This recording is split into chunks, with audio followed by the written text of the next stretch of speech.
To win, you got to not lose. High tide, guys! High tide! High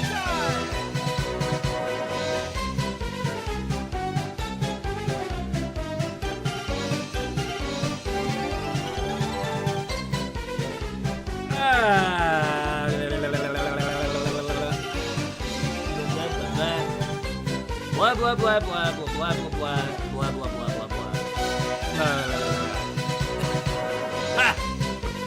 All right.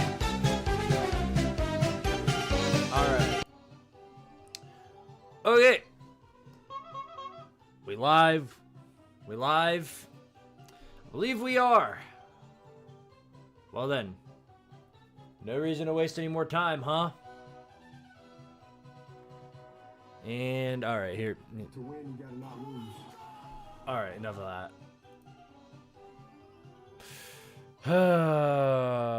Right, well, it's time. It is time.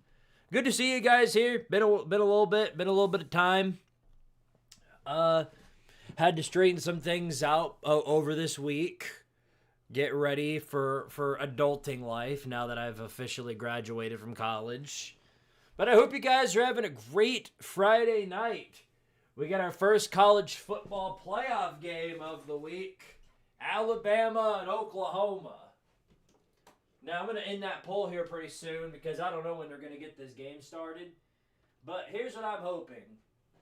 I'm hoping for a good game. And if the way these offenses have been moving for the past however many weeks tells us anything, it's going to be one of those games. It's like Indiana, Ohio State, to where it's two offenses that are just struggling to do anything or exist in any capacity. But hey, I could be wrong.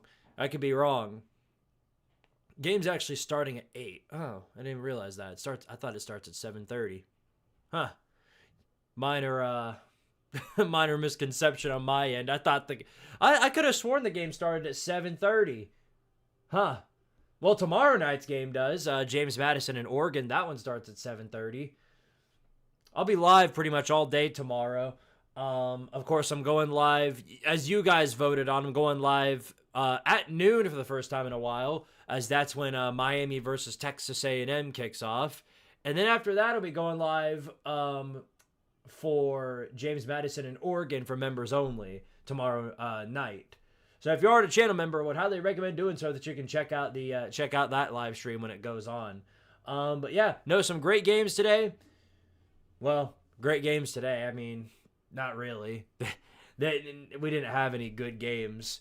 We had some what looked to be entertaining matchups, but then they sort of fell apart. Kennesaw State, as good of a season as they had, which is, I mean, they're the most improved team this year, went from 2 wins to 10. That's an 8-win increase, by far the most improved team of this year's college football season. Well, it ended on a very low note for them. They went into the Myrtle Beach Bowl against the MAC champion in Western Michigan and got dragged up and down the field, up and down the entire length. I was very wrong about that one. So was Red. We did our predictions on that game in the FBS report yesterday. And, well, our predictions were very, very wrong. We thought Kennesaw State had the chance to run away with this thing. Clearly, we don't know enough about Maction because Western Michigan just outright dominated, took care of business, pretty much ran away with it the entire way through. It was at 11 o'clock. It didn't even register with me that the game was going on by the time they were getting belt to ass.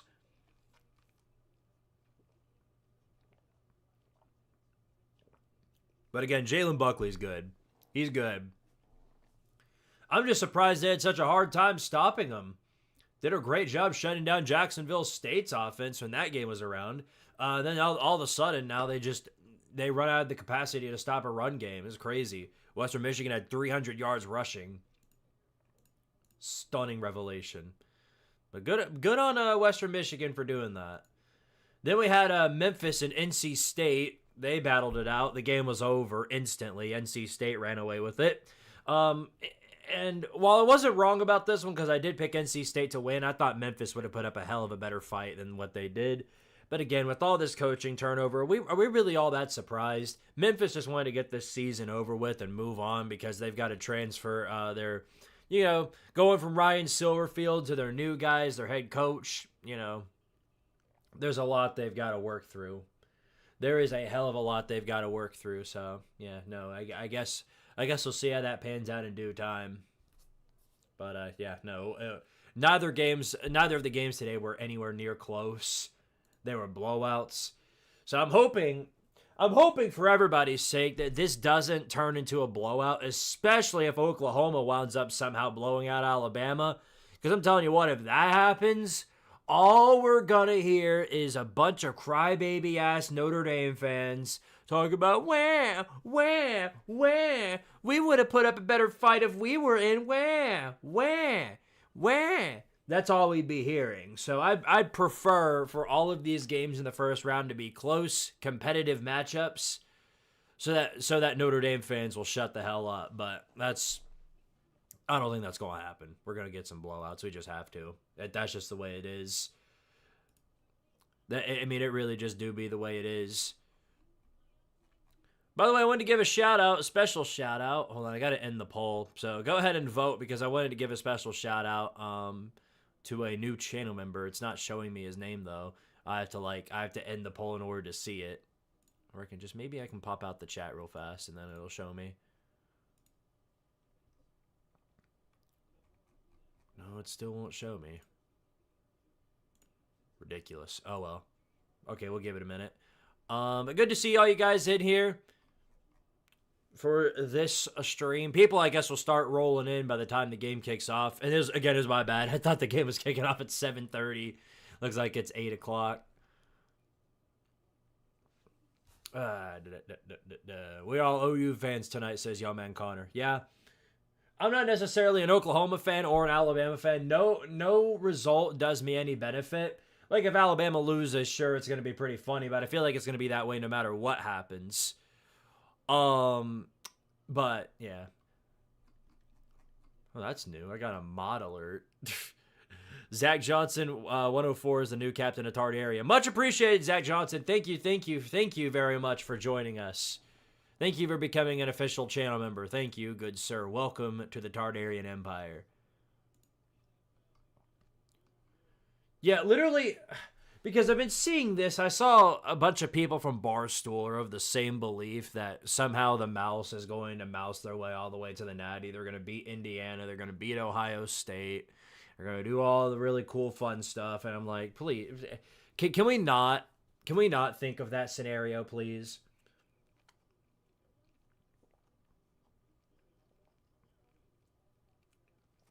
I prefer that not to be the case. Who you got tonight? I picked Bama to win. I do think it's going to be a close fight, but I've got Bama winning in a close one. I think they'll get the revenge today. I've got a very hard time imagining that they don't. Could always be wrong, but that's what I believe at the bare minimum. Going to get the TV set up.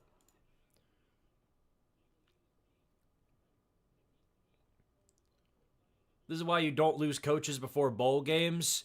Yeah, but, I mean, if you're Memphis or any of these other G5 schools, the most benefit you're getting out of the bowl games themselves, especially if you're out of a coach, is additional practices for the players. That's what I believe. Because that is very important. And if you're one of these G5 teams that doesn't even make a bowl game, or even if you're a Power 5 school and you fail to make a bowl game, all you're doing is providing extra incentive for players to go in and hit the transfer portal because they're not doing anything else throughout those weeks. All the weeks up until Tennessee plays the Music Shitty Bowl, we're at least going to be playing in practices. If we didn't have that going for us, all the players would be sitting around pretty much incentivized to go somewhere else. So, yeah. Especially if you're without a head coach, because if you're without a head coach, you're without leadership as well, and that is very important to note.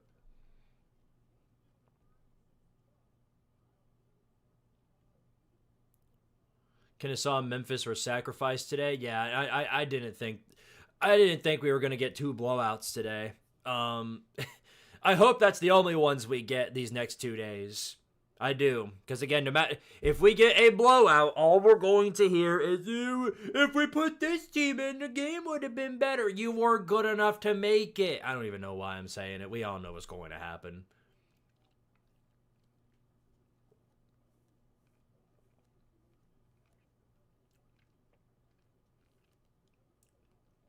How do you not score a single time in an entire half? Yeah, that's Dave Doran ball for you.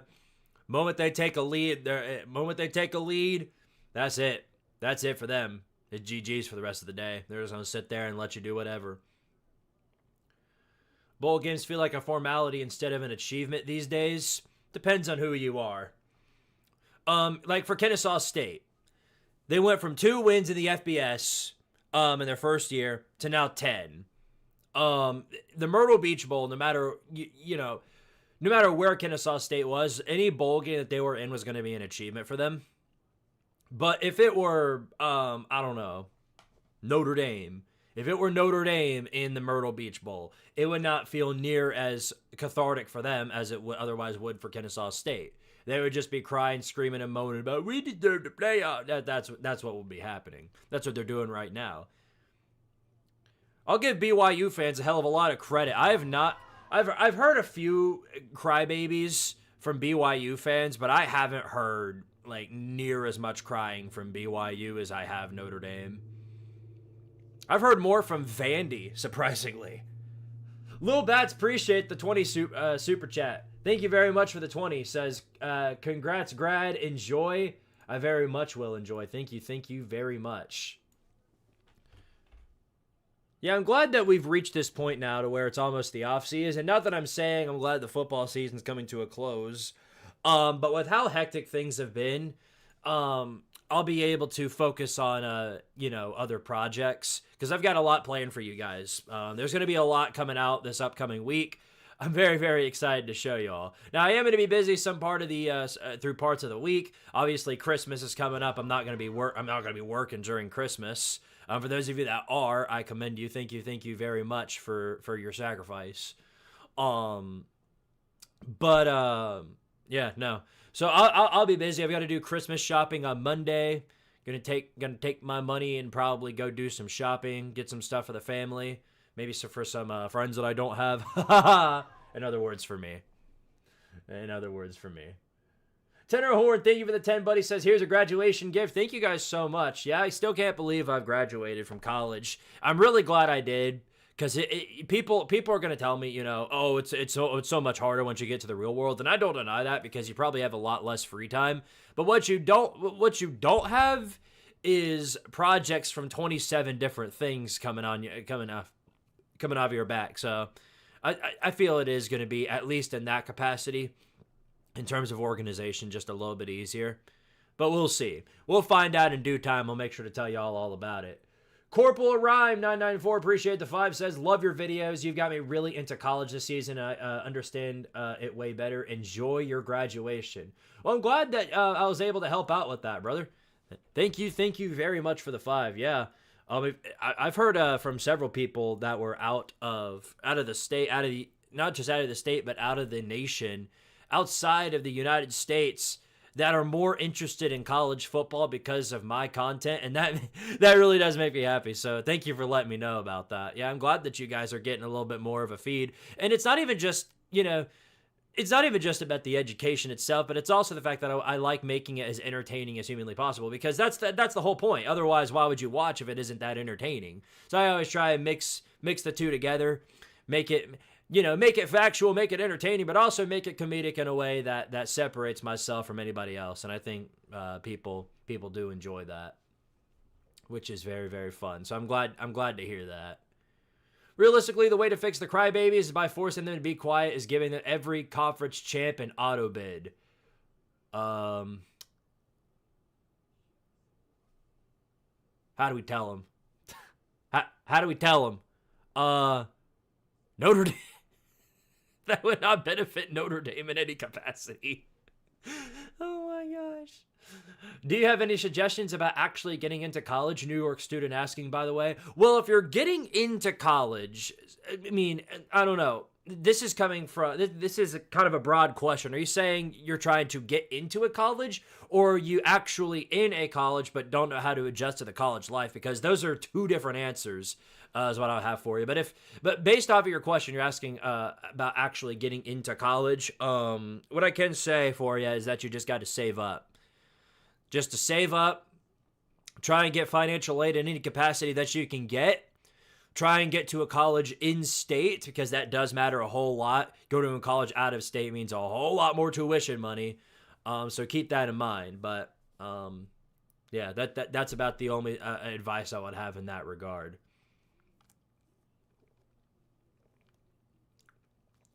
What do you think Tennessee's starting quarterback is if Joey leaves? I would imagine that it's probably going to be McIntyre, because I think he's still around. Obviously, Merklinger just hit the transfer portal, so that's not going to happen. But that's if we don't get a transfer portal quarterback, and Heupel loves his transfer quarterbacks.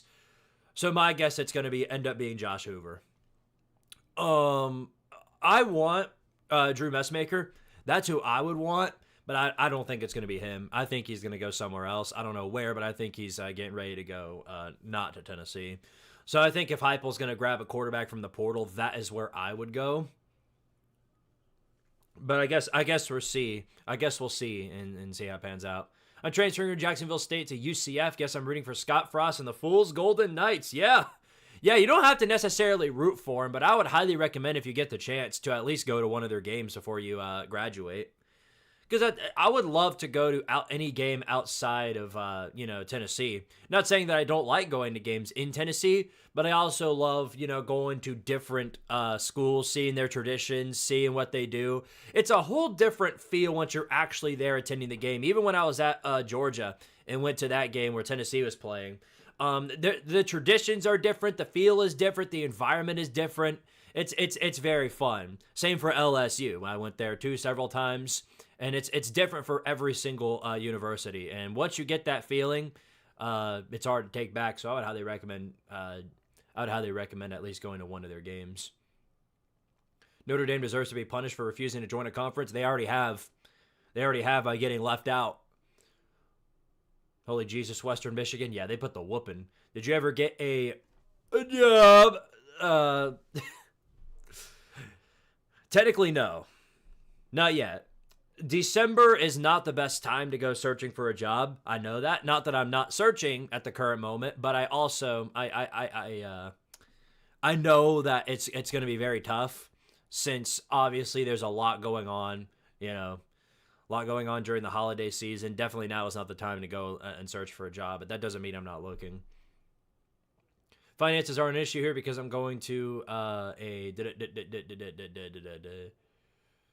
some word I do not understand, and I'm impoverished, so it's free. But I toured colleges in my freshman year, so now I'm scared of growing up.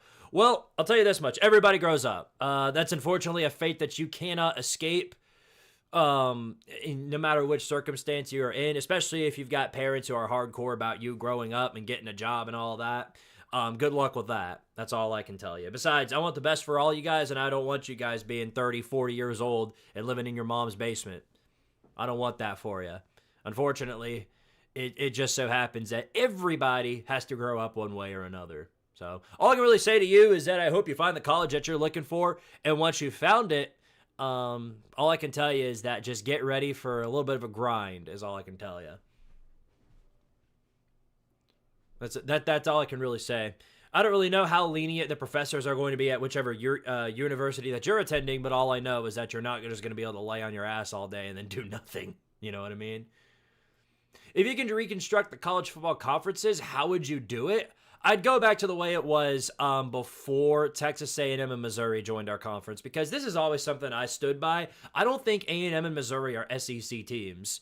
Yes, now technically they are, because they're in the conference, they're in the SEC, so they are SEC teams as it stands.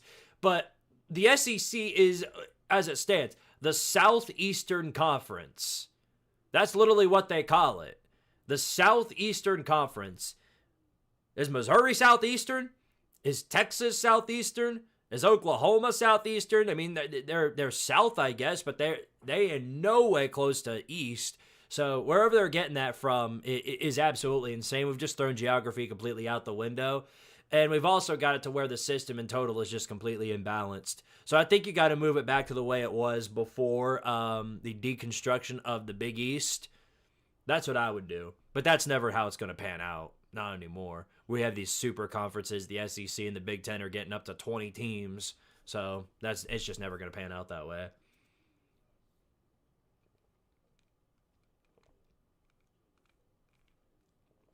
State University of New York. Okay, got it.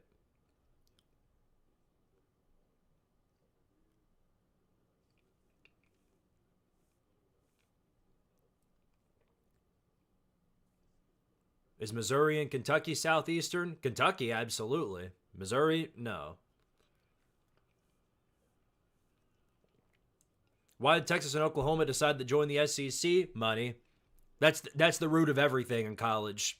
Root of everything and everything. Money. Literally the only basis of why they decided to join it.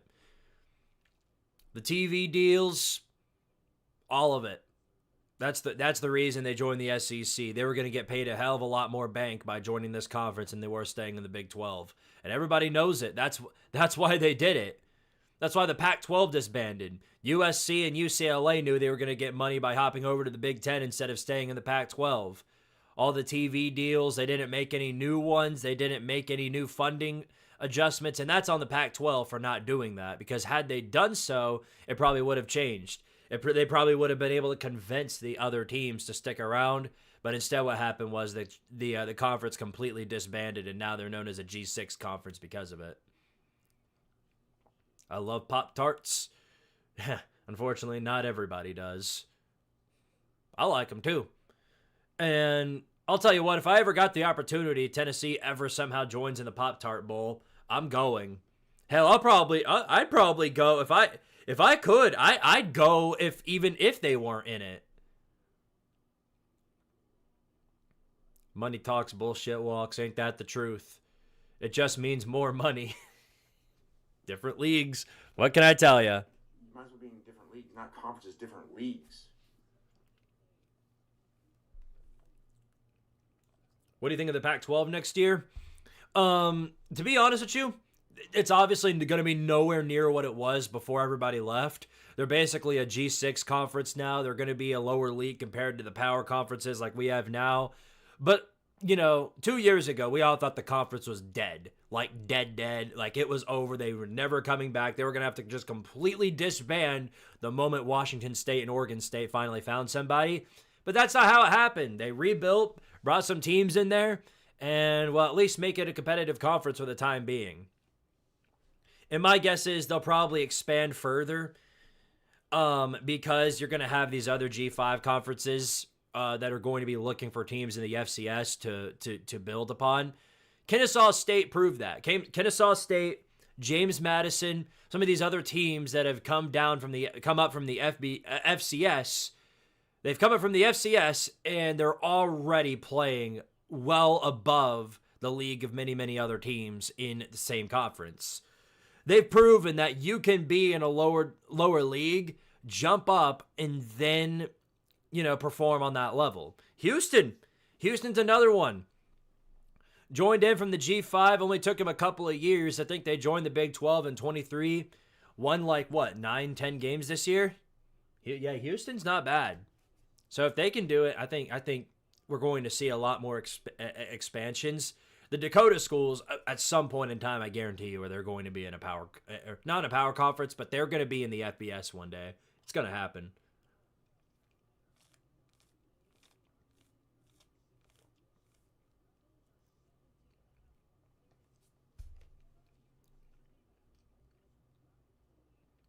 God, I hope we stay. It's probably not going to happen.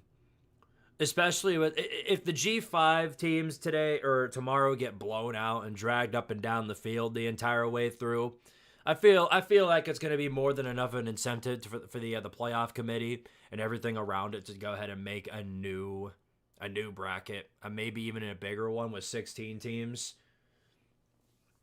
I hope they don't cave. Because I already know the Alabama fans tried the same thing last year to try and get the playoff committee to consider expanding again, and they've been having several talks about it. I hope they don't. I legitimately hope they don't, because all it's going to happen is once we get to 16 teams, the 17th team is going to feel like they've been snubbed. They're going to cry, bitch, moan, complain, throw Pop-Tarts all across the field and rage and anger. Yeah. Yeah, no. I hope they don't. Why is it Georgia in the thumbnail? What are you talking about? No, it isn't. It's Oklahoma. I think you guys need to refresh. Right? I'll fact check that, but let me see for myself. Alabama versus Oklahoma. Yeah, it's Alabama and Oklahoma.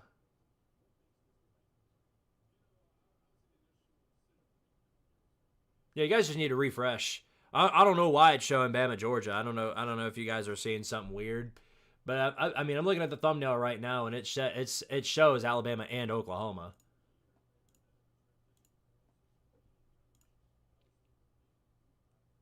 See, I'm not sure that adds up to me. Do do do do do do do. It was glitched earlier, but then you changed it. Oh, that's weird. It was probably processing the new thumbnail. I guess I would just recommend refreshing it. Did you hear Tennessee spent $1 million on balloons? Yes, I did. The talent fee coming in through the clutch as always. Shout out to talent fee. $1 million in balloons.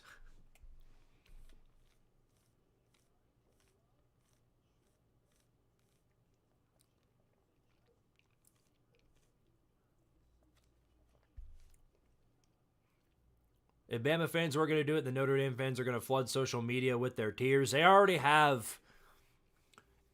They're doing the same thing Bama did last year, which is why I find it so weird that Bama fans are sitting there laughing at them for it. And Florida State fans did it the year before. There's always somebody every single year that cries, bitches, moans, complains, and then believes that there's some hidden agenda. That's the main thing, is that there's dummies all across the world who think that there's some hidden agenda that the Cultural Playoff Committee has with ESPN. Or like this is the funniest thing, okay? Is when I hear Notre Dame fans and Florida State fans are still doing this to this day, where they talk about the playoff committee and they're like, oh, the only reason Alabama's even in the playoffs is because ESPN needs them to be. As if ESPN has any sort of leverage as to who the playoff committee puts into they are two completely separate entities. ESPN has nothing to do with whatever the playoff committee does. They're just the ones that broadcast it on TV. I don't it's insane. It's absolutely insane. But anything to make it seem like there's some hidden SEC agenda. The balloon fee. Yeah, no. You wonder why their tuition's so high? They need more balloons. They need more balloons for when they win the Music City Bowl. Woo!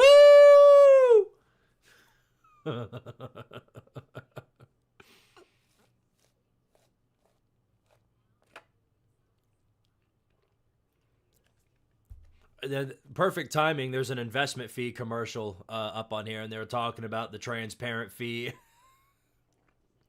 Too many dadgum fees.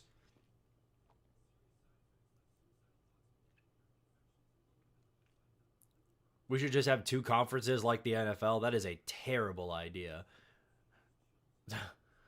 You're talking about 70 teams in one conference. That is a terrible idea.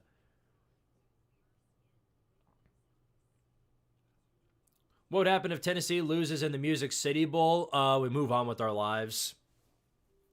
If we lose, I'm not gonna care, honestly. Because at the end of the day, this is a bowl game. This is the one bowl game that I never wanted to see. So I don't care whether we win or lose this one because it's the Music City Bowl. This is the one bowl game I've been basically pandering about all year long, saying I don't want to go. I want to stay as far away from it as possible. And then of course we go there as a byproduct of Tim Banks being so unbelievably ass.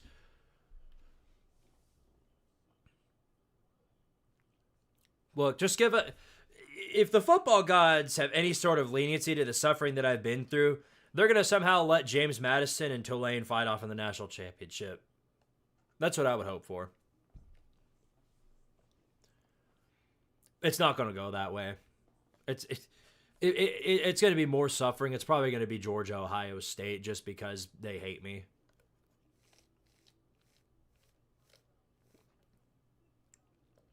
Refresh, Matt. Refresh. The thumbnail's glitched. Same thing's happening to some other people, too. There's nothing I can do about it other than to tell you to refresh, and that should usually fix it.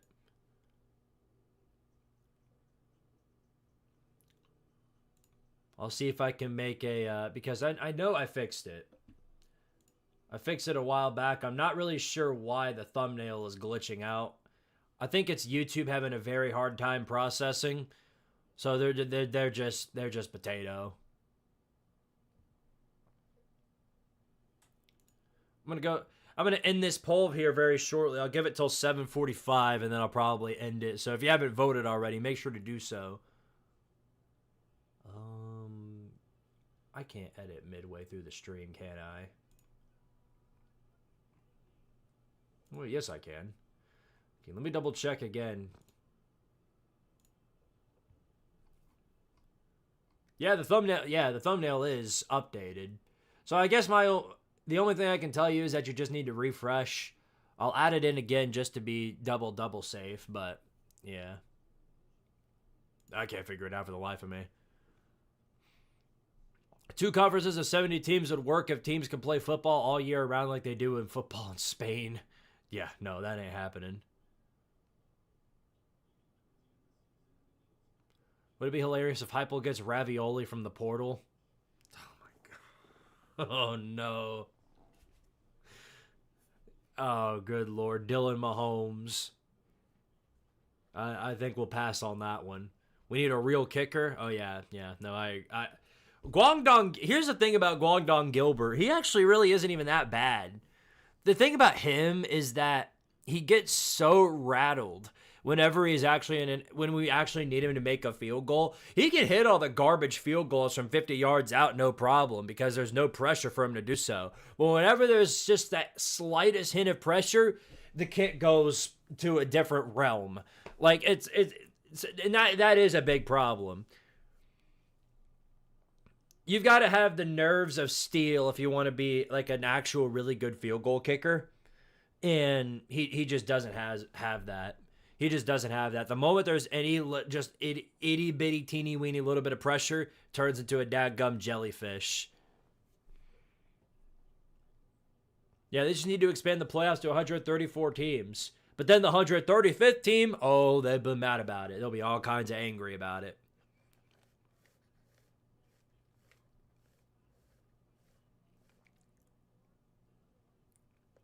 Would love it if Tennessee loses to Kennesaw State next season. Yeah. That's not a possibility. We're kneeling merchants. If we were at Kennesaw State, especially at night, yeah, there's a pretty good shot there.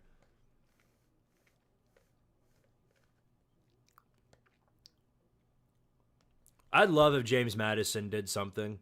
I'll be streaming the game. So I hope I'm there and that it turns out to be a pretty good game. And I said this on the FBS report last night. I think they've got a legitimately better shot. I think they've got a better shot. That's something I will say.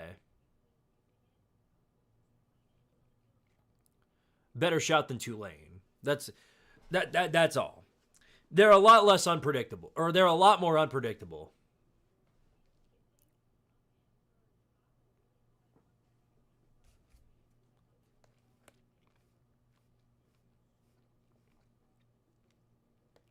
I want Tulane to beat Ole Miss just to see Feinbaum explode.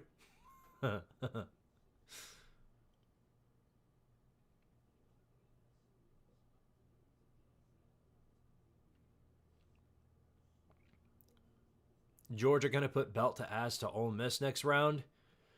Well, that's if that... Well, more than likely they'll beat Tulane, but that's if they actually do wind up beating them. They could beat themselves, because that's a possibility for Oregon, too. I think the only way they actually find a way to lose against those G5 teams is they find a way to beat themselves.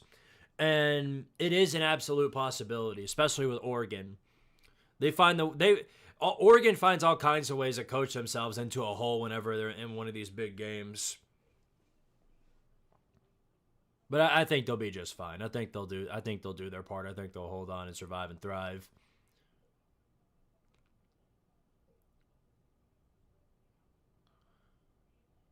You're telling me there's a chance. UMass 134 of 135, leaving Notre Dame out of it. Yes. Yes. That is the ultimate way to punish them. Do a 134 team playoff. Do all the but the only way you can qualify is by being in a conference. If you're not in a conference, you can't join.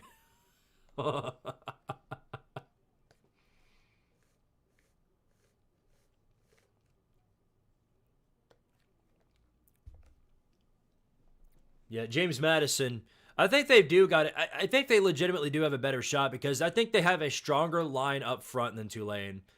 Tulane's a team that if you actually manage to let Retzlaff do what he wants, he'll be able to score a bunch on you, but that's the problem. Ole Miss ain't going to let that happen. So in order to fight back with them, you've got to have a really good line of scrimmage, and Tulane doesn't have that. Now what they do have is Jake Retzlaff. So if he's able to do something, then, I guess we'll find out in due time. But again, I just don't think their line is strong enough. I think Retzlaff's going to make some mistakes. I think Chambliss is going to capitalize on it. And they have no marquee way of stopping Kawan Lacey. That's another thing.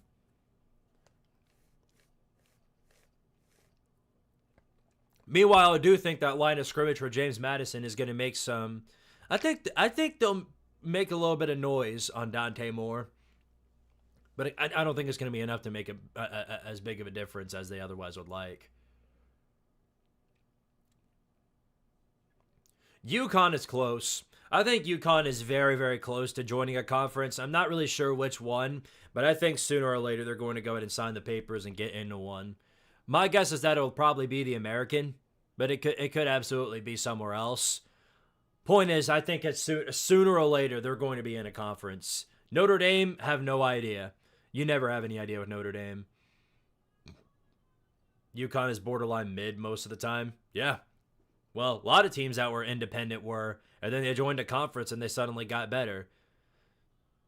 That realization will eventually strike for the Huskies, and they'll join a conference at some point. Especially now that Jason Candle's their guy, I think he's going to make some noise in there. Whether it's next season or the year afterwards, I think he'll do a little bit for him.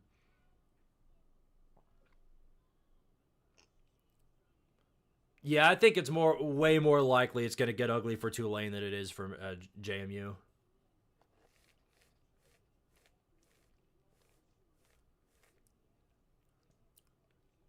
The Notre Dame scaredy Irish. Oh, well, I bet the Notre Dame fan that went to that bathroom was all kinds of heated about it. Probably reported it to the principal, huh?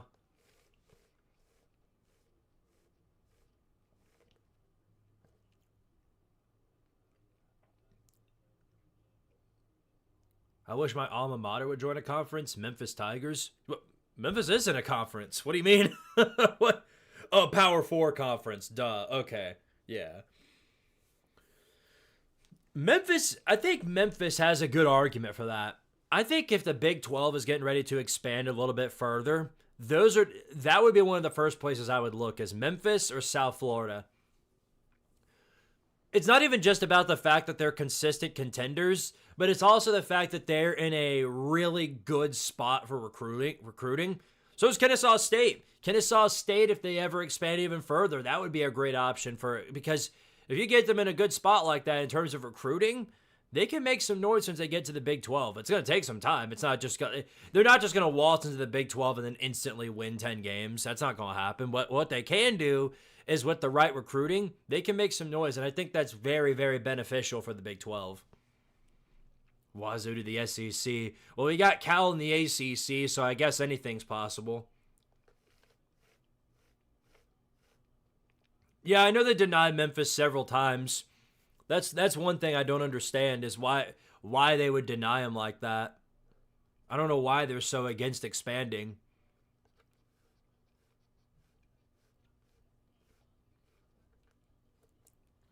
And they can't, as long as West Virginia's in the conference, they can't say it's about geography. I'll tell you that much.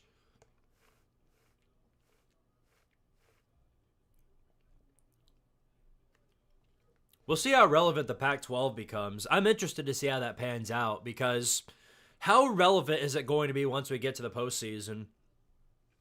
Because right now the American is being looked at as a conference that's better than the ACC. Is that what the Pac-12 is going to turn into? No, of course not. But are they going to be like the worst, even like the worst G5 conference? I doubt it, but we'll see. I mean, what do y'all think is going to be worse next year, the G5 or the MAC? Or the Pac-12 or the MAC? Very important to note. Anyway, I'm going to end this poll now.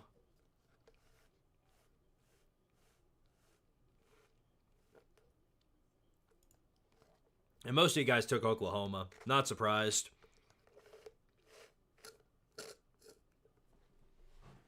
I think this is the best shot for anybody this season to undo what has been the 4 best spots in the playoffs. Because last year proved, at least for the time being, that if you want success in the playoffs, be anywhere from 5 through 8. And then you'll make, because 5 through 8 made the semifinals last year. So, I mean, I guess we'll see. But that's what it looks like right now. Now, if Alabama wins today, that's going to disprove that, and it would be Oklahoma to allow it. But I guess we'll find out.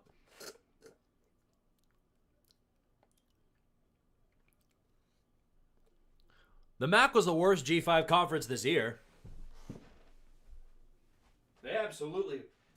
If we're not including the Pac-12 for obvious reasons, then this year the MAC was absolutely the worst conference. Obviously we're laughing at the ACC for being just so unbelievably ass. Because they are. The ACC absolutely is ass. They're an absolutely terrible conference. No doubt the worst in the Power 4. But they're not as bad as the MAC. They're just not. Again, that's subject to change, and it'll probably change next year. Because the one thing about the G5 conferences, the G6 conferences now, is that everything changes with them over the course of like 1 or 2 years. You could look back at a team, for example, you go back like Colorado State, for example. 2023 Colorado State, hell of a lot different than 2025 Colorado State. Same goes for any other, group of 5 team that doesn't have the resources, the money, or the investment to keep some of their big name players or coaches. So the team from 2 years ago, in most cases, completely different than the one we're looking at right now. Especially with all of these new coaches that have come in from the G5 to the Power 5. It's just, if you are a really good team, a really good G5 team, it's not like you're not going to stay that way, but you're not going to do it with the same coaches and the players. They're either going to transfer or you're going to lose your head coach. That's just the way it is. And very, very rare that they stick around.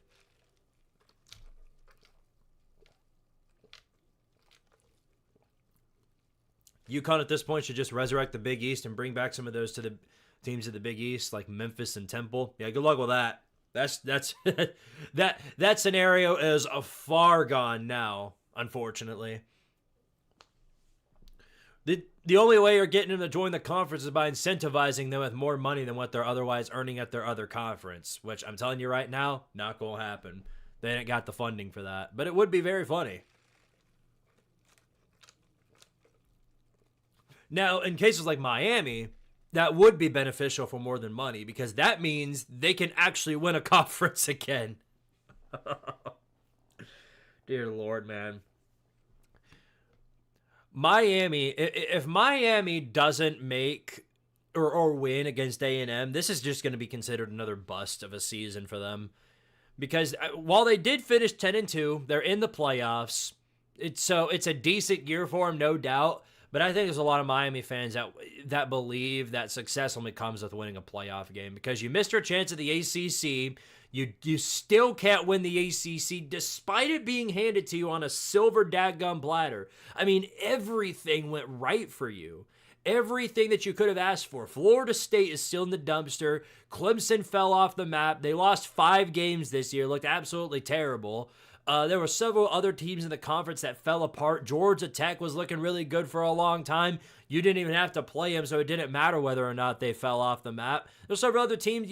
You were facing a lot of the bad teams in the ACC, but then you piss away the game against Louisville with a Carson Beck interception, do the same thing against SMU, let them win in overtime, and then you lose your spot of the ACC. To me, if Miami doesn't win a playoff game this year, it's going to be considered kind of a bust of a season, considering their expectations and who they were bringing back. Because when they beat Notre Dame to start the season, they looked like world beaters. That's just the reality of the situation. I mean, they looked really, really good because that Cristobal fixed the main problem with the Canes, and that was the fact that they had absolutely no defensive backfield. He invested completely in the transfer portal, a completely brand new set of members in the secondary, new corners, new safeties, brought them all in. Defense was completely new, and they played like it. And then just out of nowhere, they lose 2 games they shouldn't have and lost their chance at winning the ACC. But yeah, Texas A&M. Now, the thing with A&M is that the stars didn't necessarily align for them. The only thing that really aligned for them well is their schedule. And I think any real A&M fan knows that there were problems with that. Because when you play the bottom half of your conference throughout the entire season, and then you end out the season with a team that's actually decent somewhat, you're kind of expected to take a trap loss, and that's exactly what happened. But this is the same thing I said about Alabama. Taking a loss to end out the year before making it to the playoffs, extremely beneficial. Because you know what to do now. You know what went wrong. Yeah, and you're much more prepared for it. Plus, they get to host Miami at home. So while I don't think the stakes are near as high for A&M as they are for Miami, this has already been a very successful year for the Aggies. I don't think anybody expected them to be here. I'm just being honest. I expected them to be around the 9 wins, maybe 8-4, somewhere around that range. I wasn't expecting this, but they've had a phenomenal year. All of them have.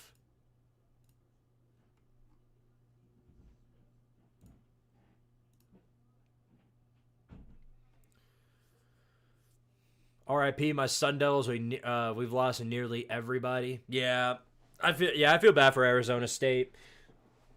I knew Sam Levitt was gonna dip, but yeah, y'all really got beat out through the portal. Same thing happened to Iowa State. Iowa State is completely unrecognizable from the team they were last month. Lost a bunch of their high key players, their head coach, coaching staff in total, and they didn't even have enough. They didn't even have the will to go to a bowl game. They eliminated themselves, which I do think is a stupid move. I think if you've got 30-something players on scholarship that are able to play, you go to the bowl game. Because here's the thing about bowl games, and I mentioned this before, and I'll say it again. The best thing about bowl games, especially for teams with new coaching staffs and new players, is that you have an additional 10 to 12 practices that you can use before heading into the offseason, because you've only got a pocket full of practices up until the next season. You've got however much you get before the bowl game, and then after that, you're done for a while. You've got your spring practices, your spring game. You're done for a little bit while longer. You go to summer camp, then fall practice rolls around, and then suddenly the season is back. You know what I mean? You do not have a lot. There's a lot less practices during the offseason than what people think. So I think every single one matters, especially for teams with new staffs and new players. A&M was laughing at Tennessee for having difficulty with Arkansas, and they went down and darn near lost to them. Yeah, they made fun of Texas for losing to Florida. Made fun of Oklahoma, too. They spent the entire season laughing at Oklahoma, talking about how stupid it was that they lost to Texas. And then they go and get beat down by them, too. Kickoff starting. Yeah, it's about that time. The band's still on the field, so kickoff isn't necessarily starting just yet, but we're getting close.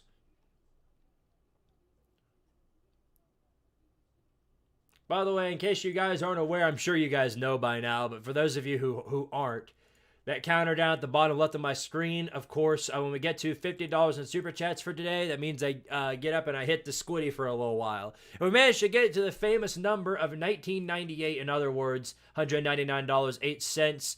I will wear the mustard costume throughout the rest of the stream, so a little bit of an incentive, I would say, if you would be so generous to send a Super Chat or two, but that's completely up to you. I'm never going to tell you what to do with your money, but what I do know is that we're getting ready to get some playoff action. Now, Alabama-Oklahoma, the winner of this game. Hold on, let me put up the camera. I don't know why it's so far down. The winner of this game will be heading off to the Rose Bowl to play against Indiana. the hottest team in college football right now. And that is the truth, because they dadgum they beat Ohio State. They're the number 1 team in the nation. Yeah, they're good. They're dadgum good. Yeah, 30-3. I mean, it's still crazy that they came back from that. Shane Beamer should not be coaching after that one. They had that game won. You score one more touchdown at any point in that second half, and you straight up put them out of their misery. They literally had that game won. They were one score away from putting in their backups, and they just completely came apart. Just folded in every single capacity. That was shameful. I don't know why Shane Beamer still has a job after that one. I really don't. I mean, that's Matt Eberflus clock management level bad right there, legitimately.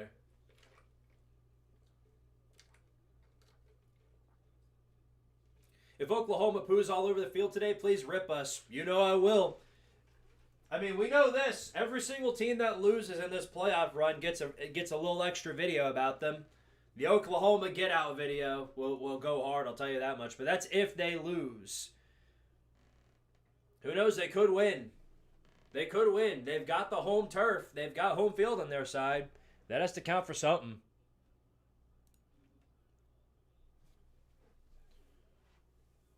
Really want to watch Anthony Joshua beat the shish out of Jake Paul. When does that thing start? Because I've heard a lot of people say that they're ready for Jake Paul to get beat down. I don't even know when that starts. BYU lost to Texas Tech 63-14 in 2 games. Yeah, that stat alone pretty much tells you why BYU fans aren't necessarily crying about being left out. Reality is their offense just ain't good enough. Now, credit to Texas Tech's defense, obviously one of the best in the country. Top 3 in the nation, absolutely. But if even Arizona State was able to find out how to score on that.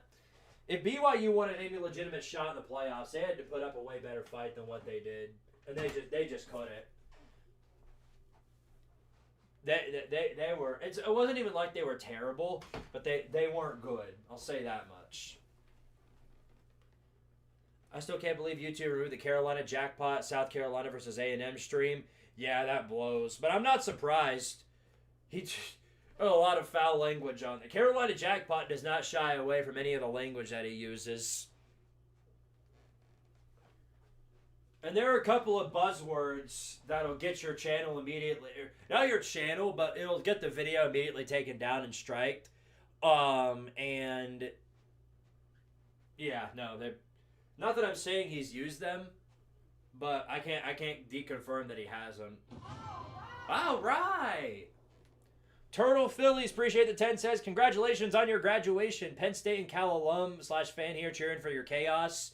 Again, congratulations on reaching this milestone in your life, and best of luck to this year ahead. Thank you very much.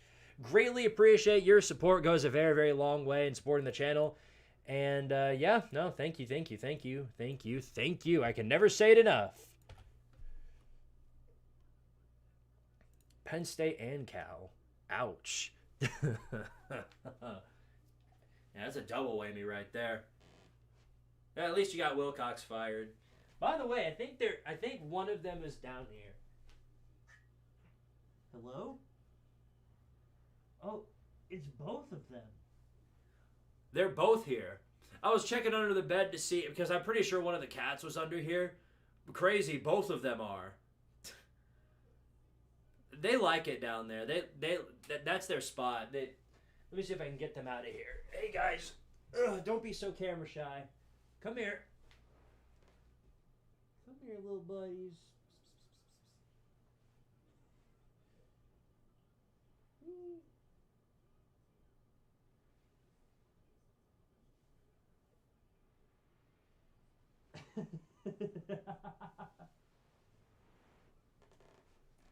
You are so daggum cute. I got one.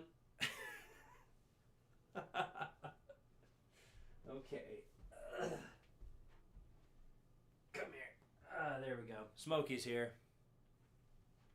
I've got my cat cam set up, so we'll let y'all take a look at him. He's just chilling out. I had to get him out from under the bed, though. Here he is.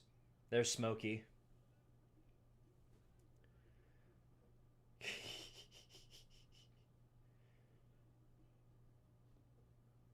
Yep, the bib. If you can't beat Arizona, the same team you spanked 70-7 a few years back, you definitely feel the need to be afraid. Of who?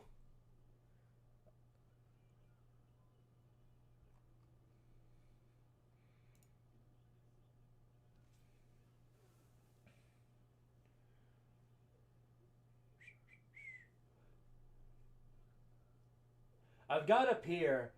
I was trying to find the one that shows all the stats live. That's the one I was trying to find, because that's what I want to see. Since I've got both games on the simulcast here, I was just hoping this one would show all the stats, but I don't think it's going to do that for me. Anyway, Oklahoma's running out on the field. Boy, this has got to be a big game. If you're an Oklahoma fan, this has got to be a hype moment for you. I'll say that much, especially if you're at the game. You only get opportunities like this once in a lifetime, so. Okay, Scooter, your turn. You gotta get out from under there, buddy. Come here, you.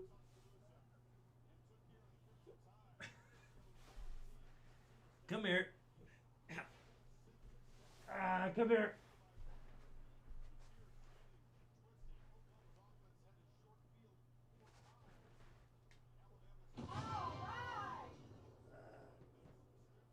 Go on, little buddy. Go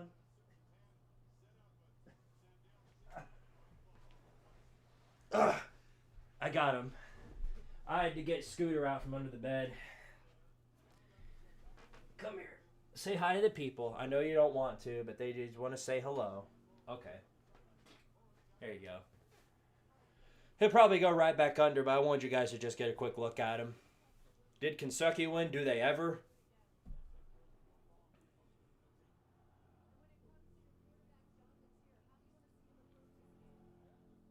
What's good, Squid? You ready for some SEC chaos? I'm always ready for SEC chaos. There's a different league around here. Tell him, Lane. You might as well be in different leagues, not conferences, different leagues. And his dumbass ain't even here. That's the thing. Lane Kiffin, he's not even good enough to make the playoffs. Crazy. Good old Lane Kiffin, he can't make the playoffs. You know who can, though? Pete Golding.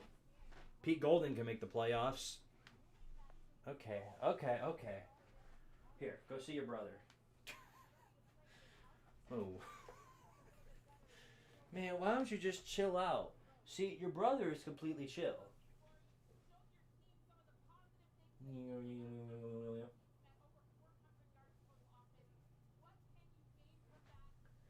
Okay. Oh, jeez. Silly cat.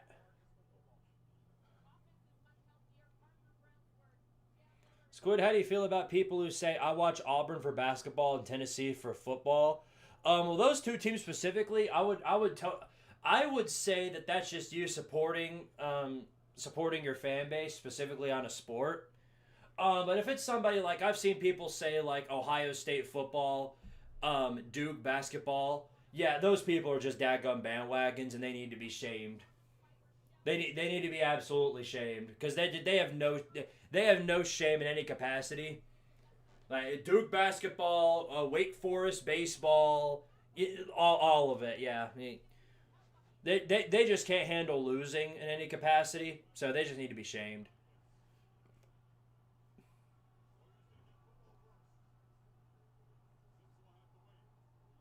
Yeah, Lane Kiffin can't make the playoffs.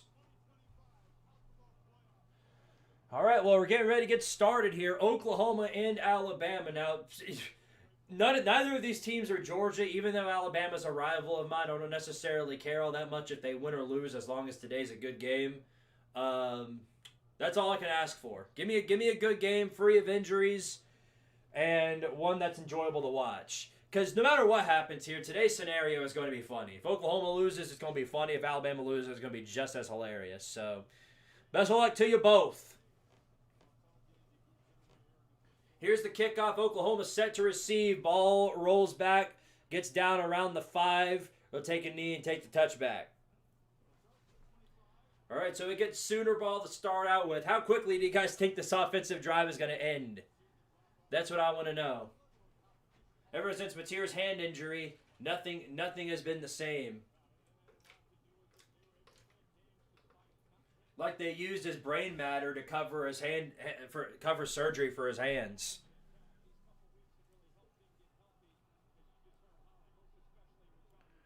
All right, well, here we go. First down and 10, Oklahoma to start. From the 25-yard line, three-man set. Here's the play. It's going to be a play action. Mateer rolling out, looking, still running. Now he's going to run away. He'll get around the line of scrimmage before being taken down by Xavier Brown. Second down and 10 coming up. Somebody's coordinator is going to be generationally hated after today. That's all I know. Whether it's Kane Womack, Ben Arbuckle, or somebody else, one of these coordinators is going to be generationally hated by the end of tonight. Here we go, second down and 10. I'll get to that super chat in just a minute. Here's a handoff straight up the gut. Got a lane, maybe 5 yards out of that. 3rd and 5 coming up. Dumb Gamers, appreciate the 5, says, hey, I'm not sure if it's intentional, but your JMU Oregon member stream says it starts at 6 a.m. Certainly can't be right. What do we... 6 a.m.? I swear. What?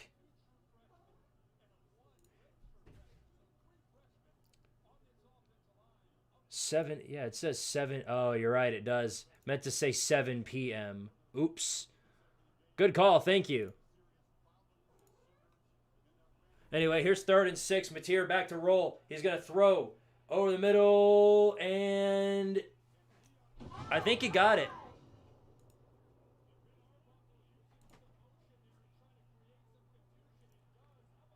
Yeah, that's complete. Oh, jeez. Technical issues as always. And you're being an absolute butt melon right now. Can you go sit back down? All right, thank you for the call, though. Much appreciated. Anyway, first down, Oklahoma. Actually having a good drive so far. Not an instant 3 and out all the way to the 43. Handoff on the outside, good protection. Gets about 8 yards on that one, past the 50 into the 49-yard line in Alabama territory.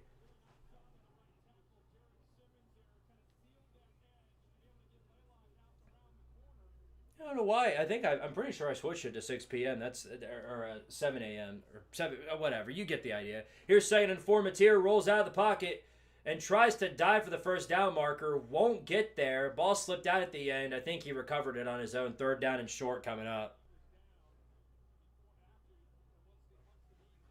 Oh, Scooter's back under the bed. At least you're cool. At least you're chill. Smokey doesn't care. He just relaxes.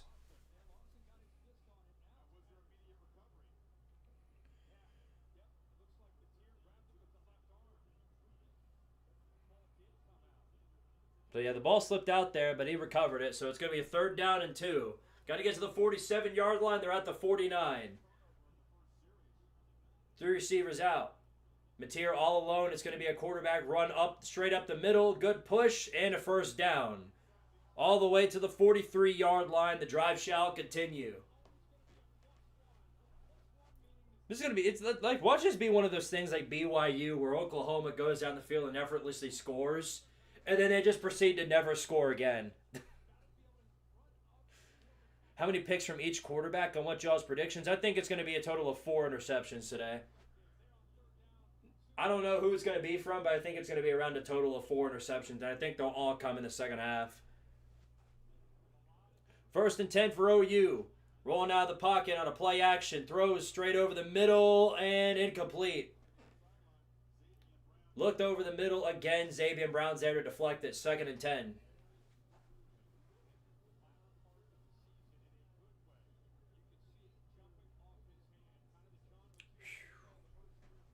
Six combined interceptions. I don't think it's going to be that bad. Both of these offenses, one thing you can say about them is at least in most cases, they're pretty conservative with how they play football. They don't really like to take many risks. So that's one thing I can give them credit for. I don't think there's going to be that many turnovers. I think they'll all happen in the second half. Handoff up the middle on second down. Nothing given there. And it's going to be 3rd down and 10. Try to run it up the gut. Bama's D-line stands strong, and this is where I think the drive might come to a close. We'll see. 4 wide set on 3rd and 10. Making some adjustments. Bringing up a bunch of men on the line. Now, Oklahoma went 3 for 13 on 3rd downs against Alabama. And yet you wonder how they found a way to win. 3rd and 10, Mateer. Back to throw. Over the middle, thrown at the ground, incomplete. And it's going to be 4th and 10 off of that one. They brought the pass rush on that one. Could not escape it. He is able to at least throw it away, but it's going to be 4th and 10. And they're probably going to try and kick this one. I don't care if it's from the 40. Let Tate Sandell do some work. Kicker with booty shorts. He can kick field goals from 60 yards out. Might as well give him a shot. You know what I mean? Looks like they're going to punt instead. Yeah, I guess I can't really necessarily blame them. This punt will sail all the way to around the 10, and that's where it'll be taken. Maybe it gets to around the 11. That's where Bama will start their next drive.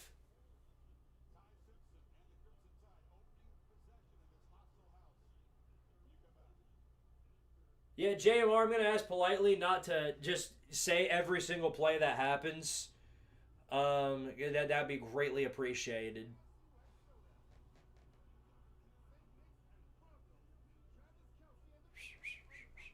Okay, why are they still promoting the Chiefs? We do not care. Travis Kelce and the Denver Broncos. Nobody cares. Nobody. I gotta take this off. It's getting a little toasty up in here.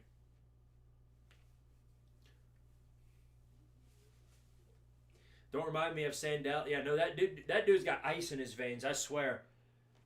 Gotta be like a descendant of Evan McPherson or something. That dude is insane. 3rd and Bates. Hello, my little buddy.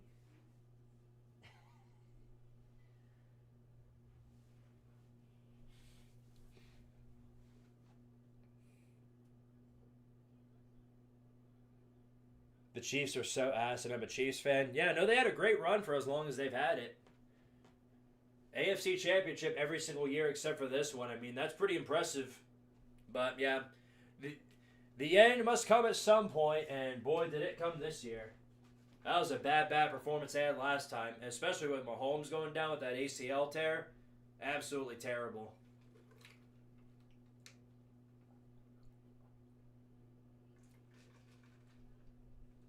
Hate that for him. That's the part that makes it so hard for me to laugh at him is, yeah, no, it was funny to see them get eliminated from the playoffs. Did us all a bunch of favors. But, I mean, obviously I don't like seeing anybody get an ACL tear or any injury for that matter. Sandell resides in all Tennessee and Alabama fans' heads. Well, of course he does. Dude, if you've got a field goal kicker with booty shorts who is nailing 54-yard field goals at any given moment, yeah, he's going to live in somebody's head, I'll tell you that much. Dude's a beast. Let him hit the portal and come to us. I'd take him in a heartbeat over Gwandon Gilbert. He's got ice in his veins. Maybe this one is the one with the stats. Ah, here we go. All right, well, here we are. It's going to be 1st and 10. About 10:30 left to go in the first quarter. Alabama starting this drive from the 12. Here's a handoff straight up the middle. Miller shut down after maybe a yard, if that. 2nd down and 9.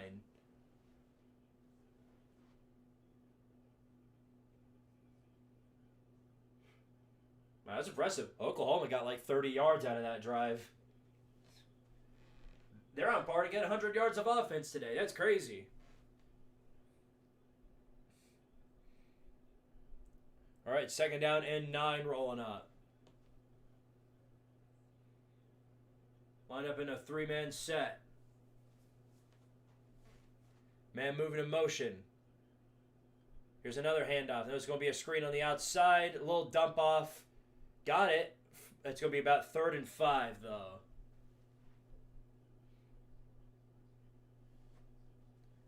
The booty shorts give him good luck. Yeah, I guess so. Or they at least take the nerves away. Because he's really good. And someone tells me he'll be very important in this one.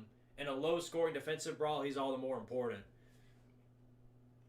All right, 4-man set.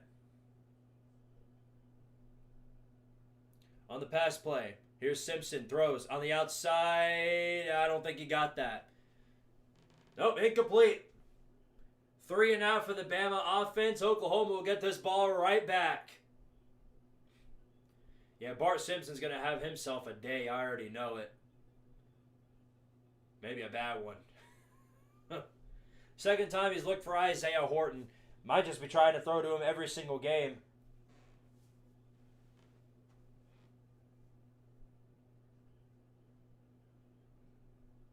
Well, here's the punt. This one taken from all the way around the 2. And it is up. This is a pretty good one. Sails all the way past the 40. No, it takes a bounce around the 45. Decent little roll. Gets around to the 41. Yeah, it's a pretty good one. Pretty good one.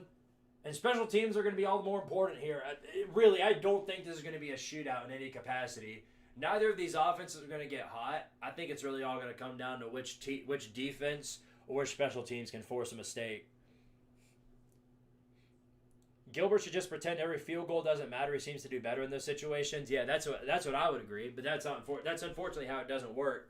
Especially when you got a head coach that ices him on every single one he makes.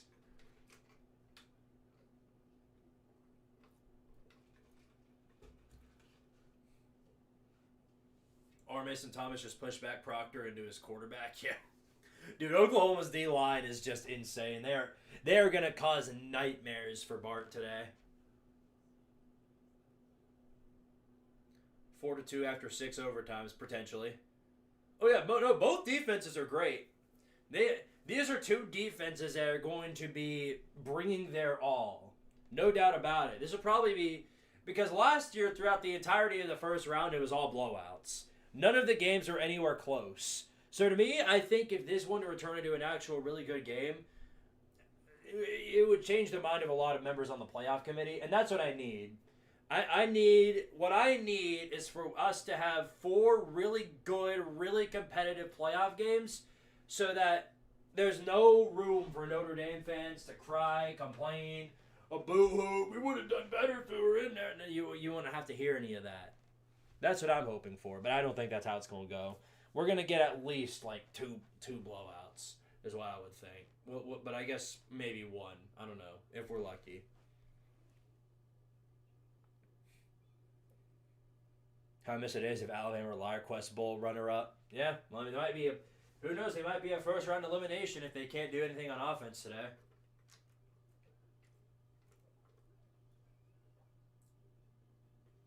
Would you ever be interested in doing an interview? I've done Tree, and now I need to do the protest. The protest you has made CFB shit posting relevant. Yeah, no, reach out to me on Twitter.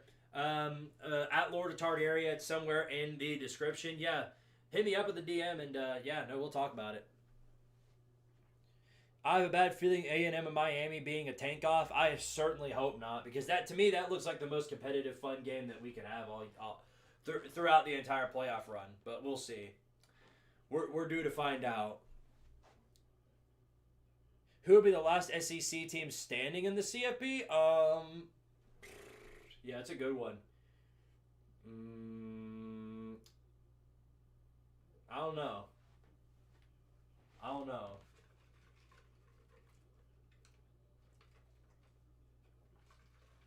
There's no easy path for any of the playoff teams. So unfortunately, it might be the Mouse. It probably end up being the Mouse. It all comes back down to whether or not Ole Miss can beat them, though. 1st and 10, bunch formation, halfback toss on the outside, maybe a yard if that. Gonna be 2nd and 8. Hey, Squid, I'm back, and if Bama loses, Kalen will have to find a new job immediately. No, he won't. If Bama loses this game, they are not firing DeBozo. The only way I actually see him leaving is if he winds up actually taking the Michigan job, which I do not see happening. I can take his word a lot more seriously than Kiffin's, so that's what I would say. 2nd down and 8. 3 receivers out for Bama. Handoff. Here's a big throw. Mateer over the middle. Complete. Got a man. 1st down. That's a great one right there. Where did he get this one at?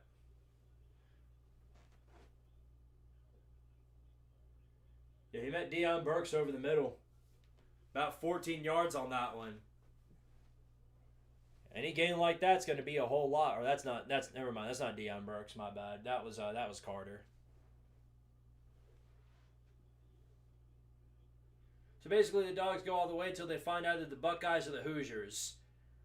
Yeah, I think we're not giving Texas Tech enough credit, though. But again, they're on the opposite side of the bracket, so I doubt anything happens. Here's Mateer on a play action. Throws on the outside. Wide open, man. Overthrown and incomplete. Oh, my goodness, Mateer. What the hell was that? What was that? As soon as we said early season Mateer is back, he throws whatever the shit that was. Wide open, man. That would have been an easy touchdown.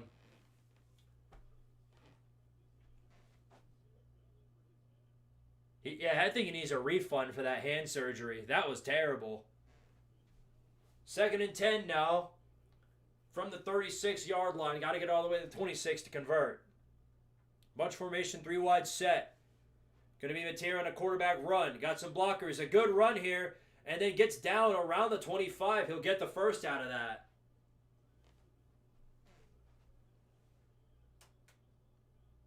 Is Oklahoma's offense actually doing something? Looks to be the case. Again, they usually get at their worst, though, when they get into the red zone. So we have to see. They've got 25 yards from there until they get to the touchdown mark. So maybe they do something. We'll see. Either way, they're going to get points here. I think wherever they go on the field, I think, Sandell's going to nail it. Unless if they, fumble and the ball goes all, back 90 yards. But I don't think that's going to happen. Handoff straight up the middle. Nothing given on that one. 2nd and 10 coming up.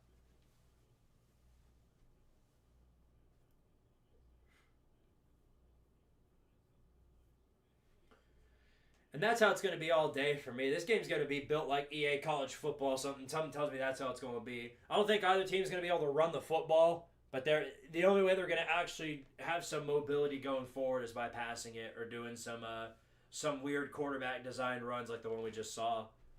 Man moving in motion. Here's Mateer. Rolls out the pocket on a play action. Throws late. Out of bounds. Just threw that one away. 3rd and 10 coming up.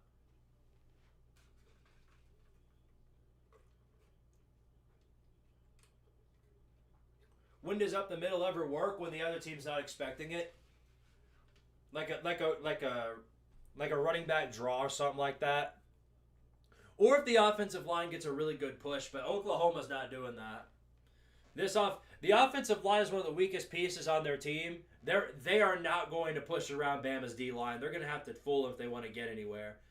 Here's Mateer rolling back. Throws over the middle. Slant route complete. Trying to run the rest of the way to the 1st down marker. He will. All the way to the 10. Still on his feet.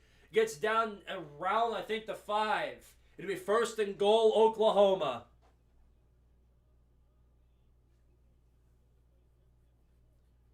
They're continuing to get some movement. They're having all kinds of trouble shutting down the Oklahoma offense over the middle. Good play by Xavier Robinson. Now continue the drive. Gets him all the way. Let's see where they spot him at. This is important here. I think his foot might have gone out of bounds around the 8. But I think we'll see where they spot him. Yeah, that's where they're going to spot him, around the 8. Here it is, 1st and goal. 3 receivers out to the right. Man moving in motion. Here's Mateer on a quarterback run straight up the middle. Got some good blockers. Still running. And all the way to the end zone. John Mateer puts the Sooners up on top by a touchdown. How about that? Touchdown, Oklahoma. This might be relevant. John Mateer doing some serious work with the run game. Bama having all kinds of problems shutting it down. Hell yeah. Hell yeah, Boomer Doomer.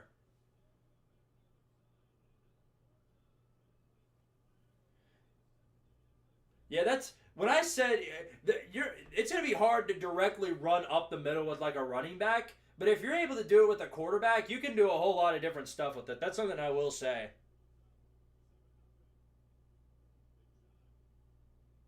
They've got so many weapons that can actually run the football. It's going to be some sort of trouble to stop it. I'll say that. We'll see if Bama can respond.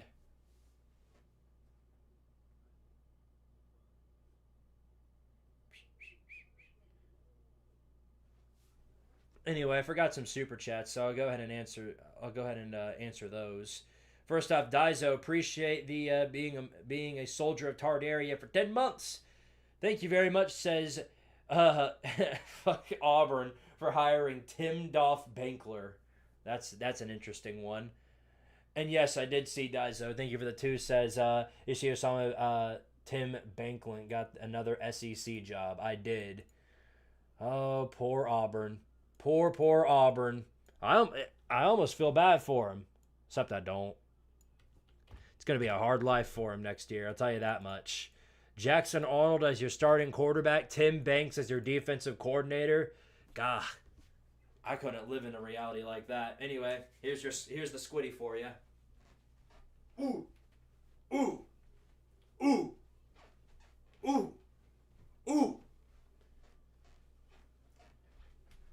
Yeah, I know for our fan base, it would be very funny for Alabama to lose. And I don't really necessarily have any problems with Oklahoma fans, so honestly, it's probably funnier if Bama's the one to take the L. You know what I mean? Ooh. Ooh. You ready for the music shitty bowl? Never will be.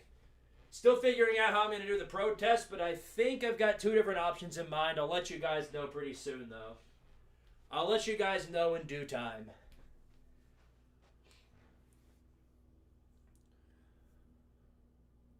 Jackson Arnold's in the portal. Yeah, I forgot about that.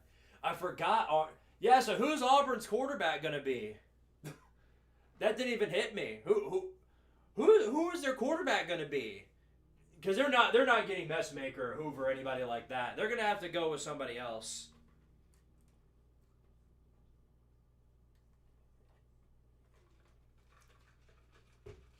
I can't wait for the transfer portal to open up. Oh, yeah. No. Once that happens, there are a lot of teams that are going to benefit off of it. I don't know if we're going to get another like Texas Tech situation where they're just buying an entire roster, but we could see something like that, especially now that we know it works. That's another thing is that Texas Tech proved that it works. It's not just some blatant strategy that they tried and then got no results from it. They got results. First Big 12 championship ever.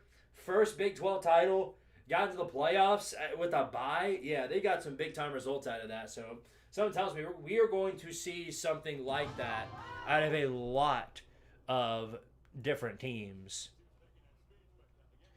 Alexis Baker, thank you for the 5, says 2 years in a row the MAC champ has played the Conference USA champ in a bowl game. 2 years in a row the MAC champ has won. Ohio beat Jacksonville State last year. Yeah, I do remember that. And they didn't just win. They blew them out of the water. Are we saying the MAC is a better conference than the Conference USA? Potentially. Potentially. Taking this out from the end zone on a return, and oh boy, that was a bad move right there. Shut down around the 15-yard line. That's where Bama will start this next drive. Wild card Auburn quarterback, reincarnation of Julian Edelman. Oh, Lord almighty.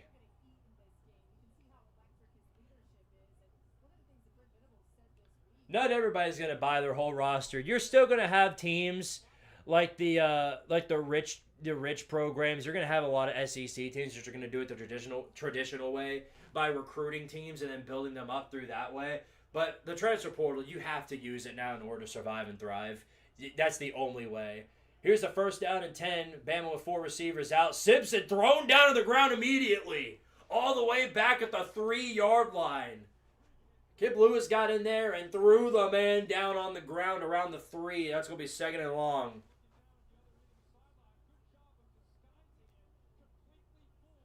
Good Lord almighty. Aye, aye, aye. 2nd and 18, back all the way to the 3. Oh, no. This might be a throwaway drive for Bama. You don't want to take any risk here, man. If you let Bama get a score out of this one, not going to be good for you. Here's a 2nd and 18. Simpson throws from the end zone, got a man, good enough for maybe 5 or 6 yards, and it'll be third down here. I don't know how much.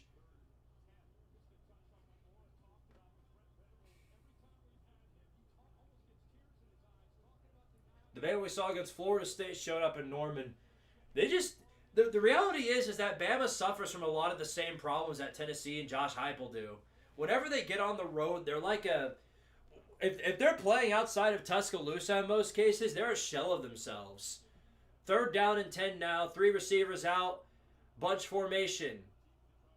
Oklahoma looks like they might be bringing a blitz, making some adjustments up on the line, and they're going to use a timeout. Simpson didn't like what he was looking at. He takes a timeout. That would be Bama's first of the half.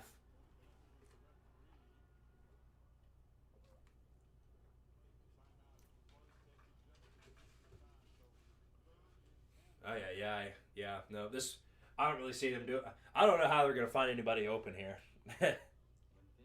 Another thing is Simpson plays terrible whenever he's under any sort of big pressure.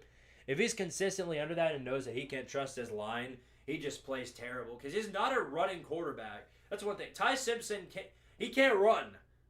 We've seen that. If they ever send Ty Simpson to run the football, it's always on a quarterback run. It's never something that's like it's always a design quarterback run that they try. What about the 1-point safety? That only happens during 2-point conversions, though, right? Georgie, little buddy. Yeah. Hello.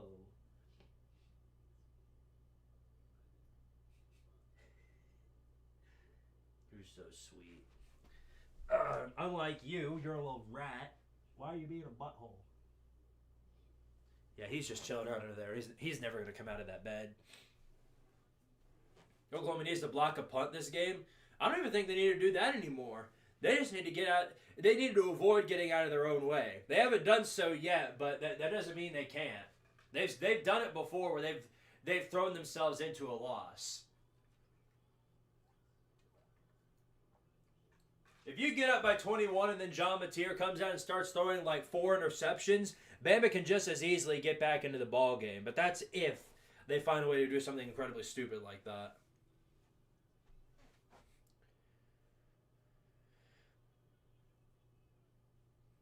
Man, oh man, oh man.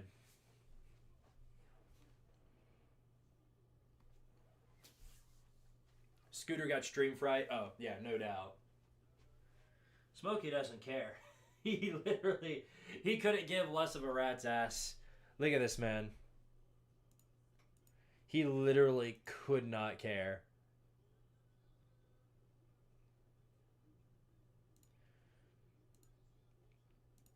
When he used to get on stream, even like a couple of months ago when he got on for the UAB stream that I did, he literally was awful. He was terrible. He'd chew crap and all that, but he seems to be pretty chill right now. I'm just laying this right here for future use. It's the ref ball noodle for when we eventually get some ref ball. Because if Bama's involved, you know there's going to be some ref ball. So I'm just letting it sit there. Smokey's looking at it like, ooh, a new toy. Ooh. Yeah, no, 1-point safeties are definitely not impossible. They're just extremely unlikely. If we ever see it, it's always going to be in some obscure like MAC game at like 2 a.m. in the morning. It's never going to be any sort of marquee big college football game. It just never is. All right, well, here we go. 3rd down and 10 after the timeout. 4 minutes left to go in the first quarter. Three wide set. Oklahoma looks like they're lined up on a blitz formation. An edge rush potentially. Back to pass, staying back real far to pass. Rolling out from the end zone now. Throws it late and incomplete. 4th down coming up, and they're going to have to give this ball right back to the Sooners. Well, you get down by 2 scores in this game, and it's setting you up for some big trouble. I'll tell you that much. Check the Twitter feed. I'm sure we're already hearing from Notre Dame fans about how they would have played better than this. I'm sure we're already hearing about it. I'm sure they'd say C.J. Carr would have thrown about 200 yards by now. Are we at that point yet, or is that coming later? Here's the punt. Oh, that one was nearly blocked. I think he got a hand on it because this one's a short one, taken all the way at the 45-yard line. Wow. Nearly disastrous right there for Bama. Oklahoma in prime field position to go up by 2 scores, though. Let's see, did he get a hand on this? Oh, that was absolutely. He got at least a little bit of it. Just like a fingertip, if that. But he did. He touched it. That's hilarious.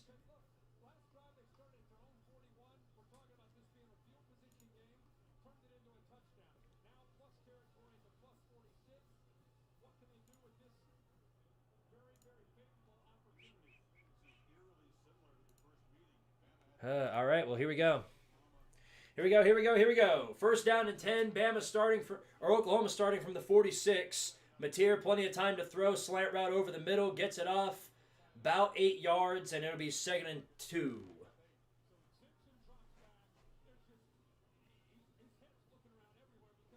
Oh, yeah. Give credit to Oklahoma's crowd. I mean, you knew they were going to be like every other playoff crowd, but they are loud as all hell right now. And who can blame them? This is a big game for them. This is one of the biggest games that they've had in over 20 years. Here's a handoff straight up the middle, and I think that's going to be a first down. In terms of home games, this is absolutely one of the best in program history. I'll say that much, because it's literally for advancing into the national title conversation. So yes, it's very, very important.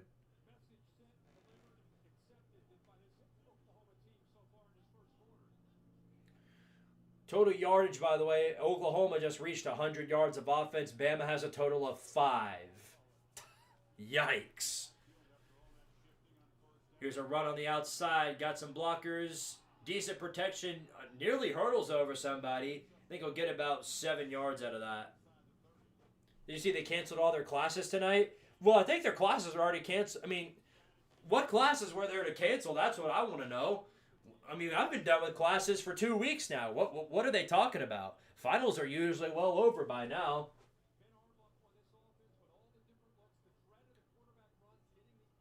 Tough to win in Norman for opposing teams. Not impossible. Not impossible if Oklahoma's bad.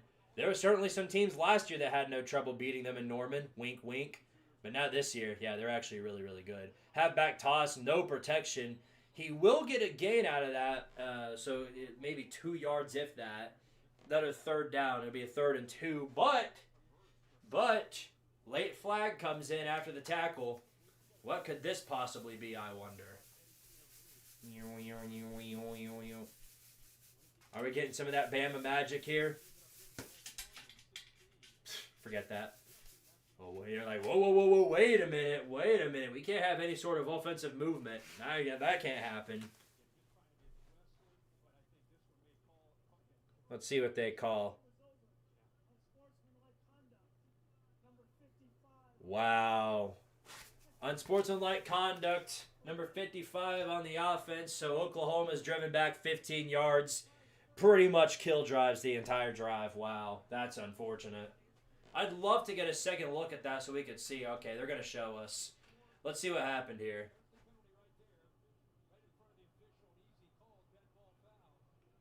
Yeah. Whistle was blown. He shoves the dude out of bounds. Reality is you just can't be doing that. 3rd down and 18 now after that one.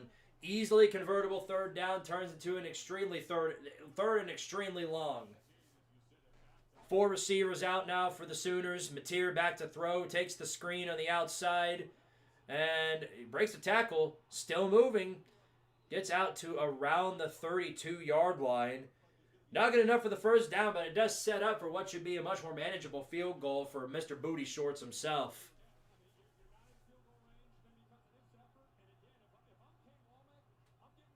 No, Simpson wasn't terrible all year. He was really good against defenses with zero pressure.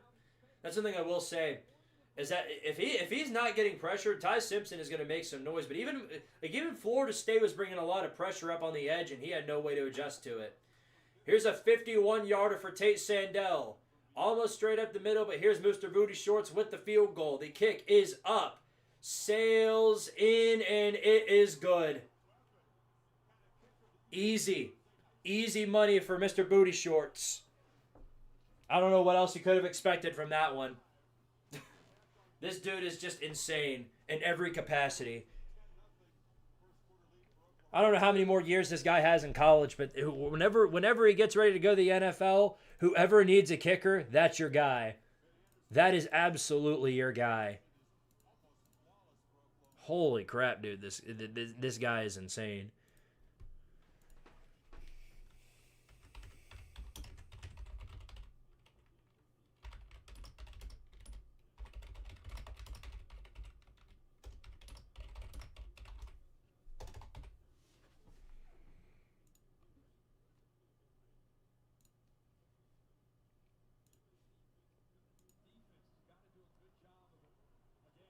I'm calling it right now. Alabama's going to get shut out. Yeah, well, if that happens, just clear out the Twitter for a few days, because all you're going to be hearing is a conglomerate amount of wah. I'm sure you're already hearing it. I'm currently checking the Twitter because I'm going to need all of the crybaby comments for the chaos reel. I want to make sure I've got them all, because I know there's going to be a lot of wah. And I want to see all the wah.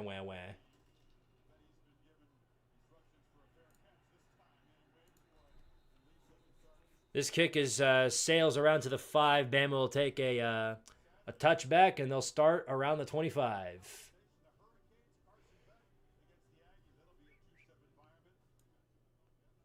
Here's a question. How many interceptions do y'all think Carson Beck's going to throw against that Texas A&M defensive backfield? Oh boy. Oh boy. That's what I ask myself.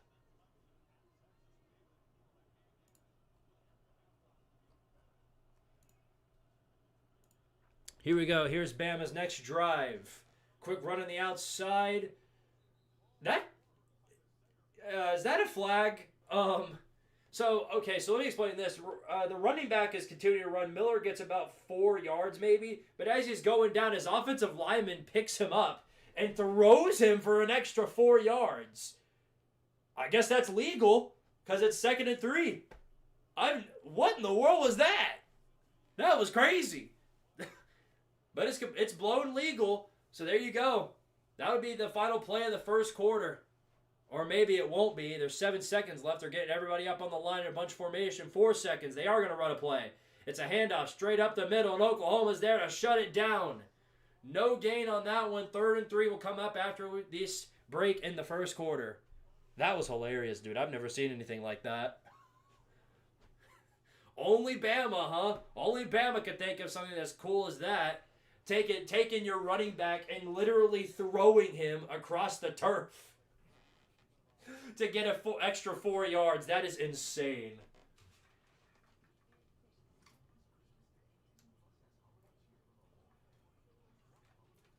Oh, literally the yeet play. Dude, there's going to be some tape on that. Now everybody's going to do it. That's going to be a design play one day. One of these offenses on 4th and 1, when they know they're going to have to send everybody up the middle on a tush push, what they're going to do is they're going to have an offensive lineman back there, do like Caden Proctor, and then just pick up your running back.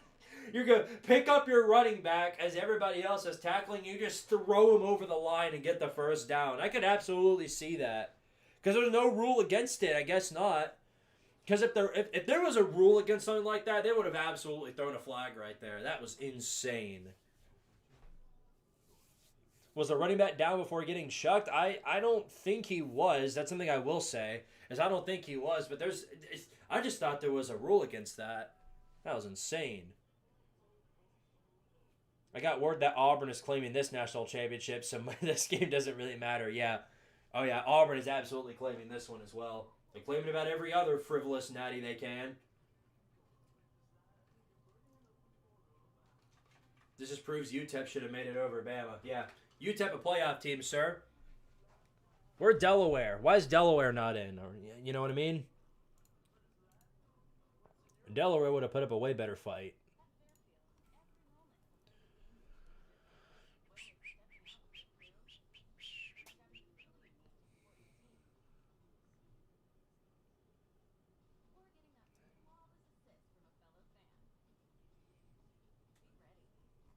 Oh yeah. Well, it's not looking pretty if you're Alabama. That's all I can say. Being down by 2 scores in a game like this one is already a recipe for disaster. That's just the reality of the situation. They have put themselves into a hole, and they're going to have to find a way to crawl out of it.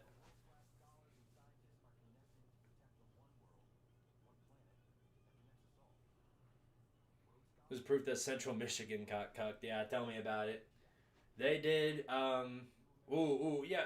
Western Michigan. Like, why is Western Michigan not in there? Did you see what they did to Kennesaw State? That's a playoff team right there.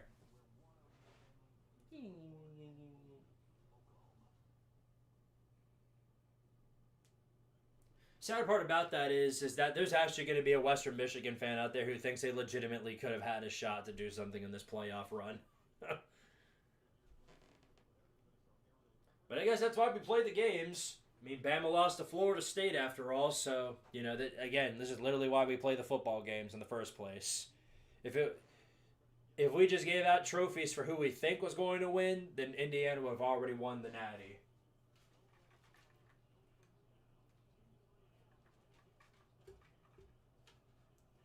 Here's a 3rd down and 3, bunch formation to keep the drive alive. Simpson back to throw. They're bringing all the pressure and incomplete. Great coverage again. Simpson just cannot find anybody open, and it's going to be 4th down. God, what coverage right there, man. That is insane. He stuck with them the entire way. Kalen DeBozo is heated. He wants a flag, and they're not giving him one. So he is crashing out. Took off the headset and everything. I think his hat came off too. Dude was heated. But he pulled on his jersey, so I am a little bit surprised that they didn't give him a flag. Anyway, here's the punt, and that's a bad one. Oh, that is an ugly one. Sails out around the 40. So gives the Sooners an extra 20 yards to work with here, but yeah, not. This is falling flat. This is falling real bad for Bama right now.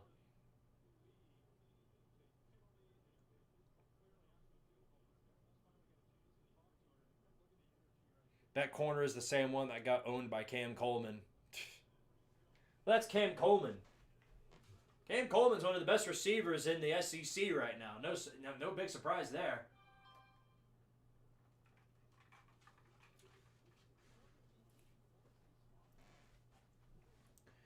First down and 10 for the Sooners. Wagon is up in the air right now. It's not getting tipped over in any capacity. 3 wide set. Here's Mateer. They're bringing pressure over the middle and incomplete. Guy was thrown down right there. That should have been PI too. But I guess they're going to throw him a bone because, well, they didn't call the flag on the last one.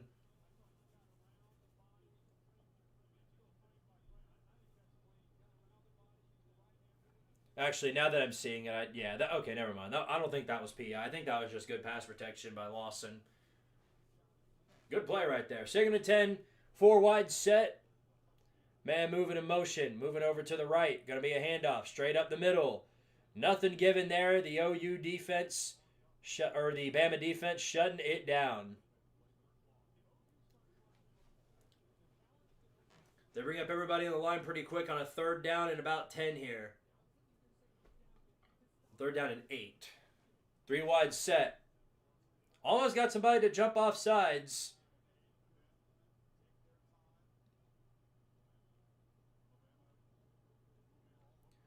Here we go. Some adjustments up on the line. Oklahoma putting up everybody there, with the exception of about 3 people.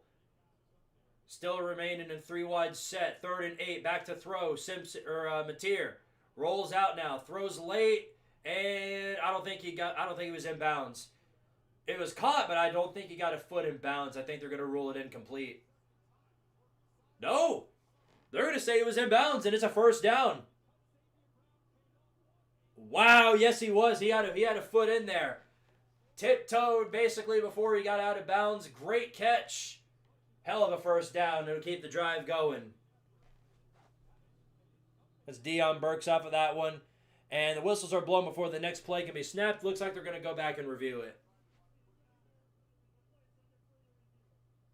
Looked to me like he caught it. Stop running it up the middle and make a bubble screen already. Yeah, it's about that time for our friend Bubble Screen to come back, right? So I guess here it matters about whether or not he actually had possession of it. Because his foot was down. There's no question about that. Looks like you can hardly see from that angle, but it looks like the ball might have come out as he was going down. In which case, obviously, that would be an incomplete pass. But they ruled it a catch. There's got to be indisputable evidence to overturn it. And from the camera angles they keep showing, we can't even see whether or not it comes out. Here we go. Now we can actually see it. So he catches it. His foot is absolutely down. No question about it. He holds on to it. He's got a hand on it. Yeah, that's complete. And the call will stand. Yep, that's how it should be. So it's Oklahoma ball. Stays Oklahoma ball. First down and 10 coming up in Alabama territory.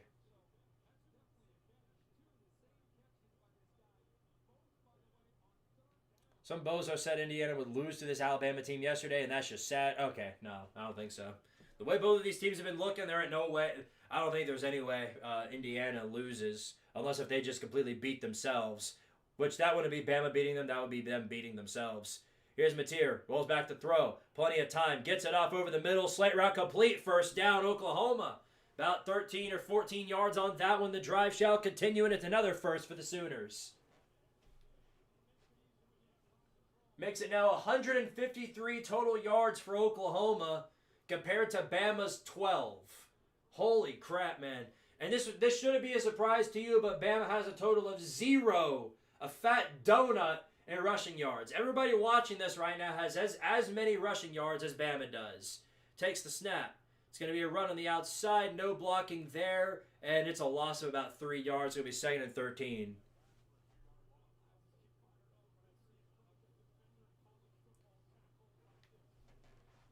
Yeah, dadgum, that crazy. That crazy. Kalen DeBozo has as many rushing yards as his team. North Texas put a better fight. Yeah, heard that one before. North Texas went up against a legitimate defense and then refused to score in any capacity. Tulane proved that already. Here's a screen. Little dump off to Burks outside. Maybe gets 5 yards on that, and it'll be about 2nd and 5 or 2nd and 6. Hey, buddy. So cute. He's just asleep over here.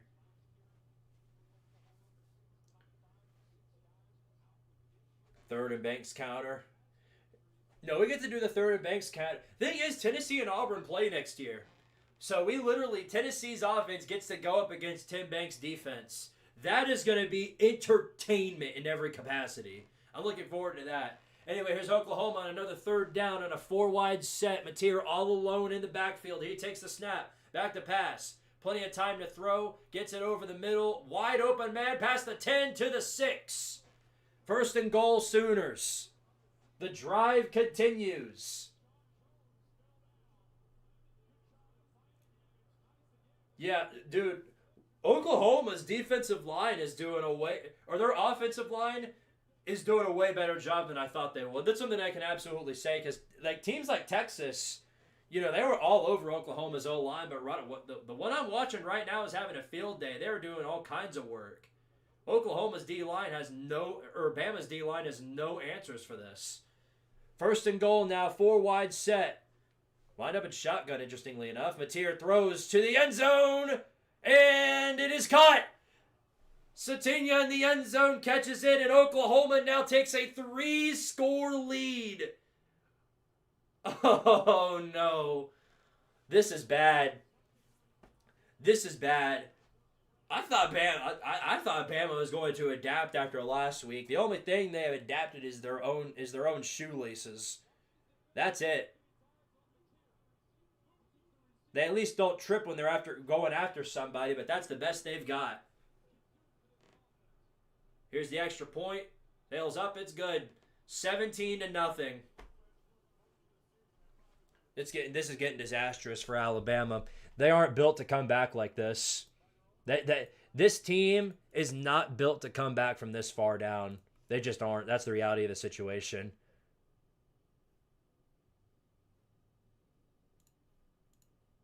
Oh my goodness.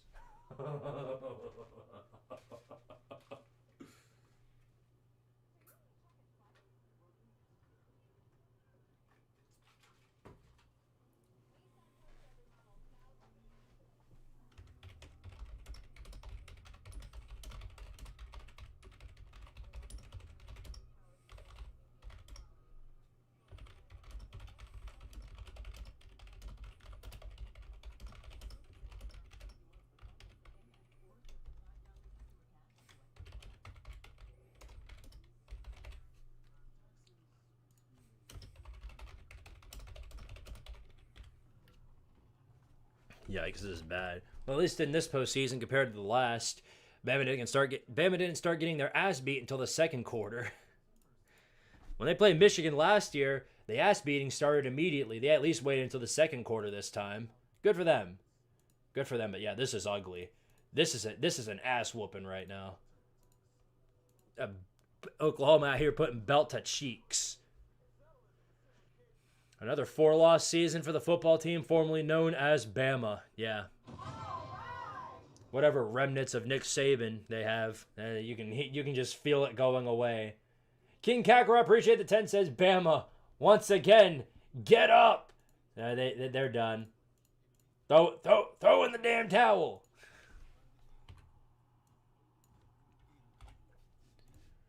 Good Lord, man, this is ugly. This is ugly. This is the worst thing in the history of everything. Texas fan or Missouri fan? Which one are you?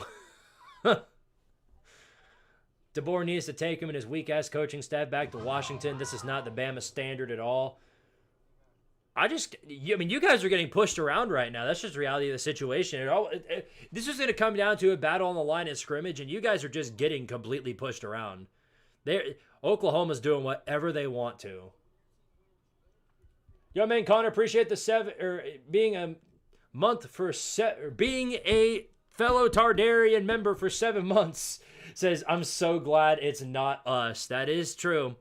That is true. We aren't getting pants like we were last year on primetime television.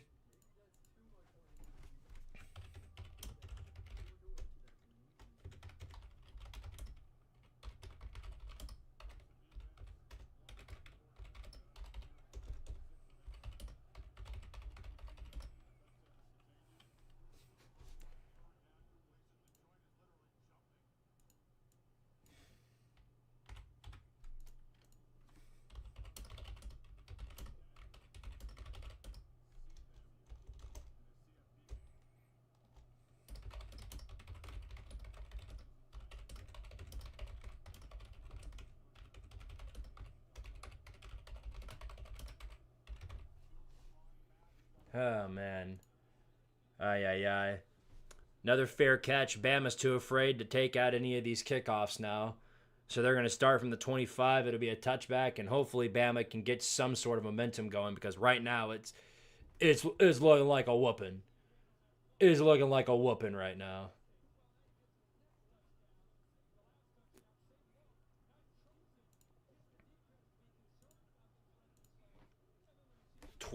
Yeah. Bama has a total of 12 yards of offense, by the way. 0 rushing yards. Everybody watching this right now has as many rushing yards as Alabama. Switch to a 5-wide set here on 1st and 10. Oklahoma bringing up pressure on the line. Bart Simpson back to throw. Oklahoma gets all up in his face. He throws it late, and it's incomplete. He throws at the ground. Yeah, Ty Simpson looks awful. He does. He looks terrible out there. This is exactly how he looked against Georgia. I'm telling you, I told you guys this before the game started. Against any defensive front that actually rattles him, he just plays terrible. He's not a running quarterback, so he doesn't know how to adapt. 2nd and 10, man moving in motion. Takes the snap. It's going to be a little throw on the outside. Good pitch for about 5 yards. 3rd and 5. 17 yards for Alabama total. Oklahoma has as many points as Oklahoma has as many points as Bama has yards. Crazy.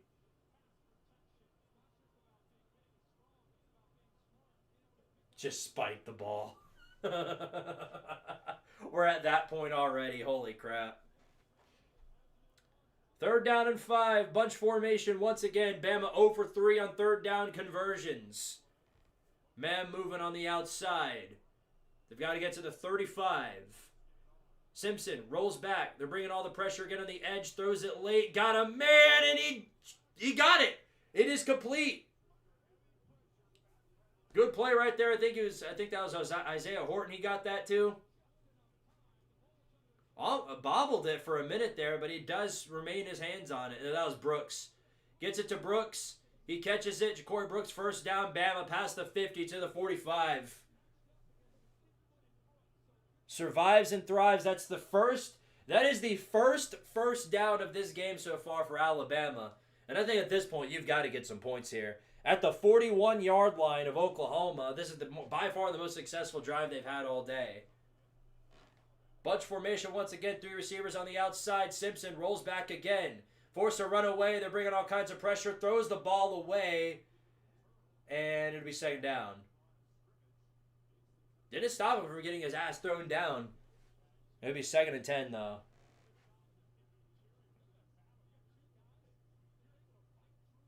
Oh, yeah. This is looking ugly. This is looking ugly, ugly, ugly.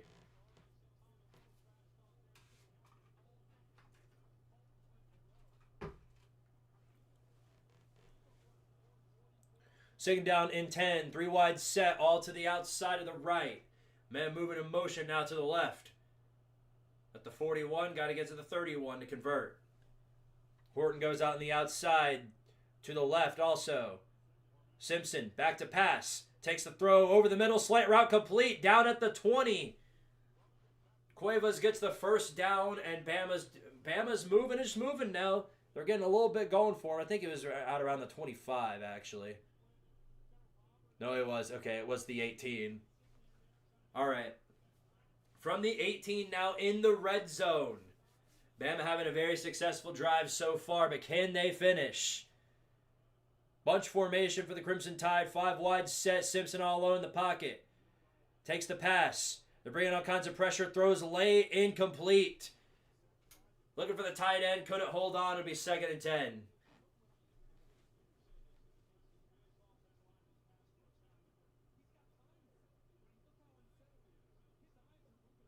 Ay. This is 2 completely different stories we're witnessing on the lines of scrimmage here. Every time I watch John Mateer take a snap or go back to pass, his offensive line is holding it down for him. Every time I watch Simpson do the same thing, his offensive line is just getting obliterated. Basically dookied all over. Soft serve edition. 2nd and 10 now from the 18. Tries to run on the outside. Able to get maybe 2 or 3 yards out of that one. One of the only few successful runs Alabama's had all game long. Tried to have back toss. Not nearly good enough for the first, though. It's going to be 3rd and 7. As a lifelong Bama fan, this is purgatory. Oh, so you're a Bama fan. Well, again, maybe there's a clutch bone hidden somewhere within you. Who knows? Maybe that Texas A&M clutch bone is somewhere there. 3rd down and 6. They're going to give him an extra yard out of that one. Got to get all the way to the 8 to convert. 4 wide set. Adjustment up on the line. Simpson moves back. Takes the snap. Looking. Rolls out of the pocket. Instantly throws early. It's caught, but 2 yards short. It is going to be 4th and 2. Very tough decision for Bama coming up right here. Do you take the 3? Do you go the safe route and just take the 3, or do you go for it and try it and get the touchdown? And the answer is obvious because the offense is still on the board. The offense is still on the field.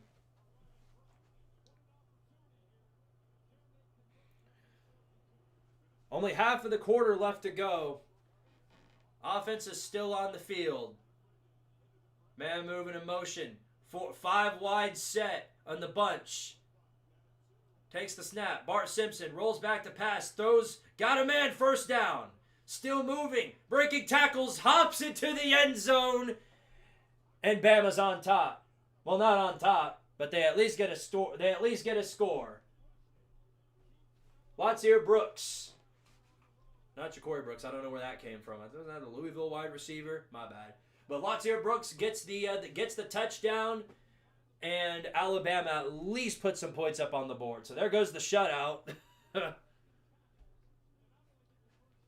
Even with as early as the game is, that feels like a Chris Paul moment. I'm just going to be honest. Kicks up, and it is good.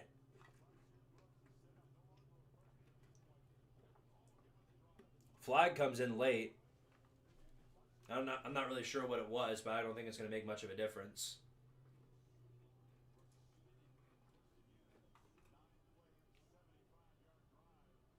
Well, I'll say this much. Yes, Bama at least has a pulse again, but that looked like, you know what that looked like? That looked like the touchdown, the first one they got against Georgia, the only one they got against Georgia. To where they did manage to get down the field and score, but it took everything they had in their arsenal to actually get down there. It took everything they had. That's what it looked like. It would look like way more of a struggle for Bama than it did for Oklahoma.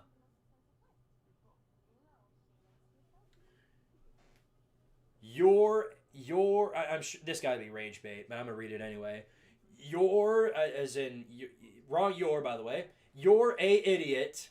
Thinking Notre Dame shouldn't have been in playoffs.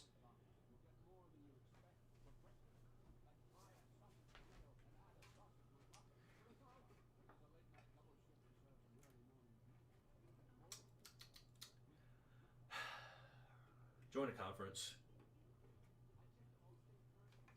This is why I don't get paid $10 million a year to coach. It feels like Alabama is going to be the new Pittsburgh Steelers of the college football world. No. One thing you can always rely on them on is that the talent fee always finds a way to adapt. They were always going to have a rebuilding stretch after Saban's departure.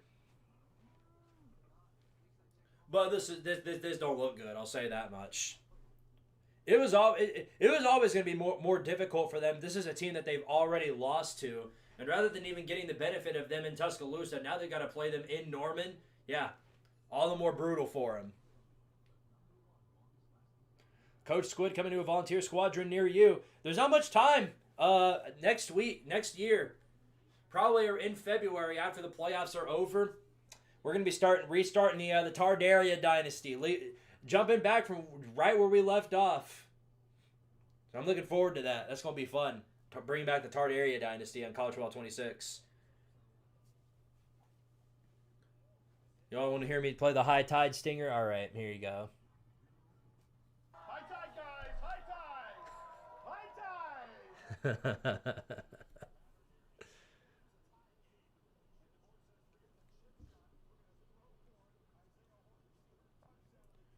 I got to say, I think we are obviously better than last year.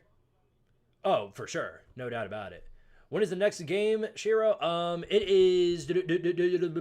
Well, our next game is... And it's our last game. It's our bowl game. That is on the... I think we play on the 30th? Yeah, we play on the 30th of this year. The next playoff game after this one is tomorrow. Tomorrow, we're getting the rest of the college football playoff games. Miami, Texas A&M at noon. I'll be live for that one. And then I'm going to take a break, and I'll be live for the members-only stream at 7 for James Madison and Oregon. Hey, there you are. You came out to see everybody. I'm sure that's not what happened, but you can see him anyway. Say hi, Scooter. Okay. You've been good. Chill out, man. Can you do that? Can you chill out for me? Kickoff's taken. It looks like a touchback, so Oklahoma is going to start from the 25 as well.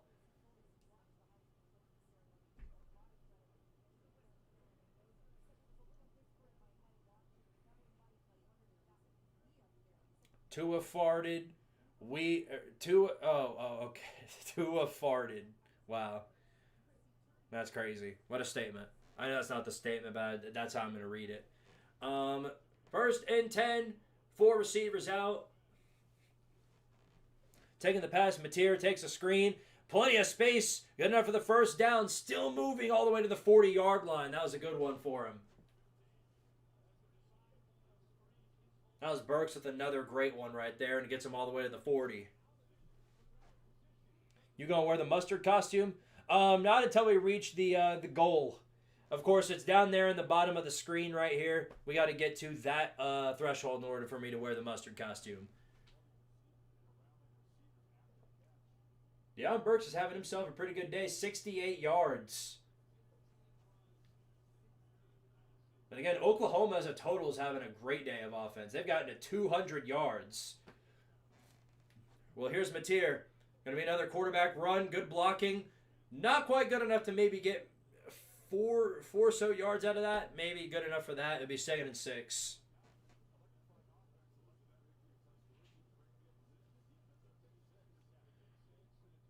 Gonna say that every time turns the ball over Sunday. Tua farted, yeah.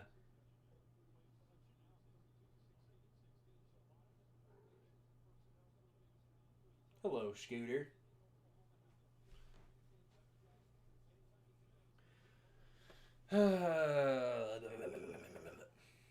Yeah, that run though gives Oklahoma directly to the 200-yard threshold. Pass play by Mateer, rolls out of the pocket. Now runs out, throws late, got a man, not quite a first down, but does get him about 3 more yards. 3rd down and 3 coming up.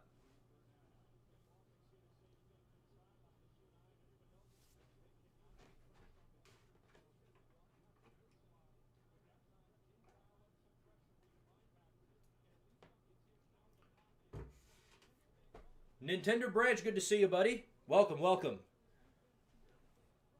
Here we go, 3rd down and 3. Clock is going down, under 5 minutes left to go in the first half.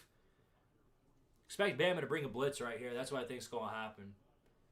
2 wide set, bunch formation. Mateer back to throw. Looks for a man. They're bringing all kinds of pressure on the corner. He dodges him. Still running. Now throws late. Got an open man. And, oh, he dropped it. Wide open. Oh, my goodness. Robinson wide open. Literally had a free lane to the end zone. Mateer did all of that. They brought a corner blitz. Mateer dodges him, throws to a wide open man, and he dropped what should have been a touchdown. Could have put this game out of reach, man. Literally perfect throw. How did you drop that? Unbelievable. D1 scholarship, my booty hole. Come on, man. That's crazy. Well, that'll end the drive right there. Oklahoma will be forced to punt back to Bama, but there is a flag that comes in before the play. And I think it was a false start. So that'll put him back 5 more yards, makes it a 4th and 8. This is what I'm saying. If you make mistakes, Bama can easily get back into this game. So they're not, as funny as it was to watch them collapse in all over themselves. This game is far from over. Here's the punt. Oh, he muffs it. It's blocked. Recovered by Bama. Inside the 30 is recovered by Bama. That is exactly what I'm talking about. You make mistakes and let Bama back into the game. Oh boy, yeah, it's unraveling for Oklahoma right now. You idiots are going to let him come back. Unbelievable. What was the punter doing? What was he doing? It was like he was going to kick it, thought different. It looked like he was trying to get a fake. Grayson Miller just dropped it.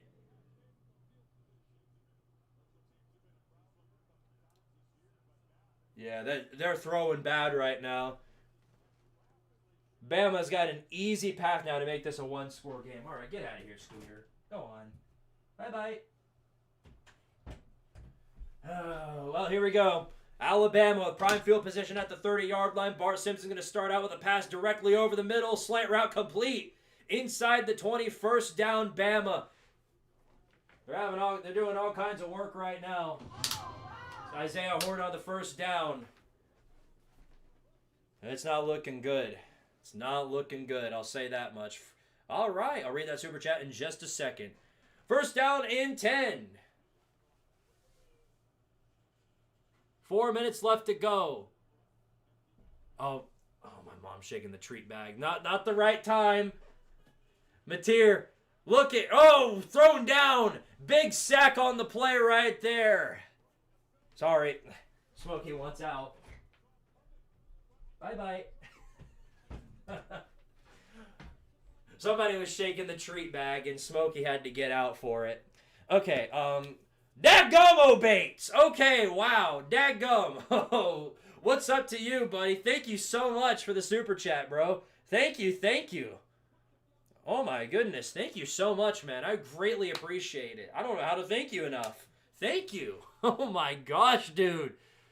Thank you. What in the world, bro? Okay, well, mustard costume's coming on then. Outside throw. Got it to Horton. Not a good one, though. And maybe 4 yards out of that. It's going to be 3rd and long. Wow, okay. Well, I've got a absolutely insane gritty to hit. I know that for a fact. Thank you so much, Obates. Thank you. There's not enough. I don't know how else to thank you. I really don't. But I will do the honors of hitting a very, very long gritty while I wear the mustard costume. Thank you so much, man. Thank you. 3rd down and 11. Clock's going down here for Bama. Almost 2 minutes left to go. Back to throw. Simpson over the middle. Incomplete. Well overthrown. It'll be 4th and 11. They're going to have to settle with the field goal. All right, let me go bring out the costume.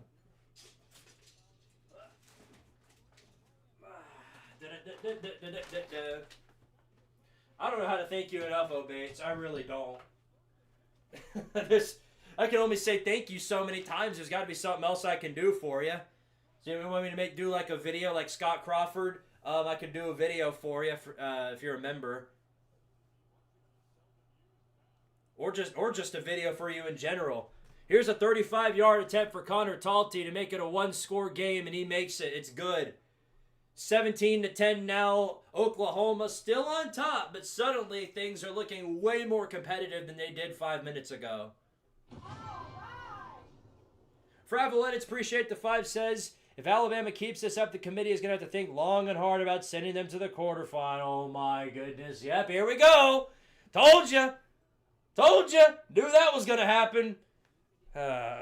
Brother, you got to be real with yourself and realize that you weren't good enough. Eventually, you're going to have to realize that, man. But I appreciate the 5. Very, very generous of you. But you're going to have to realize sooner or later that you weren't good enough, and that's why you're not in. The more you cope, the angrier you will be.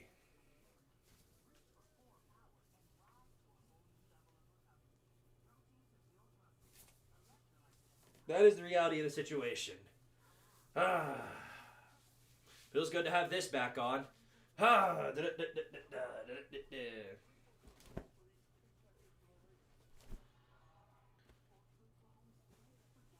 All right. It's back. By popular demand, the mustard man has returned. And now here's the gritty for you. This is going to be a long one. Ooh.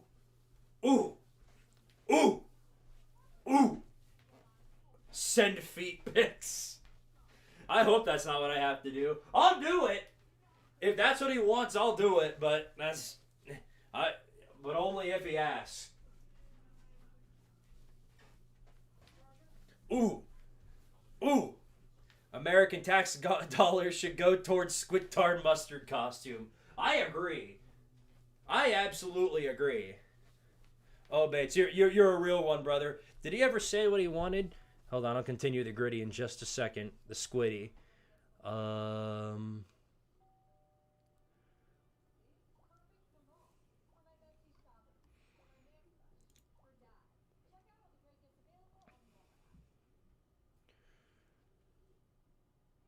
We'll promote you to the hot dog. Ooh, yeah, no, I mean, I figured it out. I've got the hot dog costume Bates, if you want me to wear that too.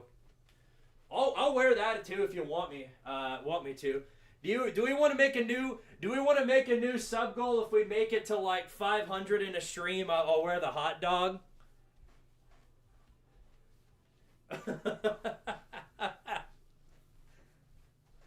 Ooh. Ooh. Ooh. Ooh. Okay, enough of that. Oh, that's crazy. I mean, I don't even know what to say to that.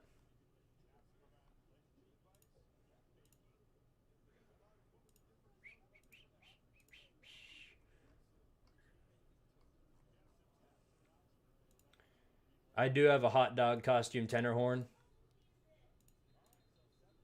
I actually indeed do.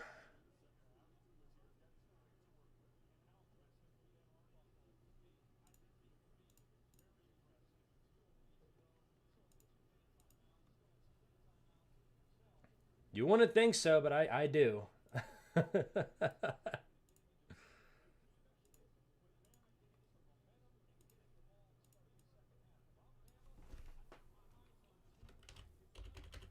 I'll fix that in a moment. First off, it's first down, Oklahoma.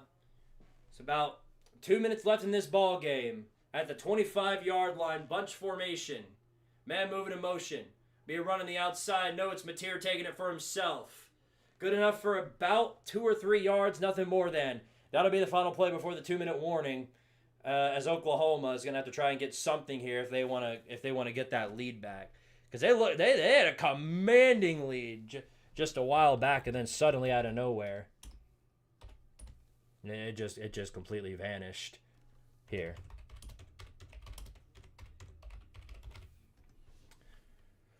Okay. Let's see. Some of you guys can see this. I'm going to switch this up in just a second.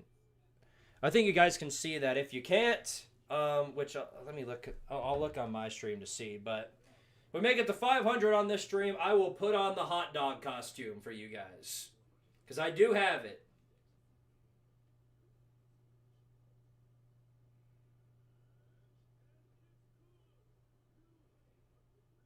I just want to check to see if I can actually see it.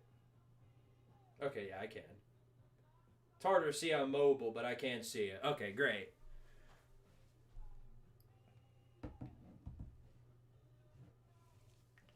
Just ran my deadlock game with the Squidtard coverage in the background. Did you win? That's all I care about. I didn't even know this game was on. Since when did they do the CFP on Friday? Oh, they do it. This is how they do it. They did it last year too. Notre Dame, Indiana. That game last year was on a Friday night. Remember? You might have not remembered because Notre Dame ran away with the game early. But yeah, no, we actually had that game on Friday, and then all the other bowl games on Saturday. Send Notre Dame to the Squidtard Bowl? Yes, Notre Dame and Iowa State to the Squidtard Bowl. I think Iowa State would probably put up a good fight. It could be like one of those things where Notre Dame thinks they're too good for themselves, like Cam Ward. Remember Iowa State played Miami in the Pop-Tart Bowl? Cam Ward quit after the first half. Iowa State came back and won. Could see something like that.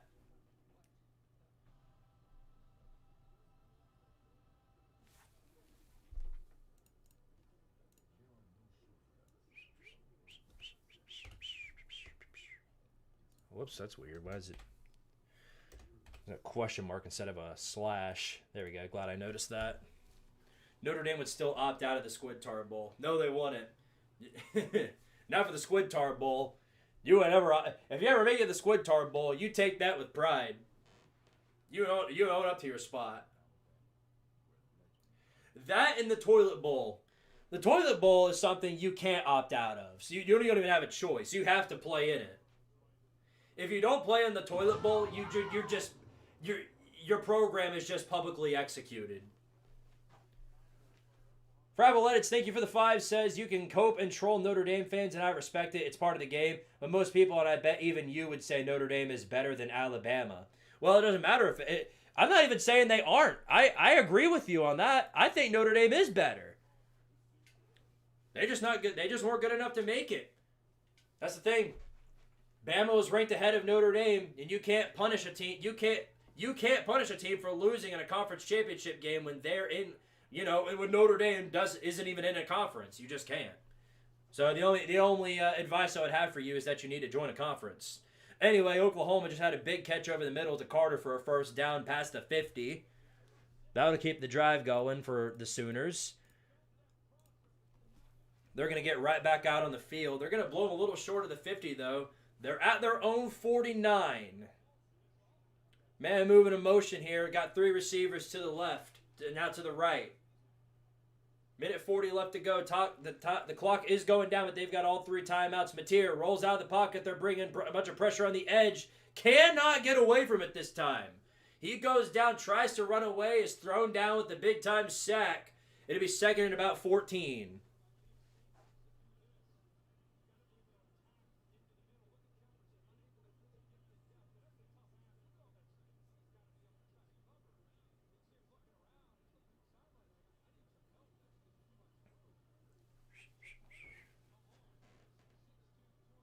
Tennessee's the worst program ever, yet they had a more recent natty than Notre Dame. Dadgum. That's crazy. Is that right? Yeah, it is. Wow. Squid, what would you do to fix the bowl system? There ain't much you can do in this situation. There's not. But what I would say, that the best way that I would think of to fix the situation would be to make it... to where you get a punishment if you opt out. That's what I would think. If you opt out of a bowl game, you receive some sort of punishment. That would be the one way I would fix it off of the top of my head at least. I'd have to actually give it some legitimate thought. Second and 13 though, 4 wide set. Oh, that was picked off. Threw it right to him. Right to him. This could be a pick 6, and it is. Oh, it's going straight to hell. It's all over. Zabian Brown cuts right in there. I don't even know why Mateer threw that. Zabian Brown gets the pick 6. Alabama is tying this ball game up. Unbelievable. Why'd you even throw that, Mateer? What was that?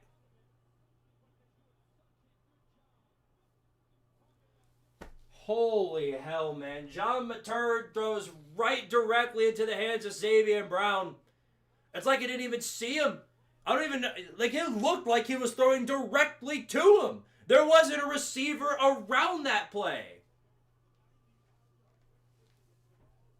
And there's the extra point. Ball game's tied up at 17 apiece. This is exactly what I was talking about earlier, you guys. This is exactly what I was talking about.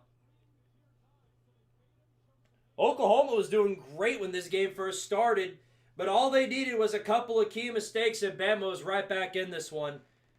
Oh, for added measure, Zabian Brown stiff-armed the shit out of John Mateer when he was trying to tackle him. John Mateer, what are you doing? What are you doing? Oh, welcome back, tipped over wagon. I cannot believe that. They're right to him.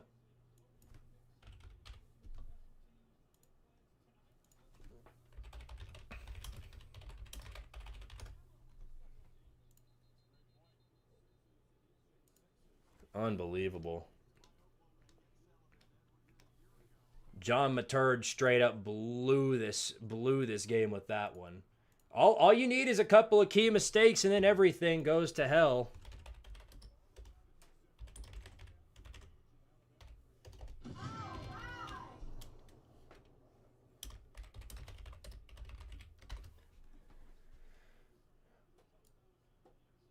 Ay, man. That was terrible. Yo, man, Con appreciate the 2 says Moneyline Mateer returned in full force. Here he goes again. Back to throw. Oh my goodness, he just nearly threw another one. He just nearly threw another pick 6. You might just want to call the half here, man. He's rattled. Now that was batted in the air, which definitely didn't help that whole situation. It was definitely way less of a bad throw than the last one we just saw, but that was the whole game plan has been thrown out the window. That was terrible. 2nd and 10 now at the 25-yard line. 4 wide set. Mateer all alone in the backfield, throws on the outside. Little pass play, pitch good for about 5 yards. Can we watch Squidtard Sports Fernando Mendoza dancing around? Yep, here we go. Squidtard Mendoza. I'm Fernando Mendoza, in case you didn't know. I won the Big Ten. I'm the Big Ten champion. I'm your Heisman Trophy winner. Oh, my Lord. Time's going down. I think Oklahoma is just going to take this to the half. The way these last 5 minutes have gone for OU, I don't blame them at all. It's just gone all to hell for them. Here's Mateer, quarterback run. Not enough space to get more than maybe a yard. That's going to end it. That'll end your first half, and we're going to be tied up at 17 apiece. Unless Bama thinks they can do something. Yeah. For whatever reason, Kalen DeBozo is going to take a final time out here with 22 seconds left. He thinks that he can do something before the end of the half. Will you do some NFL content in the future? Potentially. If I've got the time, yeah, absolutely. But there's so much going on, especially around this time in the college season, that I doubt I'm going to get the time. But if I've got it, though, I'll plan on doing it, because I'm going to start doing basketball videos and then baseball videos once it gets around to that point. I've got to make a Tony Vitello experience video, so yeah, no.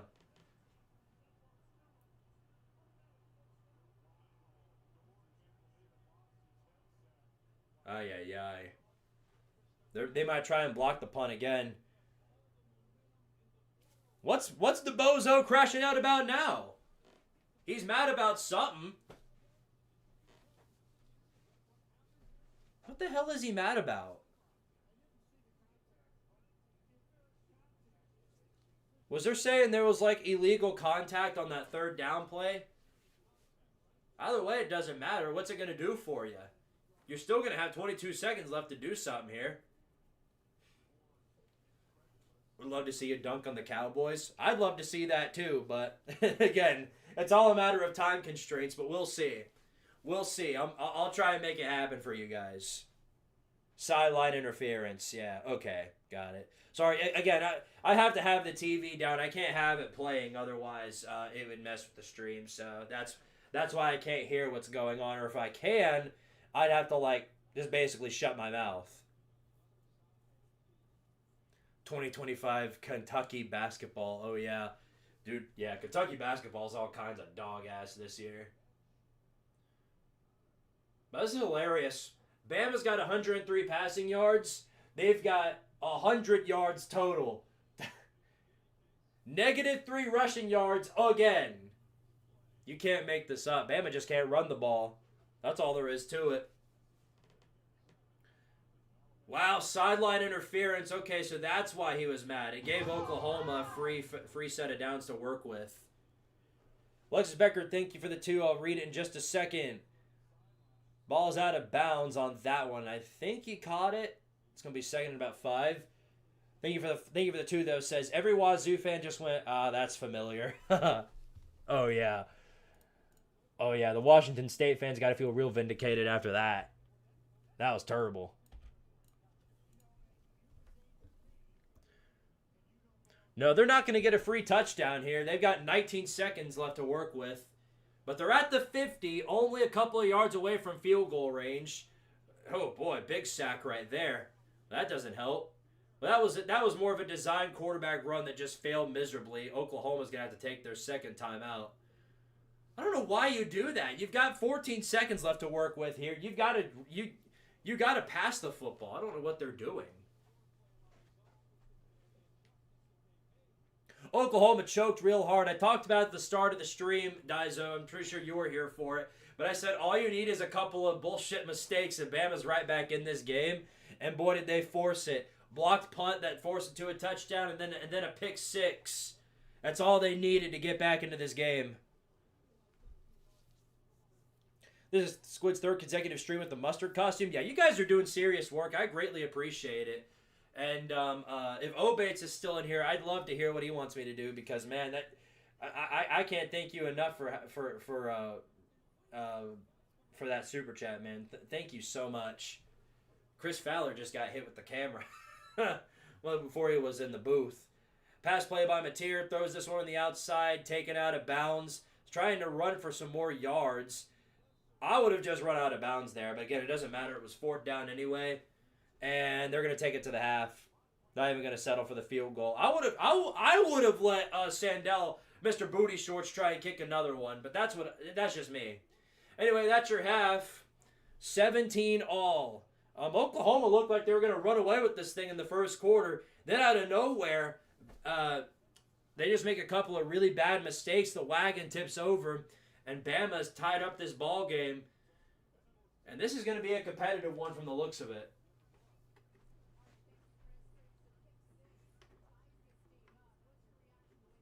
He wanted a video on Syracuse's lack of offense. Ooh, a Syracuse video. Okay, I'd make that happen. Would have been easier if they had actually fired Fran Brown, but I will likely get to that. I don't mind making a video on them. Wow.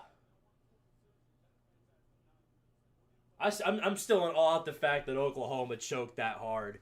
That's absolutely crazy.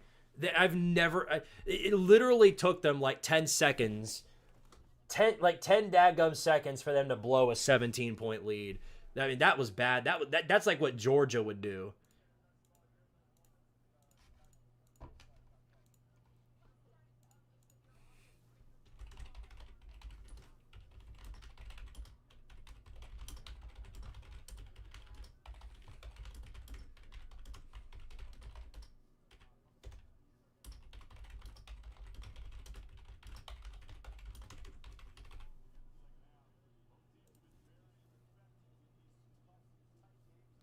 Boy, that was terrible.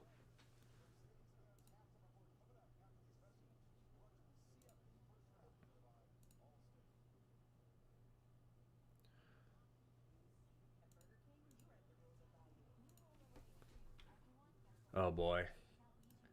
Oh, my goodness. I think we have a special guest awaiting us. Okay. What is he doing? What in the world are you doing? Hey, numbnuts, you realize I'm live, right? Hey, buddy, you know that's part of the fun, right? Hold on a second. Oh, my God. Hold on a second. I wanted to say hi. I heard you were in your mustard get-up, and I saw. Uh-huh, that's correct. Dude, what in the fuck was that shit at the half? Like, before they went into half. Oklahoma had Alabama by the... Gave up 17 straight. Yeah, that was Oklahoma football right there. They went from acting like they were playing an FCS team to suddenly acting like they were playing Texas. That's all it all came down to, because that was terrible. That was dog water. That was diarrhea donkey doo-doo ass right there. Yeah, I mean, I want to think that Mateer on that pick six, he probably just miscommunicated with the wide receiver, because it looked like he was throwing it on the wide receiver's cut when he made a move. But instead of the wide receiver doing a comeback, he was running a fucking post route and threw it right into the fucking defensive back's hands. So, like, that's the kind of shit that's like, you've had 3 weeks to prepare for this game, and you can't even figure out a simple cut route for the wide receiver? No, Mateer suddenly, when they started bringing more pressure on Mateer, he suddenly went from looking really good to just overtly rattled. The same thing happened to Ty Simpson in the first quarter.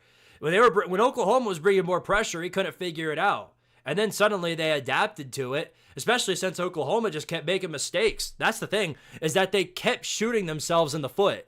If Oklahoma wanted to put this game away, they had the perfect opportunity. They had a wide open receiver. Mateer throws straight to him, and then he looks at it for a second, realizes, oh, wait, I can't hold on to this football, and then basically drops what should have been a clear touchdown. Yeah, easily. I mean, that Xavier Robinson, like, that was the real turning point of this whole fucking game so far. Xavier Robinson catches that. It was 24-7 Oklahoma. Easily. And this is a completely different story right now. And then suddenly he drops the ball. The punter, I guess he ate popcorn on the fucking sideline before he went on the field because it just slipped right through his goddamn hands. Alabama scores a touchdown on a goddamn 4th and 2 from their own like 10-yard line. And then the pick six happens. So I don't know what the fuck it is with Oklahoma right now. I guess they're just destined to always lose in the playoffs because they were 0-4 in the playoffs coming into this fucker, and it looks like they're on their way to 0-5. I mean, we thought it was all Lincoln Riley. Turns out it's just Oklahoma. They just can't put it together in the playoffs.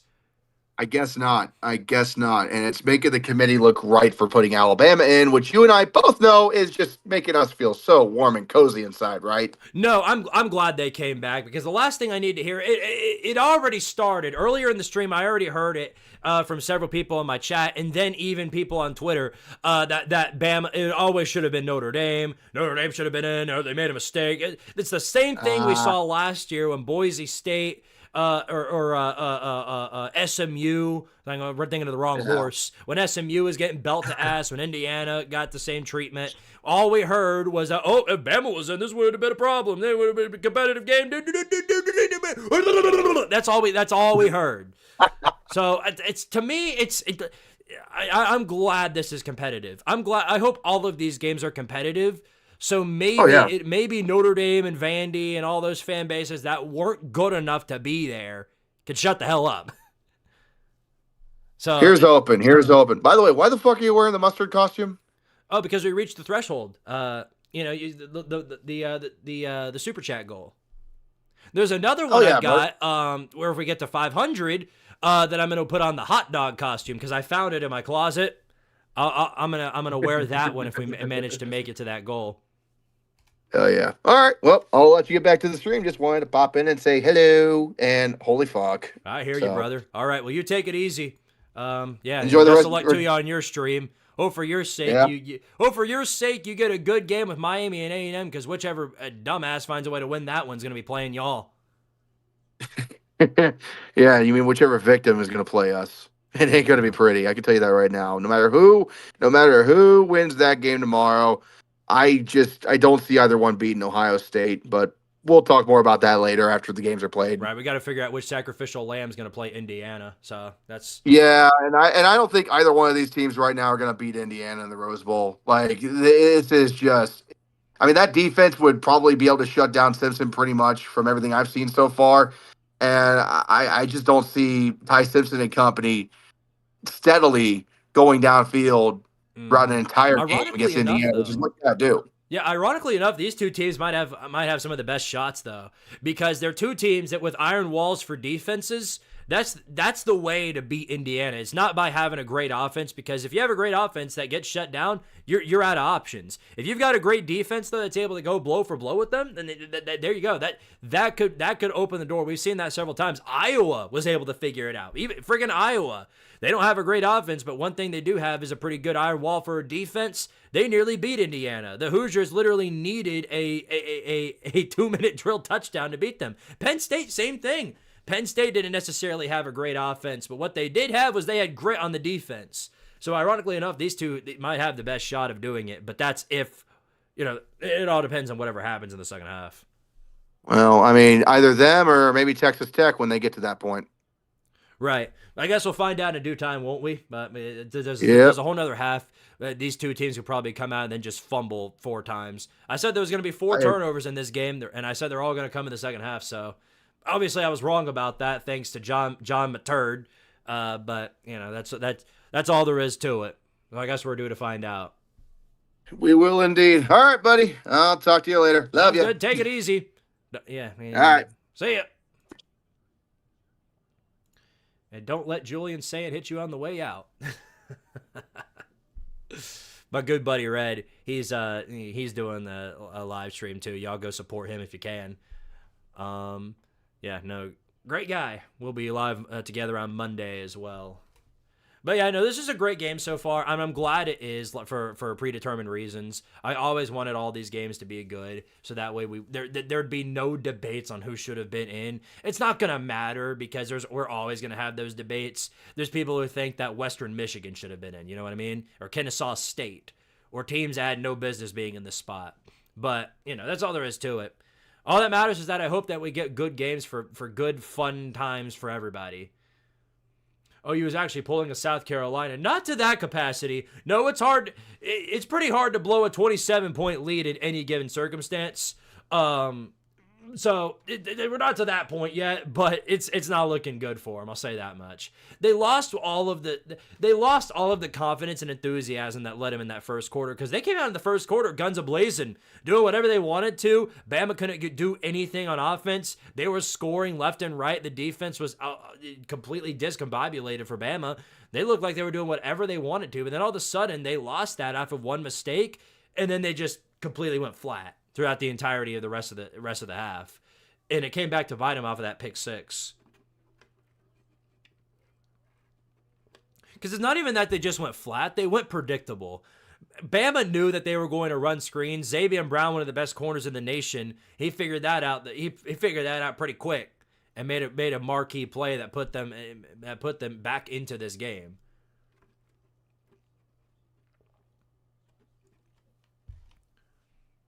Indiana destroying both of these teams. You would think so, but ironically enough, I think they do have some of the best shots of actually doing it.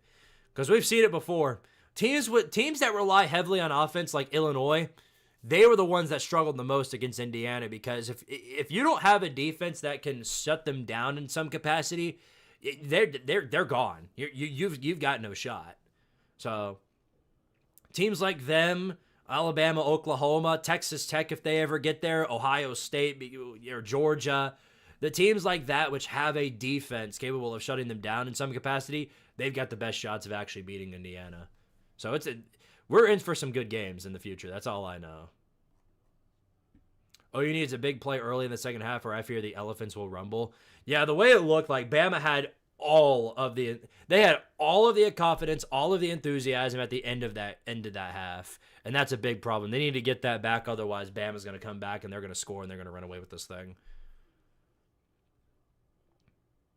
I say I'd rather have Notre Dame in over James Madison or Tulane. Yeah, there's going to be the argument there is that, the G5 and the conference champions, they shouldn't be in. That's what people are going to be saying, is that the G5 teams should not be in there. But then if you take out the G5 teams out of the playoffs, you might as well just go ahead and put them in their own separate league. That's what needs to happen.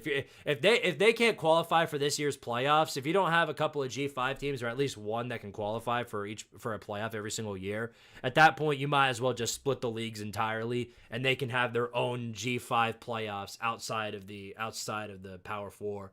Because at that point, what's the point? If they aren't even going to let you get there, then what's the point? You know what I mean?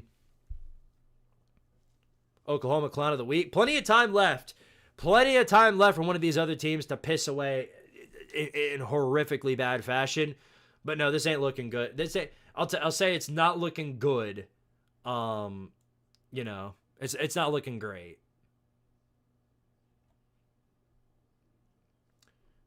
Here, like I always do, I need a quick little break to sort out my thoughts. I've got a bit of a headache going, so I was going to take some Motrin real fast. I'll be gone for about 5 minutes, so I'll be back around, what time is it? 9? Oh my gosh, it's almost 10 o'clock. Good Lord. Holy crap. This game went by fast. I'll be back pretty quick. Give me about 5, though, and we'll get right back here on, started back on the YouTubes. Yeah. I will see you guys very, very, very shortly. I got to take away the starting shortly thing on the front page. All right. I'll see you guys in just a few minutes.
Greenbow, Alabama. Alrighty then. Alrighty then. I'm back. And so are the cats. Look. He's back. He left my room to go get treats, but now he's returned. The sweet little buddy he is. I actually brought him back in here, but he's so cute. He actually is really chill, so he's just going to stay around there for the rest of the stream probably. But yeah, what a game we got here. It's funny. I went to go talk to my parents about the game, and they turned it off after it was 17-0. They thought, oh, it's over. It's over. Fat lady saying it's over. I tell them, I was like, brother, it tied. It's tied. What do you mean?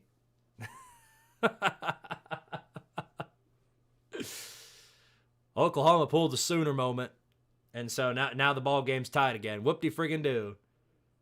I'd rather put the playoff teams to 8 than 16. A lot of people wanted it to just be 6. Unfortunately, that's not how it is anymore. They jumped directly to 12 for whatever unknown reason. Well, they're doing the highlight reel. I guess I'm gonna. No, it's too late for that. I've got my orange drink. I'll be all right. I was gonna run to the bathroom real fast though.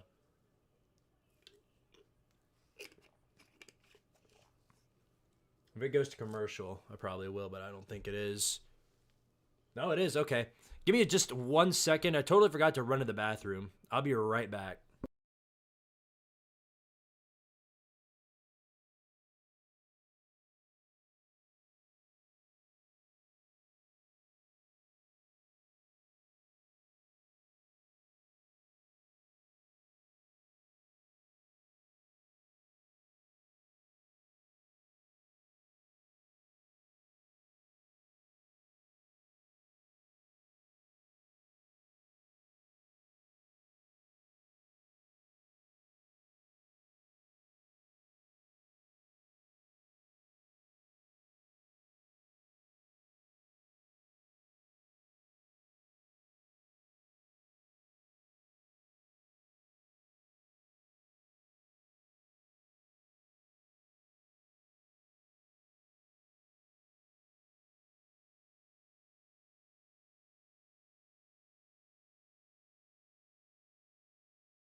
Okay. All right. Feel much better. All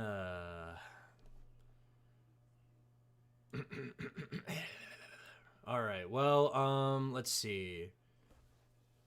Hello, Smokey.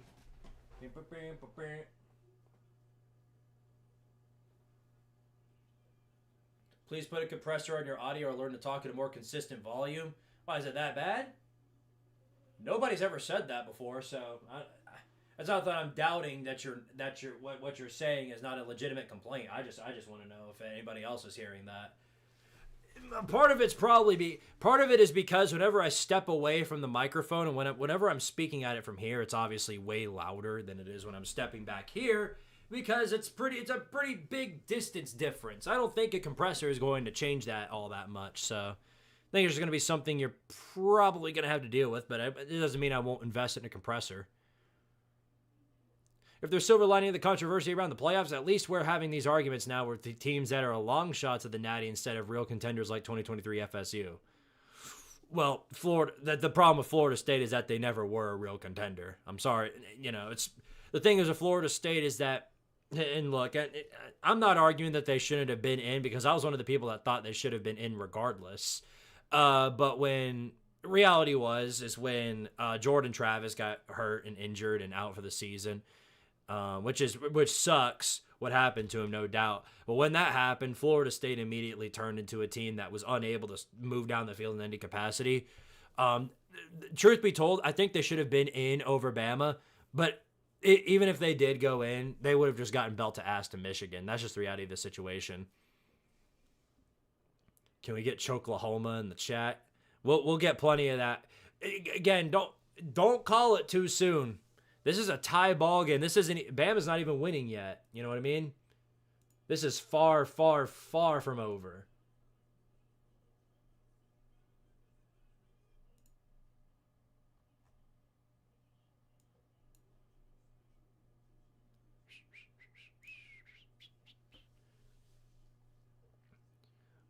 Quick question. What are some of your favorite movies and what genres are you into? Mine is horror, especially films from Blumhouse. I'd have to give it some legitimate thought because I haven't watched many movies, and the ones that I have, I don't necessarily remember all that much. See, I'm more of I'm big into anime and stuff, and I haven't really watched much as of recently, so because I've been so busy. But you know, if you ask me what my favorite anime is, I could tell you all about that.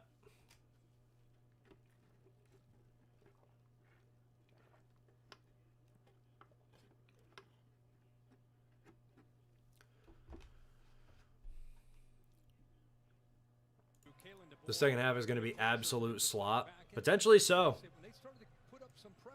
I'm not of the belief that like neither team is.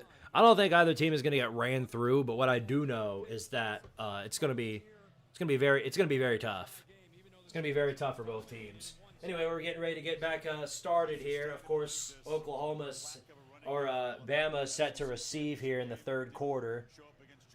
So this is their chance. Better chance than any right now to go ahead and get the lead here. So we'll see if they can blow it.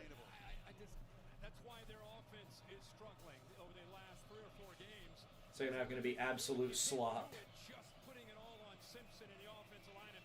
Yes, Young Man Connor, you are absolutely right about that. I don't think it's the best anime, but it's my favorite. This kick is sailing all the way to the 5, and it'll be caught for a touchback. Another fair catch. They're just way too scared to. They're way too scared to take any of these footballs out to return. That's just the reality of the situation. But man, did this thing unravel on Oklahoma instantly. I mean, it did. It looked like they were going to run away with it, and then all of a sudden, make a couple of key mistakes, and everything goes straight to hell. So now it's 17-all. Yeah, I know you can hear it barely. I've got it to where it's very quiet. Oh, shoot, it's because I have desktop volume on. You're right. Good catch. Rolling out of the pocket, Ty Simpson caught. Still running, first down. Ball might have come out at the end there. They'll blow it dead, but it's still good enough for a first down. This is a Squidtard live stream without some technical issues. And it's entirely my fault. Jermaine Bernard, the ball pops out as he goes down. It just depends on where he's spotted as he goes. Yeah, his arm was down. That's a first down. Is it bad to say Future Diary is my first anime? No, not bad at all. All the power to you. 1st and 10 from the 20 or the 37 actually. Quick pitch on the outside, caught for about a 5-yard gain past the 40. Going to the 41-yard line, got to get to the 46 to convert. 2nd down and 5 coming up. Oklahoma's punt game is really good, not going to lie. Yeah, Oklahoma is one of the best special teams in the land right now. And that'll get you far in close games like these. That's something I can absolutely agree with. 2nd down and 6.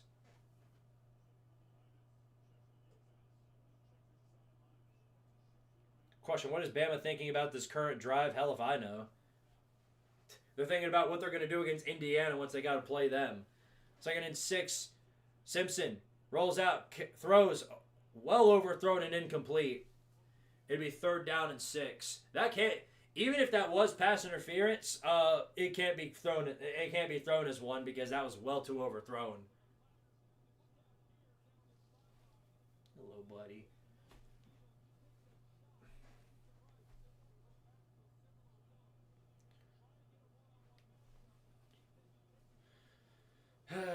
All right, well, Bama, here we go. 3rd down and 6. This is your chance to get up on the board here and at least, take the lead. We'll see what they got. Bunch formation, 3 receivers out to the left. Adjustments up on the line. Now 4 wide set. Quick motion on the line. Here's Simpson, and he is hit as the flag is thrown. There was a flag blown midway through the play that blew it dead. And it's a false start, yeah. That was absolutely a false start. Lyman jumped way too quick. Caden Proctor on the flag. Well, it looked like a convertible third down suddenly turns into a 3rd and 11. Definitely not doing them any favors. Although Simpson took a big hit right there when the flag was thrown. They aren't going to throw one for that. 3rd down and 11 now.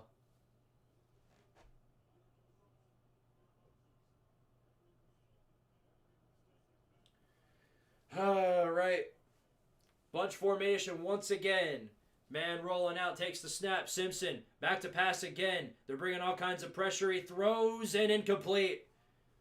Had a man there that was open, but it is forced out of his hands and it'll be incomplete. 4th and 11 for Alabama. They're going to have to give this ball right back to the Sooners. You're seeing, I'm sure you guys are seeing the same thing that I'm seeing, the ones that are watching, but what seems to be almost every single play now, Ty Simpson is rolling like this. He's going so far out of the pocket because he knows that OU defense is going to be all over him. Jared Bentley, thank you for subbing up to the channel. This one's returned around the 25-yard line. That's where Oklahoma will start their next drive. As an Arizona Cardinals fans, we need to trade Kyler Murray and draft either Ty Simpson or Fernando Mendoza. Yeah, I don't know about that one. I think there's more concerns than quarterback when it comes to the Cardinals. Way more concerns. Ryan Williams should transfer. Boy, if he does, everybody's going to be all over that one.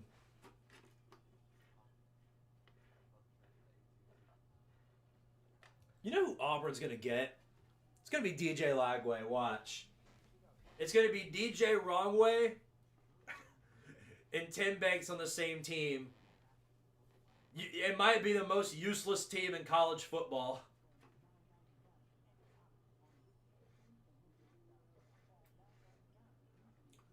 Ryan Williams is not going to LSU. He's not. I don't think that's happening. I don't even think he's hitting the portal in any capacity.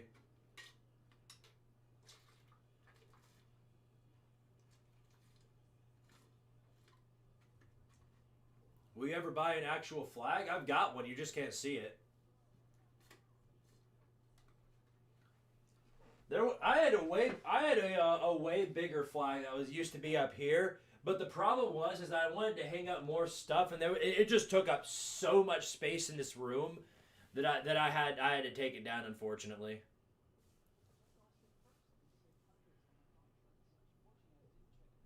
The Cardinals have confirmed that they are moving on from Kyler Murray already? Daggum. Okay, then. Who's going to take him, though, is what I want to know. This hat is so pointy. So it's so long up here that the problem is every time I walk past my ceiling fan, I end up hitting this thing. Hello, kitty. Smokey, he is the chillest cat ever, bro. He is just chilling right here. He does not care at all that I'm petting him right now. Cause Scooter, who's under the bed right now, or at least I think he is. Is he? I'm sure he is. He always likes it under here. Yep. Hey there. Okay. I didn't even touch him. I just looked at him and he stepped back and ran away to the other side of the bed. He likes being there. I just don't get why he's so weird about it. You think the Steelers are going to take Kyler Murray? That is possible, but don't they have Aaron Rodgers? Didn't they spend a shit ton of money to get Aaron Rodgers? Here you are. Hello. You came out from under the bed. Here, go see your brother. Chill out with your brother. Quit being a butthole. All right, well, here we go. For Oklahoma, the last Bama drive just completely flatlined, so OU will get this ball back in an attempt to retake the lead.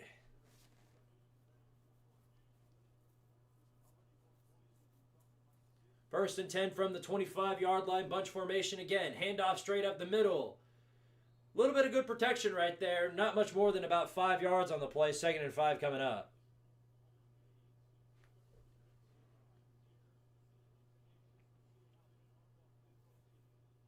Las Vegas will probably trade for Kyler Murray.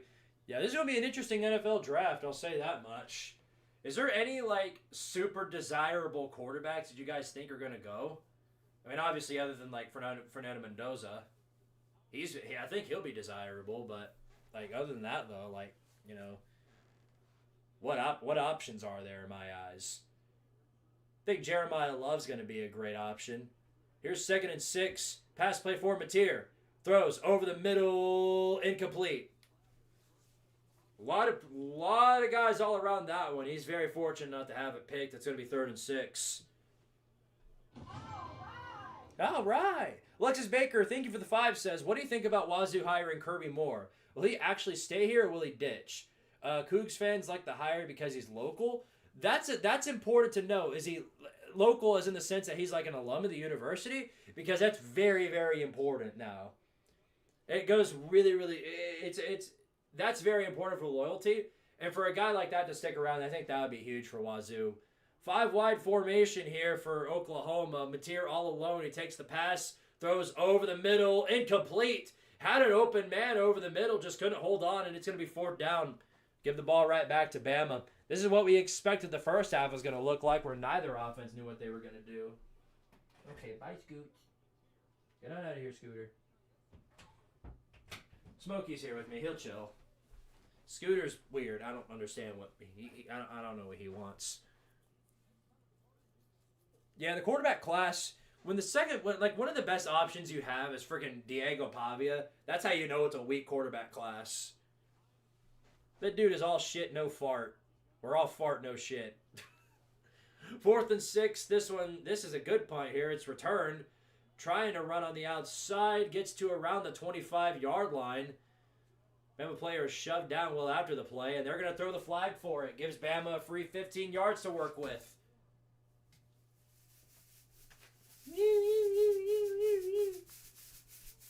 The pool noodle of legend.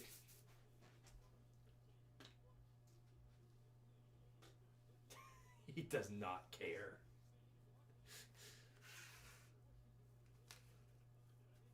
Yeah, they're going to call him for the late hit. That looked like a flop to me. Either way, though, yeah, free 15 yards.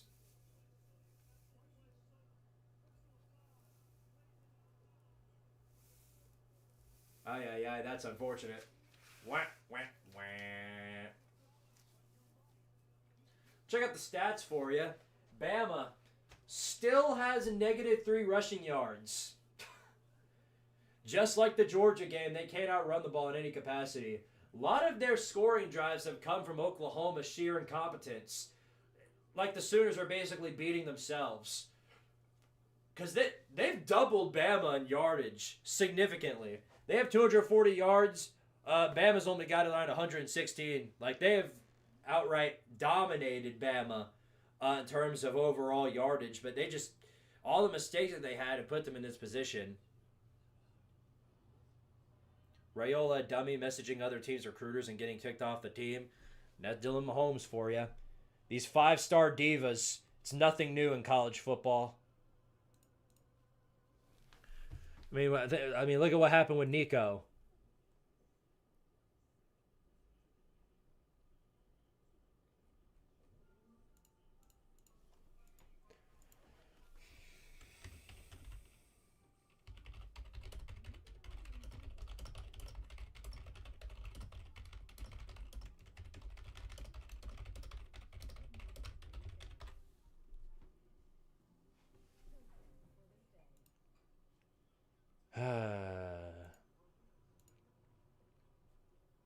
Neither of these teams stand a chance against Indiana. That's what, I mean, most of us think the same way. But like I said, I mean, ironically enough, they've got the best shot because of their defense. You need a team with a really good defense and an average offense to get away with beating Indiana. That's just the only way that's going to go for you. In a lot of ways, this is the inverse of the first Oklahoma game. Not even so much of that, because it was a close game all the way through. If Bama had any sort of competence in that last drive, they could have taken the lead and won. But you know, the only difference, I mean, obviously the difference here is that Oklahoma ran away with it at first, and then Bama climbed all the way back thanks to Oklahoma's sheer competence. And now it's a tie ball game at 17 apiece. But again, a lot of ball game left. Plenty of time for either one of these teams to go ahead and lay out a big fat diarrhea all over the place. So all the time, literally all the time in the world for something like that to happen.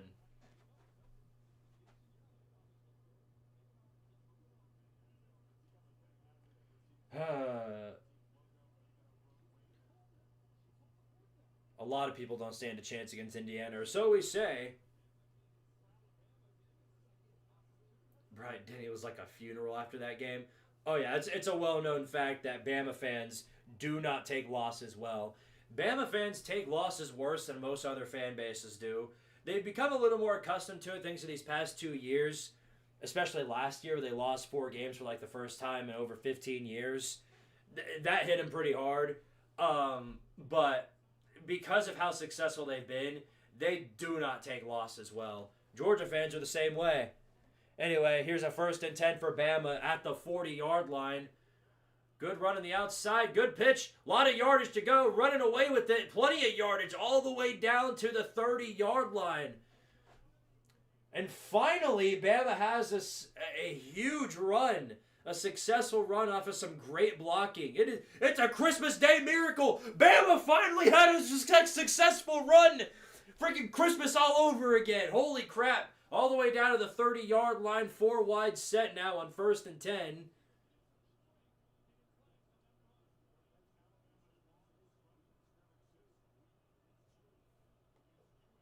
Here we go. That was Danny Hill on that one. Here's a 1st and 10 for Bama. 3 wide set. Throws on the outside, incomplete. Looking for Brooks over the middle, couldn't hang on. It's going to be 2nd and 10. I don't even think he got his hands on it. Oh, Bama loses. They got stupid lucky with the special teams screw up and pick 6 for the majority of the first half. Oklahoma's controlled this game. Sooners have to get back. Oh, yeah. No. Oklahoma, the only reason Bama's still in this game is because Oklahoma beat themselves and basically literally took a shotgun right to the foot. That's the only reason Bama's still in this game. But now they have a chance to take the lead. Here's a 2nd and 10 from the 30. 4 wide set once again. Back to throw. Bart Simpson looking. Plenty of time to throw. Takes a shot directly to the end zone. And it is caught. And there you go. Bama has officially taken the lead. Holy crap. Well, there you go. Crimson Tide takes a lead. Ladzier Brooks, 30-yard reception touchdown. That's 24 unanswered for Oklahoma. For Oklahoma, man. Unbelievable. What are they going to do? What are they going to do? Ay, ay, ay. Sweden official, thank you very much for the follow on Twitch. Ay, ay, ay. That was 3 plays, 75 yards. Absolutely crazy. Here's the kick. It's up. It's good. There you go. 7-point lead for Bama over Oklahoma. 24 unanswered. Bad news for Oklahoma. They've got to get something together fast. Otherwise, Bama might run away with this thing.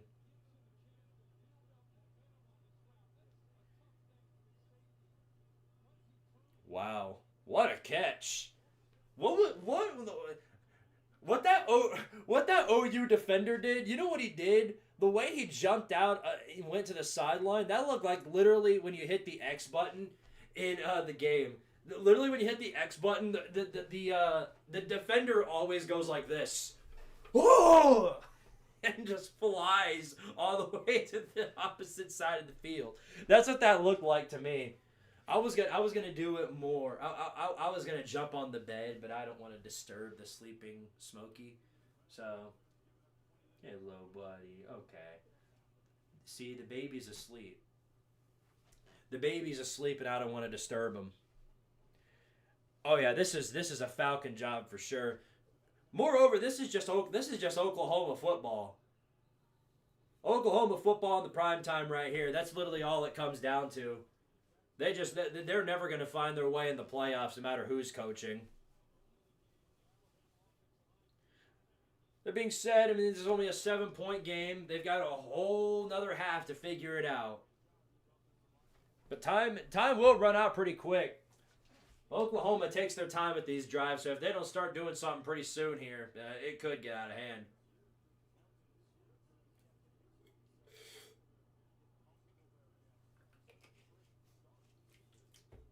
Here we are, 1st and 10 from the 25-yard line. Bunch formation, receiver moving to the left. It's going to be a pass play. Mateer tries to run away from the pressure. Boom, down with a big sack. They brought the pressure. They brought an extra man. And he goes straight through the line and gets him with a sack.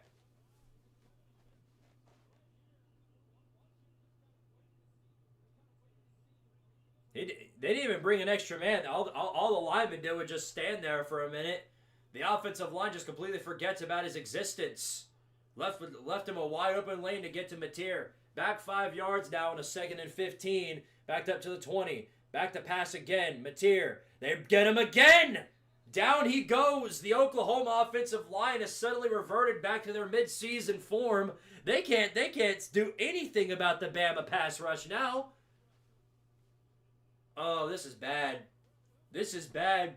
Oklahoma D-line got their swagger back. Suddenly the offensive lineman can't do anything about it. Then watching this right tackle just completely... Simmons, this guy Simmons for Oklahoma is just getting absolutely crushed on every play. 3rd down and 22. Mateer back to throw again. Well back to throw. They just dump it off. He runs for a little bit of yardage, nowhere near the line to get the 1st down, and they're gonna have to punt. Aye. And not only that, but Bama, if this isn't a really good punt, this is going to be really good field position to start out this next drive.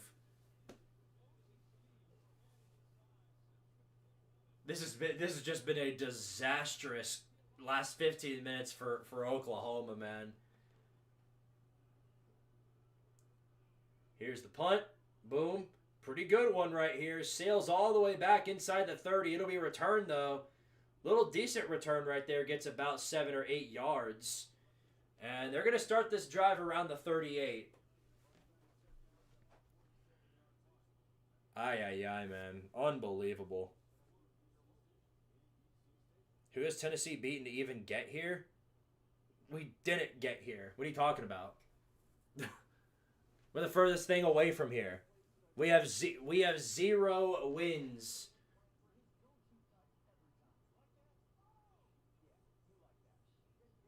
You must be talking about Oklahoma. You must. Oh, okay. You're talking about Oklahoma. Yeah, that's best.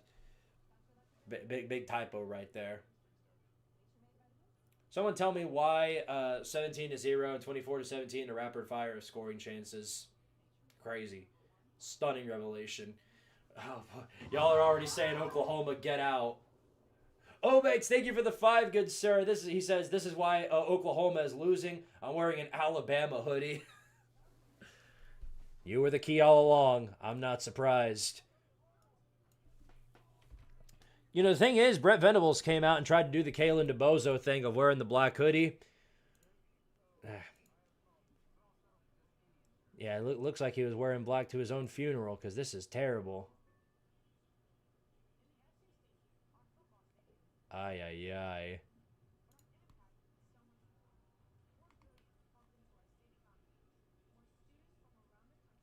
This is just getting terrible.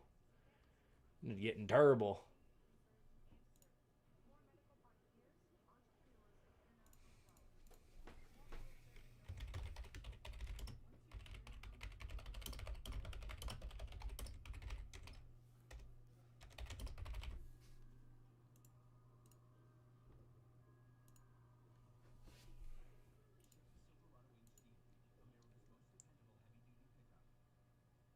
Butch Jones will be the next Alabama head coach.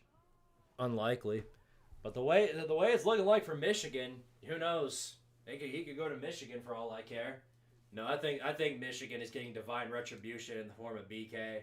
I think that's what's getting ready to happen. I think they're going to be forced to hire Brian Kelly. Biff Poggi, I don't think he's going to... As good as he's been for them in many cases, I don't think he's got the materials to be promoted to head coach. And if they do, that in itself is going to be a mistake as well. I don't think he's got the potential. Not yet. He doesn't have the experience. He's not... He's not going to come in and suddenly start winning 10 games. I think Michigan will take a big fall from grace if they go through with actually making him the head coach. Hey, buddy. Did you have a nice nap? What's up? Oh, you're just moving. Okay, he's not done. He's not done.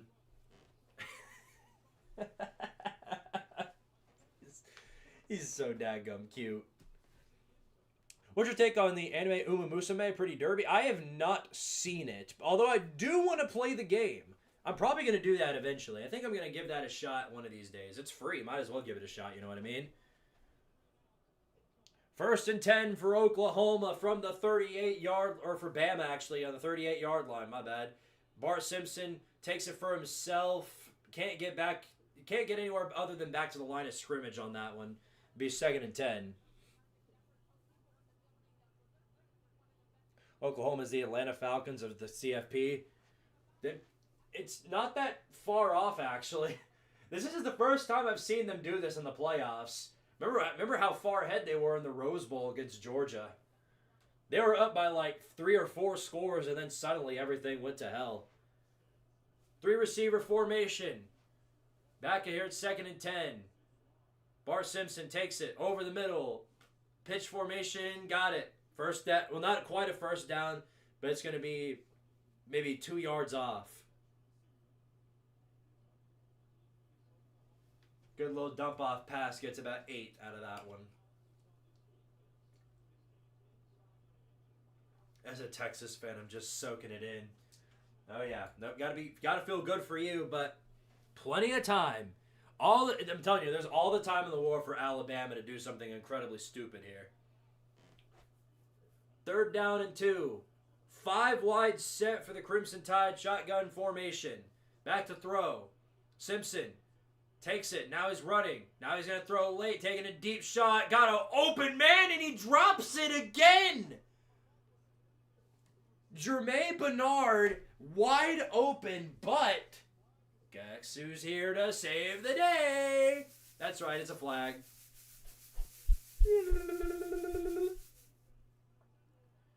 And looks like this is going to be, holding on Oklahoma. Free first down for the Crimson Tide. Brent Venables is crashing out about it. He is not happy. Well, that was their chance. That was their chance. But ref ball comes in to save the day. Oh, no. Jeremy Bernard. Okay. It doesn't. It hardly matters. But if what you're saying is true, then that's what I'll call him, Jeremy Bernard. All right.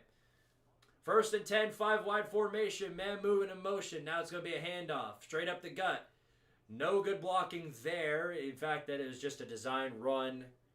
Gets back to the line of scrimmage, if that. Hey, Smokey. Oh, you come here, buddy. Oh, you think you're going to escape, but guess what? I'm right here for you. Ha. Look how cute he is. Look at how cute you are.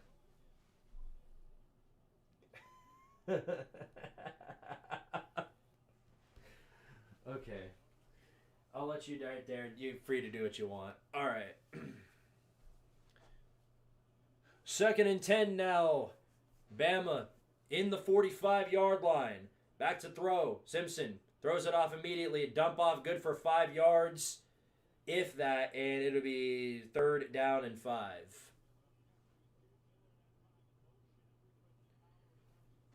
Got it to Brooks for about 5 yards. And it'll be looking, 3rd and 5. 7 minutes left to go in the 3rd quarter. Bama dangerously close to making this a 2-score game.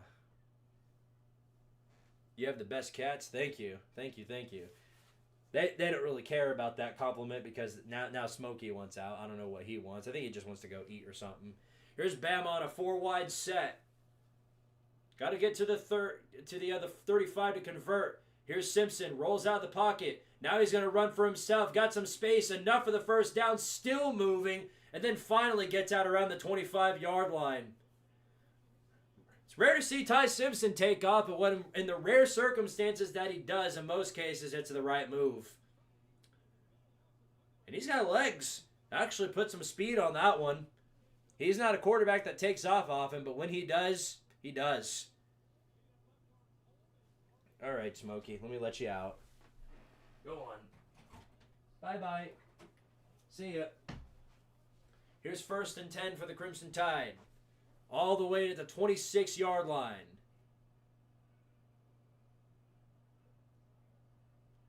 Pass play. Simpson throws quick. Little pitch, and it's out for about 5 yards. Another 2nd and 5 coming up. Okay, now what do you want? What do you guys want? Do you want in or out? Make your choice. You've got 5 seconds. 5, 4, 3, 2, goodbye. Absolutely ridiculous, man. He's not. That's the whole point, Colby or Cosby. He's not a mobile quarterback. That's why it's so neat to see him take off. Anyway, 5 wide formation right here on a 2nd and 6. Back to pass. Here he goes. Throws on the outside, off of his hands, incomplete. I knew he was going to go to Edwards the whole way. He was standing right there waiting on the football. But when he threw it to him, it just bounced right off of his hands.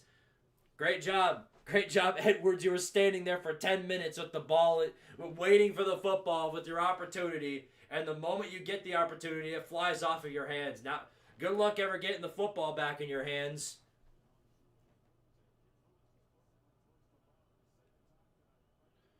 Here we go, 3rd down and 6. Got to get all the way to the 17-yard line in order to convert.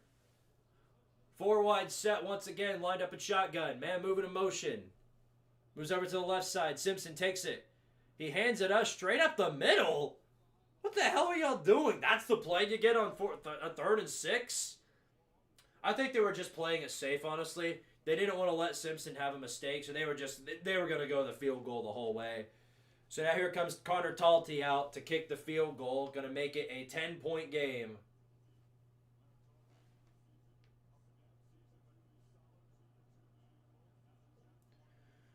Well, the only way you're going to change this is if you find a way to block the field goal. This is a 40-yard attempt. Seems easily makeable. Let's see if he can do it. Snap, hold, kick, sails up, and right through, and it is good. 27-17 is the score now. Doing all kinds of work. It makes it 27 unanswered. My goodness. Ay, ay, ay.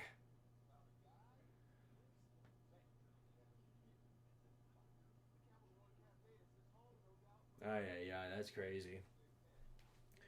Oklahoma, I don't know what's going on, but Brett Venables needs to figure out something fast because the way it's looking, they have reverted back to the way they were last year, where their offense just refuses to move in any capacity. It's not good. It would have been better. This would have been a way better situation had they not thrown the pick 6. Their offense has somehow made more moves to help Bama out than Oklahoma. That's the problem they're at right now. Because now the Bama defense is moving and schmoving up and down the field. The Bama offense is doing whatever they want to. And if your defense can stop them, you're pretty much cooked. Your offense ain't built for going blow to blow. You can't survive a shootout. Everybody knows that. Oh, you were getting dicked around by Missouri's defense. What makes you think that you're going to have any success with Bama's? Oklahoma deserves to lose. Yeah, if they keep playing like this, then absolutely, and they're gonna. And this is gonna get ugly pretty fast if they don't. They might not score again. And Bama fans are going to be talking all week about how they don't lose to a poverty program like Indiana. That's what's getting ready to come soon. You're going to hear all year long the difference between the Bama program and the Indiana program, and all the talks around it are not even going to be about the two teams you're watching this year. It's going to be all about every other team that's not this year. They're going to be talking about, yeah, okay, you may be better than us right now, but what about 2009, huh? I bet Indiana wasn't better than Bama in 2009 or 2015 or 2012. That's what it's going to be. They're going to be comparing all of their natties to Indiana's no natties, as if that is any relevance to today. LSU's defense is actually good, though. That's the thing. This year, the reason why LSU sucks so bad was they had the same problem that Oklahoma did, just to a worse capacity. They could not score at all. Garrett Nussmeier was throwing 3-4 picks a game.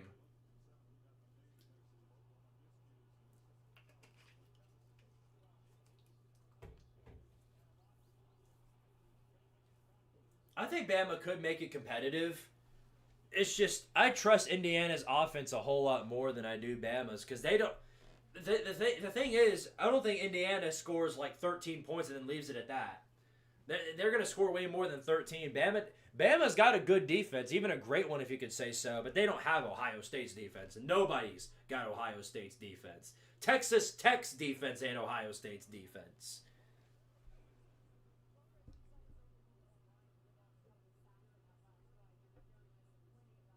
That's what ESPN is going to do. Yeah, ESPN and Sports Center. Yeah, expect to hear that. That's what you should expect to hear. It's not going to be pretty. That's all I can tell you. Preseason Heisman favorite Garrett Nussmeier. Preseason Heisman. Holy hell. You know, DJ Lagway was in that category too. And Lenora Sellers. Aye. And Drew Aller too. Don't forget that. 5 wide set for Mateer here. Down by 10. Back to pass. Plenty of time to throw. Now they bring the pressure. Mateer takes off. Goes down after getting around 6 or 7 yards. It's going to be second down and about 3. Hot take, I think Alabama's better than Kent State. Well, you're just an idiot. I don't know what to tell you if you actually believe that. Second down and 3. A little bit of motion up here on the line. 3 wide set for Bama. A little bit of or for Oklahoma, my bad, not Bama. Second and 3, still. Mateer, it's a design quarterback run. He doesn't get there, but he's going to be about inches short. It's going to be third down in inches.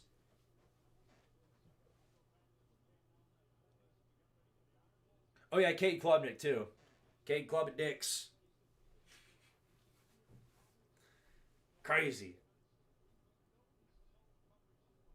Josh Allen 2.0 and future Steeler Drew Aller. I don't think the Steelers want that. I don't think they do. Anyway, here's third down and 1. Expect for Bama to bring a bunch of pressure up on the line, and that's what they do. Man moving in motion, everybody to the right. It's Mateer straight up the middle. Alabama saw it coming, but I don't think they shut him down. I think he's going to convert. Yes. Barely, but he does. It's a first down for the Sooners.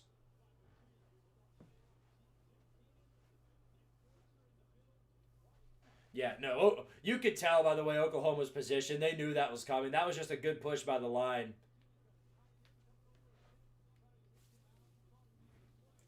See, the difference is if that were LSU, that would have absolutely have been a loss. Here's a halfback toss. Not much given there. He does get past the line of scrimmage, but not much more than 2 yards on that one. 2nd and 8.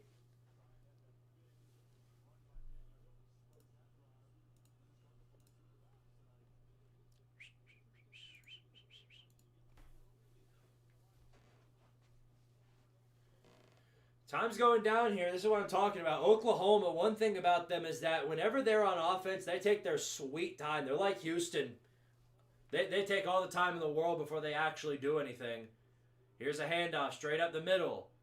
Good push. Good enough for about 6 yards. It's going to be a third down and about 1 or 2.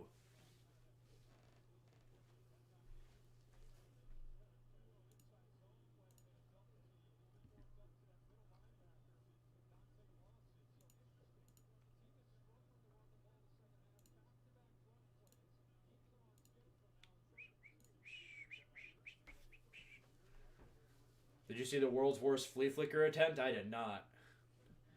But which team dare try that one? Was it Michigan?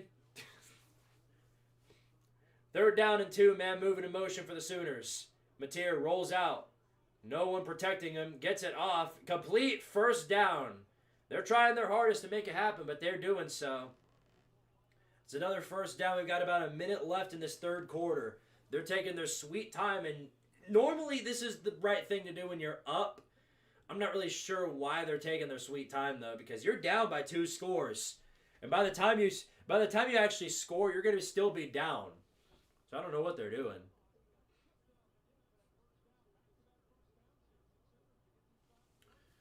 First and 10, 43 seconds left in the third quarter. Mateer all alone.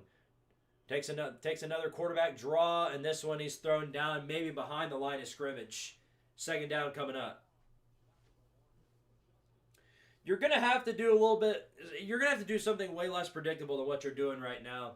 I think Bama has read through your disguise. They know that you're going to send Mateer up the middle almost every time, especially on these quarterback runs.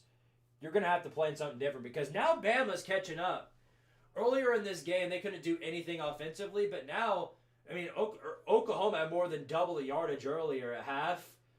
Now it's Oklahoma's more, maybe 60 yards more.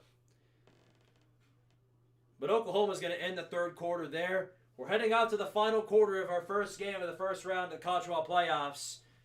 Oklahoma down by 10 against Bama.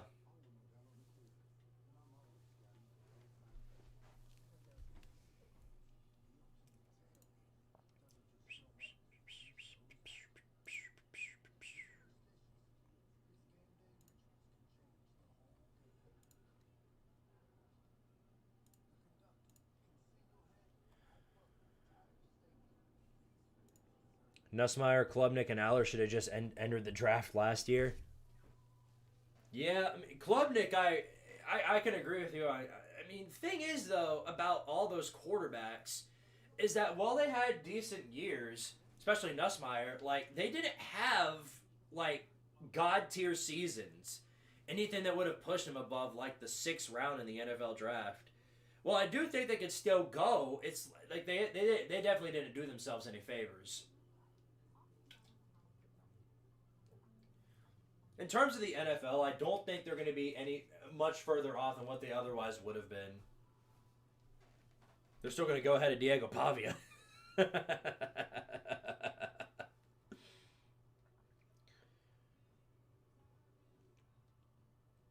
Yeah, no, that's the one thing that's good about NIL and the transfer portal and all this stuff is that the parity in college football is nothing like it's ever been.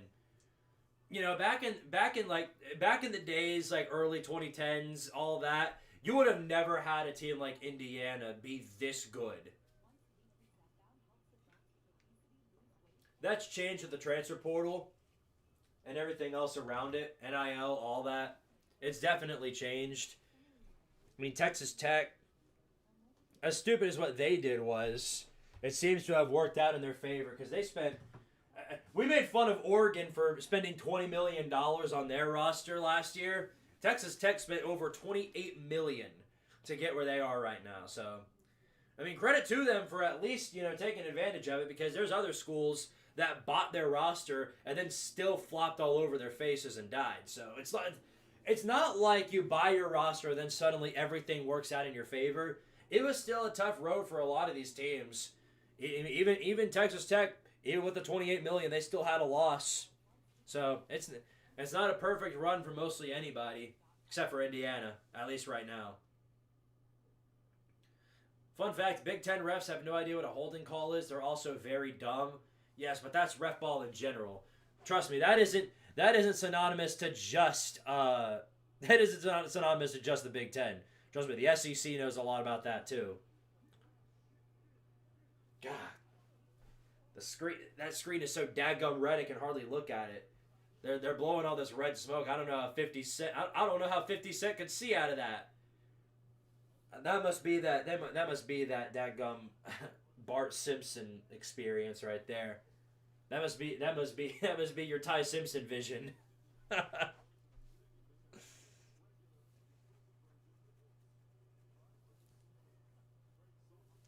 They were allowed for 50 Cent though. This Oklahoma offense is like 25 cent. All right, well, here we are, 27-17. OU still down by 10. Their offense is going to have to get something under control soon. Otherwise, they are legitimately cooked. But I guess if anybody's going to get them hot and get them going, it's 50 Cent. Does he get the credit if Oklahoma comes back and wins this game? I guess we'll find out in due time. 2nd and 10 for Oklahoma.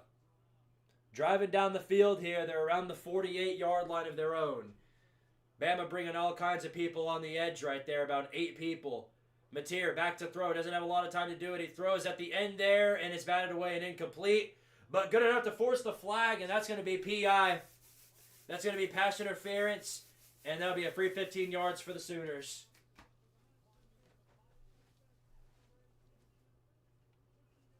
There's that ref ball for you coming in the clutch. God, imagine if they blow. Imagine if Bama blows this game. Is that going to be the reason why? It's because the refs were mean to them? Thoughts on John Sumrall for the Gators? Potentially good pickup, and not because of him himself, but rather the staff that he brought with him. I think picking up the Andrew Thacker from Georgia Tech, that is a good pickup right there. That could go a long way for him. But it won't be instant. It's not going to be instant. They're not going to win 10 games next year or anything like that. But this one looks a lot more promising than Billy Napier because they're going the same path, picking up an unproven guy from the G5. So we'll see how it pans out. 1st and 10. Mateer back to pass. Looking. Throws over the middle. Got a man complete. Plenty of yardage to run. Down to the 10, the 5. Gets all the way home. Dion Burks all the way to the end zone. And Oklahoma has put this game within 3 if they kick the extra point. There you go. Oklahoma offense is back. I guess we could thank 50 Cent for that. Wow, this is a hell of a game right here for the first round. This is about as competitive as you'd ever want it to be. And it's a hell of a lot better than anything we got from the first round last year. I'll say that much for a fact. Jake Paul about to get his head punched in. My goodness. I need to know how that goes. I might use it for the Get Out video. There's the extra point, and it's good. There you have it. 3-point game here in Norman. About as competitive as it can get, I'll tell you that much. Boomer Doomer. Mateer got his vision back. And that was a really good throw right there.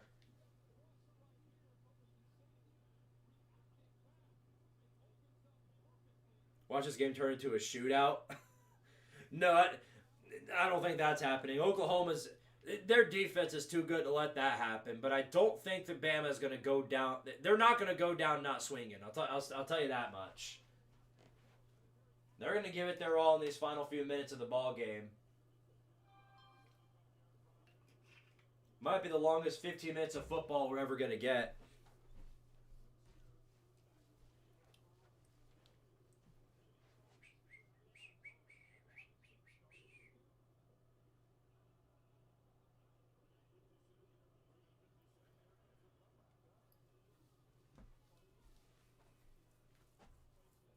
I will 100% admit I'm a pessimist of my own team. I have zero faith. Yeah, my team gets down by 10, and I think the sky is falling. I'll tell you that much. Are you predicting a Bama choke? I'm not predicting anything. I just brought up the idea as a potential ending to what we're looking at here. Is this one going to be returned? No, it isn't. Bama's going to take another knee, and they're going to take it at the 25-yard line. They're too... Bama, for whatever reason, just doesn't have the physicality to return footballs anymore. I can't figure that out. When's the last time they returned a kick without actually just taking a knee and taking the touchback?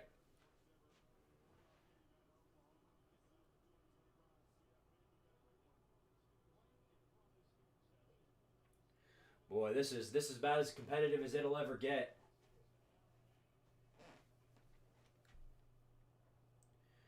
First down and 10. 3 receivers over to the right. Rolling out in motion. Here's Ty Simpson at the 25. Going to be a handoff straight up the gut. And nothing given there. Oklahoma's defense is there in their entire capacity to shut it down. 2nd and 10 coming up.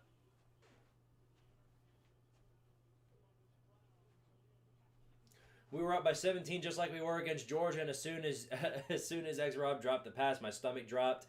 Yeah, everything went to hell right there. 2nd and 9. Now 4 wide set. Looks like they're making an adjustment up on the sideline. Receivers moving in motion. Now they're over in the bunch. Few adjustments on the line. Take the snap. Pass play. Simpson taking a deep bomb on the sideline. Caught! First down all the way to the 35 to Isaiah Horton. What a play right there. What a great catch. What an even better throw here by Bart Simpson. Got his vision back on that one for sure. Fits it right in there. Right up in there. Wink, wink. All right. But that one gets them all the way to the 35-yard line. And if they score a touchdown here, Oklahoma's going to be in a very bad position. Here's a handoff straight up the middle. Nothing given on that one. Maybe a loss. It's going to be 2nd and 11.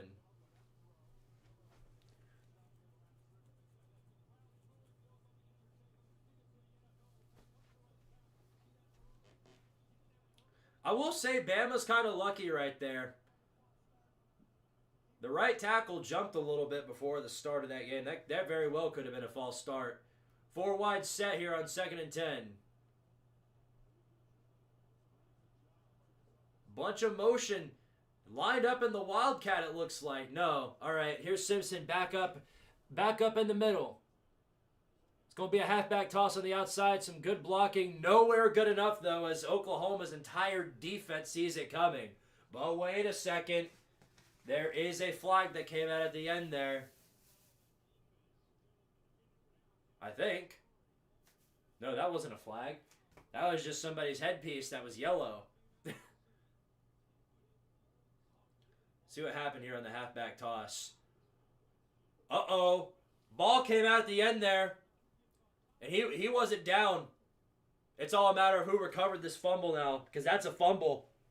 Is it Oklahoma ball or Bama ball? You can hardly tell in that dog pile that they're in.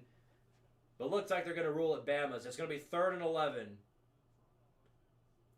Now lined up again in the bunch formation. 3 wide set. Adjustment back up on the line here. Stays in the same set. Oklahoma might be bringing a blitz. Simpson running away, and he won't get anywhere. Thrown down way behind the line, all the way past the 50. The Oklahoma defense comes through in the clutch, and it's 4th down. The OU defensive front comes in at such a clutch time. And what in the more importantly, what in the world is Bart Simpson doing there? You were in field goal range, you moron. Oh my goodness. He's thrown all the way back past the 50. There goes any chance for a field goal. They're going to have to punt this thing back to OU.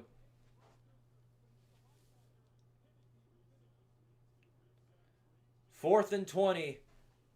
Pinned all the way back to around the 47. Here's the punt. Almost blocked on that one. Sails past the 10 and then goes out around the 8.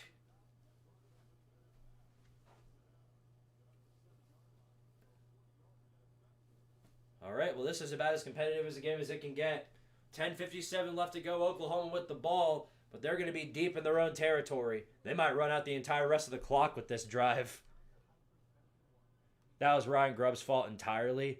Yeah, at this point, if you're Bama, see, if you're Ryan Grubb, if you're Alabama, you need to just go ahead and bring some extra blocker. You need to have the tight end blocking or something, because whatever you're doing right now ain't working anymore. That offensive line is struggling on all kinds of hell right now, trying to block Oklahoma's D line.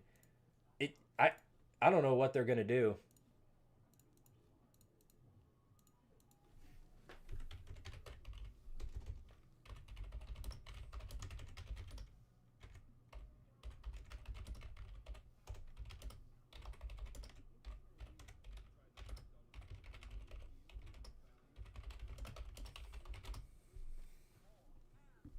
Oh, yeah, it is. This is bad.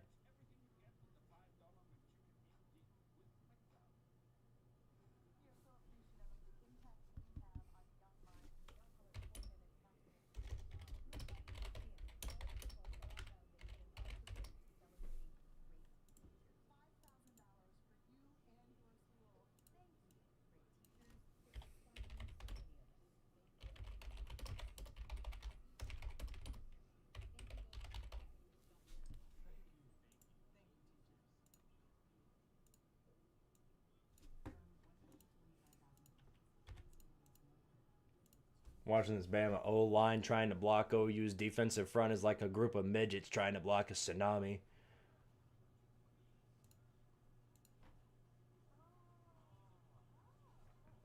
That's a weird-ass commercial. Okay.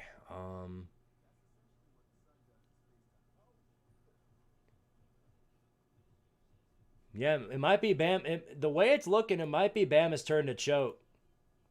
We're not calling it yet, but it's not looking good for him either way. I'll say that much.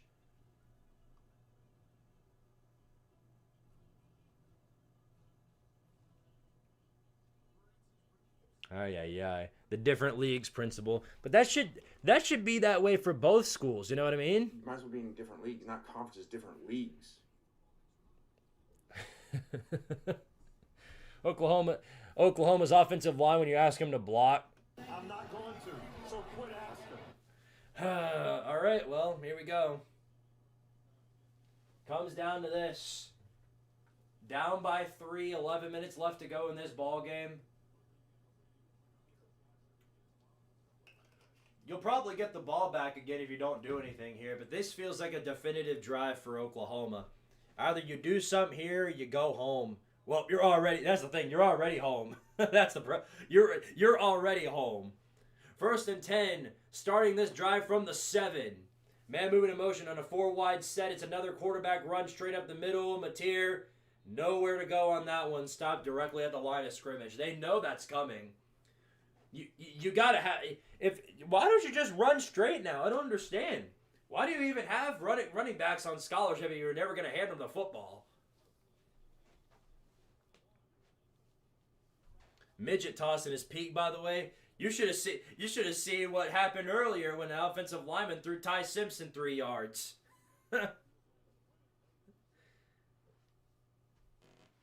2nd down and 9 now. 3-wide set. Maybe a yard on that last run is a run up the middle. Now they're going to actually use the running back. But he won't get more than maybe 4 yards. It's going to be a 3rd and 5. Pin back really far in enemy territory. I would actually try really hard to get this one. Because if you don't, you're giving Bama prime field position on this next drive.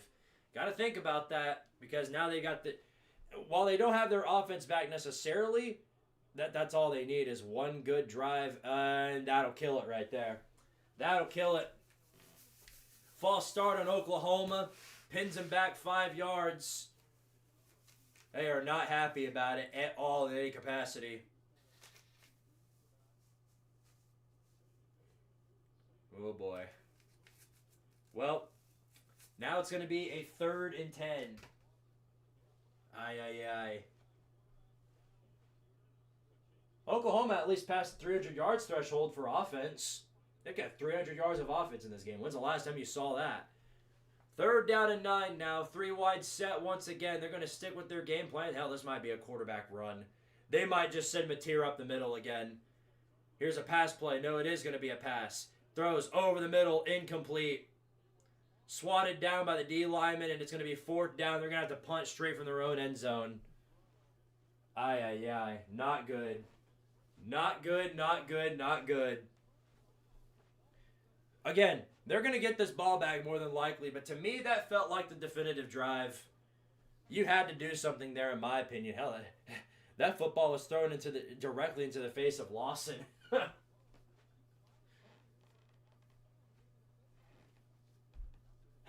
4th down and 9. Way back in their own end zone. Boy, if this one's blocked, it's over. And it's dangerously close to what it looks like that could be. Here it is. Punt is kicked. It's a squib one. That one is a really bad punt. Returned at the 40 all the way to the 35-yard line.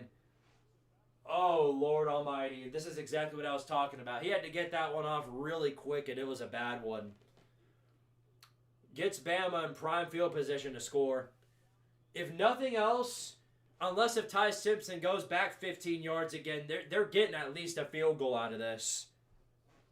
Holy crap. Well, that's not good. In a game like this, if Bama goes up 2 scores, I just don't see Oklahoma coming back. They aren't built for these types of things where they can just go blow for blow, shootout for shootout. They can't do that.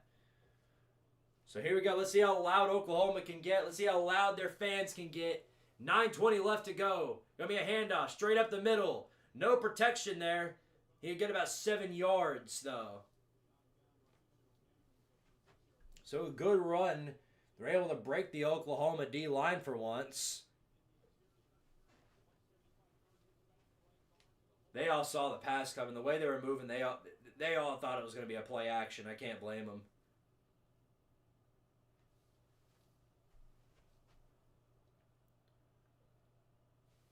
Here we are.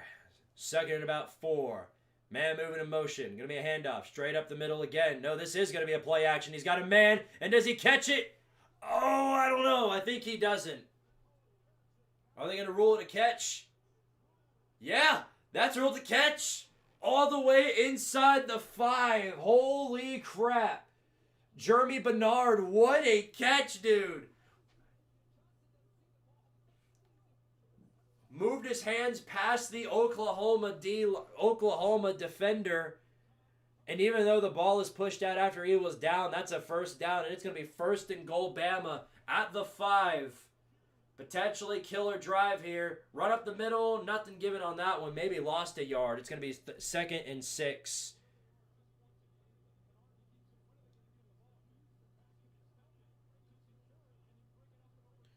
Yeah, it's a catch. No question about it. The ball comes out well after he was down, so it didn't matter whether or not it came out. He was down well after he had already got his knee down. 2nd and goal. 6 yards to glory. 7:33 left to go. The clock continues to go down. Lined up in the shotgun. 5 wide set. And somebody blows a whistle. It's going to be Bama taking a timeout. Smart move. I mean, this is important. This is the kill drive right here, I think, for Bama. If they actually get this and they go up by 2 scores, that could be the killing blow right there.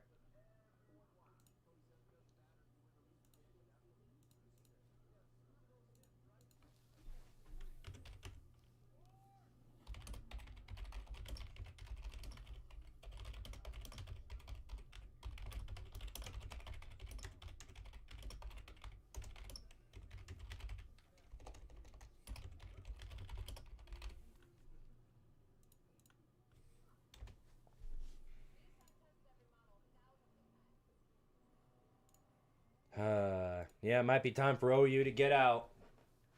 It might be that time for the Sooners to get out. That's what it's looking like. That's incomplete in the NFL process of the catch. It looked at... Yeah, but you're forgetting something very important.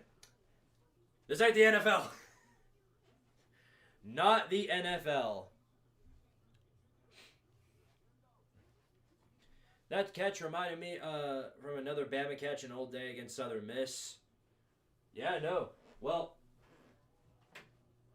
the great thing about this catch, though, is that it's not Southern Miss. It's not you didn't see a catch like that in some random FCS game where you know you're going to win anyway. That was a grown man catch against another grown man in the college football playoffs.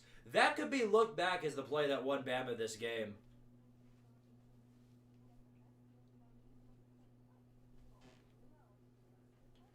Oh, man.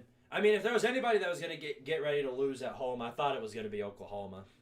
And looks like, again, things can change here. They could fumble this football, and it could go all the way back for an OU touchdown.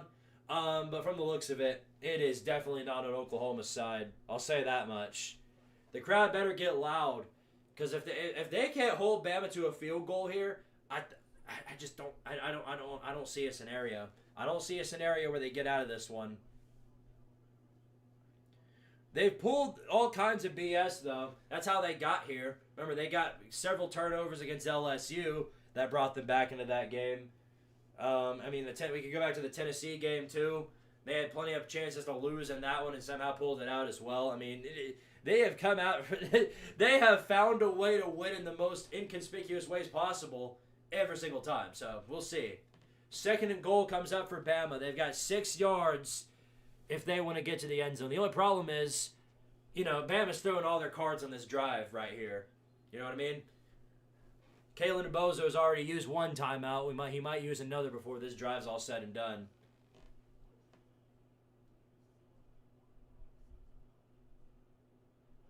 Here we are. Man moving in motion. 3 receivers out on the play. Bernard goes in motion. Handoff straight up the middle. Good push. Still pushing. Can he get all the way? Yes, he does! Bama scores. Touchdown, Crimson Tide. And to me, that feels like the killing blow. Daniel Hill potentially puts the cherry on top of this Sunday for the Crimson Tide. And they are probably 7 minutes away from going to the Rose Bowl. Again, all the time in the world for something stupid to happen. Oklahoma's still got all 3 timeouts. So it's not entirely G's just yet. But the way things are looking and the way Oklahoma's team is built overall, I think the Tide are probably going to take over in this one. Here's the extra point, which is up and right through and good. 10-point game now in Norman. Feels like the air has just been taken out of this Oklahoma defense out of that one. Not good. Not good.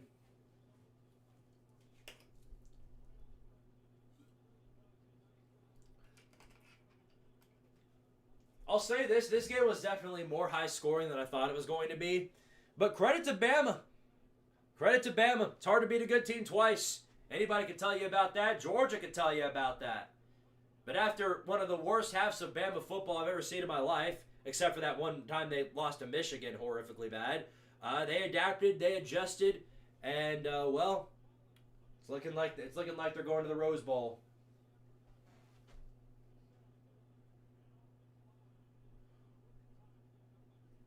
Yeah. Well, Oklahoma's offense, I'm telling you right now, the Sooner offense is not built for this type of comeback right here. It doesn't mean it's impossible. We've seen some crazy things happen, but the way it looks, it's not looking likely. This one is going to be not returned. It's going to be a touchback in Oklahoma. Down by 10. 7:24 left to go. All 3 timeouts in their pockets. They're going to have to do something here. Otherwise, they are COOCKED.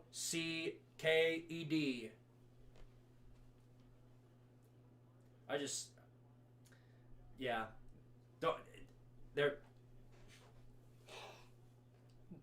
I meant to say cooked. I totally forgot there wasn't another C in there. Yeah, just forget I said that. Don't remember that. First and 10. First and 10 for Oklahoma. 3 wide set right here for Mateer. At the 25. Back to throw. Looking for a man down the field. They bring pressure on the edge and almost intercepted. Almost picked off. That would have absolutely been the killing blow. Keeley got a hand on it but could not hold on. Viper Technician, thank you for the 2, says Indiana is going to eviscerate either winner here. Or so we think. I actually believe that Bama, pending they actually hold on here, would put up a pretty good fight. Only because they've got the team necessary to do it. They've got a pretty good defense. 2nd and 10, 4 wide set now. We got a bubble screen. This is actually the first bubble screen of the day. And guess what? It does absolutely nothing. Absolutely nothing. 3rd down, and it's going to be about 3rd down and 8 now. That's the thing. They need to put in some new right tackles, some new tackles on the outside or something. Otherwise, they're done for. Because every time I watch Bama put pressure on the edge, they have no idea how to adapt to it at all. They're just getting completely just mollywopped on the edges. Put the fries in the bag, Sooners. Looking like it. But we'll see. 4 wide set, 3rd down and 8. Mateer back to pass again. They're bringing all kinds of pressure, trying to run away from it, and down he goes. The edge gets him again. Same problem as always. Oklahoma has no offensive line that's capable of guarding these guys. Their line is literally, it's gone back to mid-season form. They have 2 offensive lines that show up in these games. Either one that's built like a Georgia line or one that's built like a South Carolina line. I think you know which one is which. And they won't even go for it on 4th down. They're literally going to punt. They're going to punt, and they do. This one goes all the way back, and it's taken around the 40. And he goes out, but there's a flag that comes in. A flag that comes in at the end there. What could this possibly be?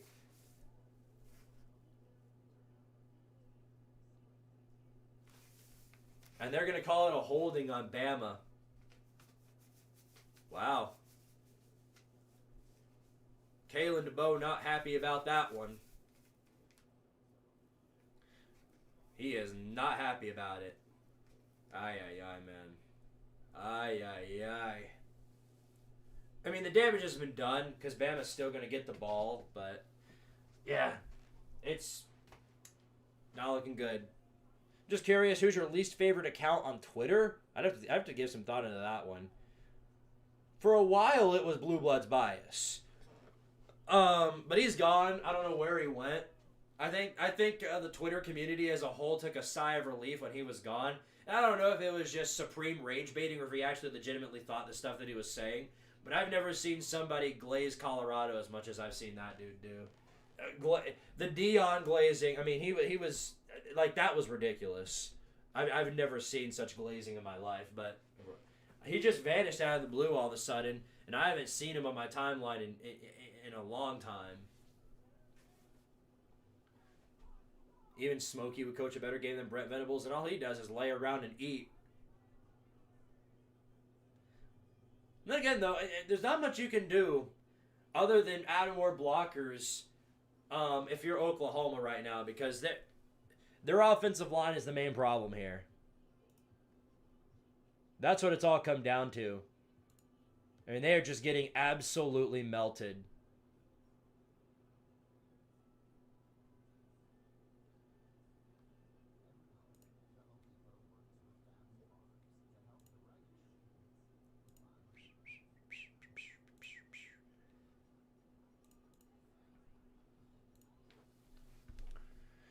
Yeah, man. Here we go. Notre Dame is better than both of these teams. Official tweet by guess who? Danny Cannell. Holy hell.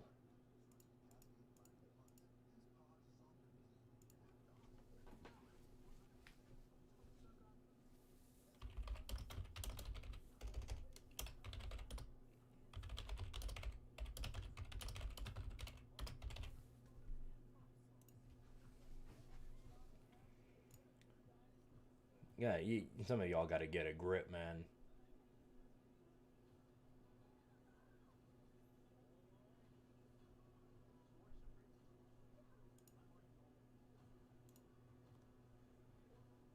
Ay.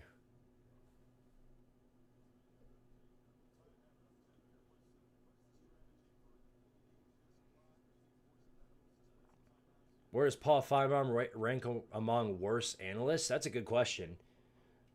I know there's a lot of people that do not like Paul Feinbaum.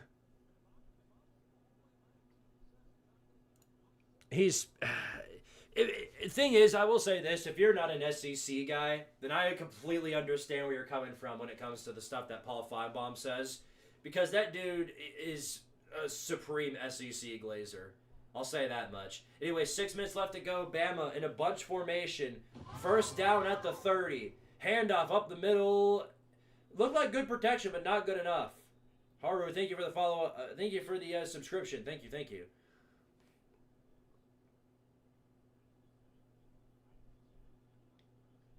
SMU burners are the worst on Twitter, though X is... the only one I actually had to mute, in terms of, like, burners, like for SMU, for example, are the people who do the copy-paste, who say, that's it, I'm done with this team, and the whole spiel. Like, whenever I read these replies and I'm looking for stuff, like, you know, to put in, like, the chaos reels, for example, I want to find, like, original comments that people actually thought up with instead of just a copy pasta. Because people who do that are just, I mean, in my mind, they're just generally, like, the most boring people to be around, in my opinion. The ones who do, like, the copy pastas and stuff like that. Because it means that they're too lazy to come up with anything for themselves. So they just do the copy paste and then get you know, they get engagement in the most boring way possible.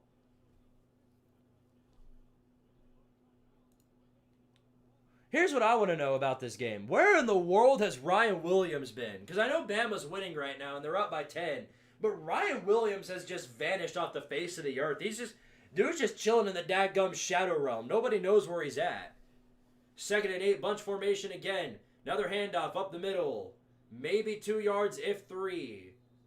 Nothing more than that, though. It's going to be 3rd and about 6.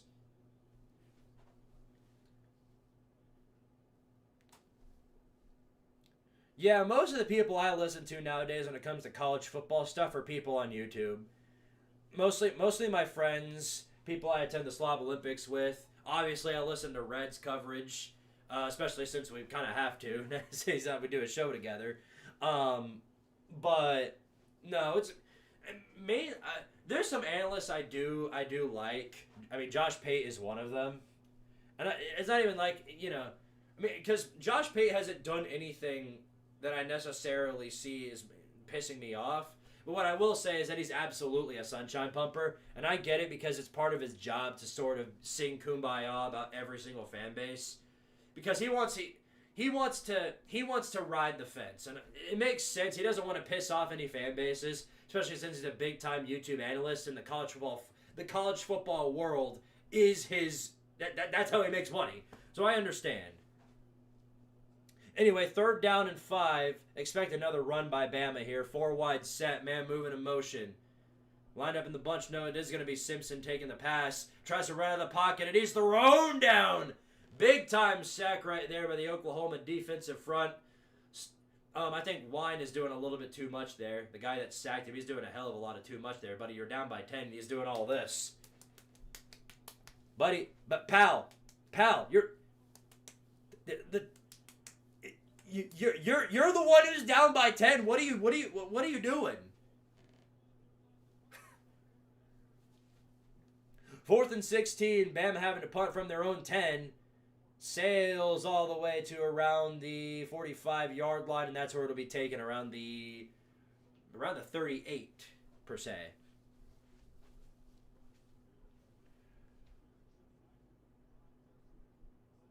Dude, yeah, he's holding on to his teddy bear right now. That's where Ryan Williams is at. He's currently snuggling with his teddy bear.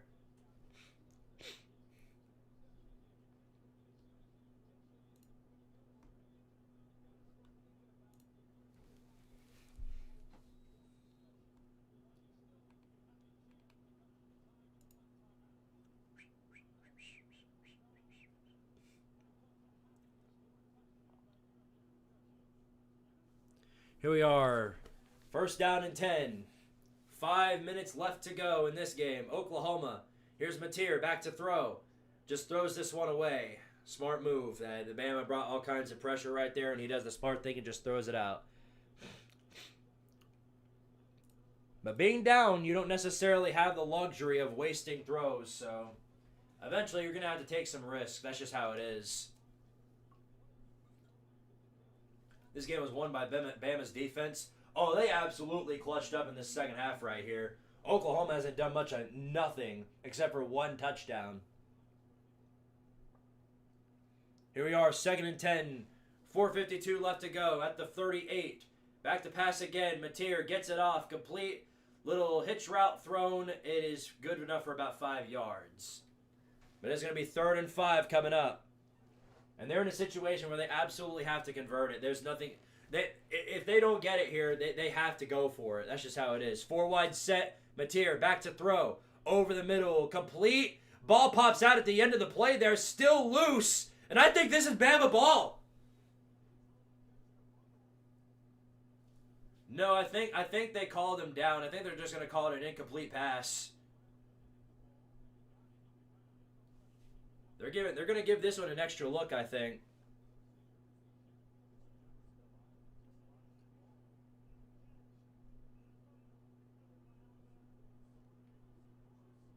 Nope. They do. They call it a fumble. It's Bama ball. My goodness. This is what you get when you put Oklahoma in the playoffs. Good Lord, man. You know what's funny? You know what's funny about this is that with Brett Venables now being the coach instead of Lincoln Riley, and the fact that their offense has been as atrocious as it's been, we get the opposite result whenever they're in the playoffs. It's instead of it being the defense that embarrasses themselves and lets everybody score on them all the time, now it's the offense that embarrasses themselves in some capacity to lose the game. Oklahoma be Oklahomaing, though. That's all that matters. John Maturd, that ain't even on him. Here's the review, though. They're going to see if he was actually... No! Wow, okay, they reversed it. It's reversed. So it is going to remain Oklahoma ball. They called it an incomplete pass. It's going to be 4th and 5, though. And no matter what, if they don't get this, the ball is turned over anyway. So they're going to get one last attempt at this drive. And if they don't get this here, it's completely over. They're already out 2 timeouts. Five wide set. Mateer all alone. Got to get this to keep the game alive. Back to pass. Looking for a man down the field. Plenty of time to throw. Now he runs for himself. Throws late. Wide open man. First down. Breaks a tackle down to the 30. Still running. Down and inside the 20. Got J.V. Gibson for a first down. A whole lot more. That was one of the rare times Oklahoma's offensive line actually blocked for Mateer. And it panned out to perfection. They're going to get right back on the field and throw a play. It takes the quick pitch, and it's good enough for about 4 yards. 2nd down and 6 coming up.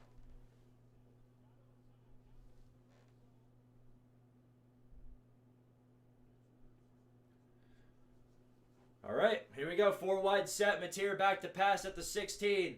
Runs out of the pocket again, trying to get away from the pressure, and down he goes. It's another sack for the Alabama defensive front. This Oklahoma offensive line is terrible, man. They're just awful. Holy hell, man. I mean, credit to Mateer. He's trying to do whatever he can. No wonder his hand got injured, man. How has he stayed playing football for this long when his offensive line is covering like this? This is terrible. 4 wide set once again for Oklahoma. 3 receivers to the left, and whistles are blown. Looks like it's going to be Oklahoma burning their last timeout. No, it's going to be Bama using their 2nd timeout. So both teams now with only 1 timeout, 3 minutes left to go in this ball game. It's a 3rd down and 9. Basically, if Oklahoma does not score here, they're cooked. Now the question becomes, if they don't get this and they're forced to go for it on 4th and 9, do they actually go for it, or rather do they just kick the field goal? Because you've got Tate Sandell. No matter where you are on the field, he's going to make the field goal. But, because thing is, it doesn't matter if you score a touchdown. You're going to have to anyway, whether it's on this drive or the next one if you manage to get that far. But that's the reality of the situation that you're looking at, so... But you don't have a lot of time to do it, and you've only got 2 timeouts left. I say 2 because one of them's obviously the 2-minute warning that comes along with it. 4 receivers out. Here's Mateer. Throws a prayer shot to nobody because the defense got all over him. Now it's 4th down. And now do you go for it or do you kick the field goal?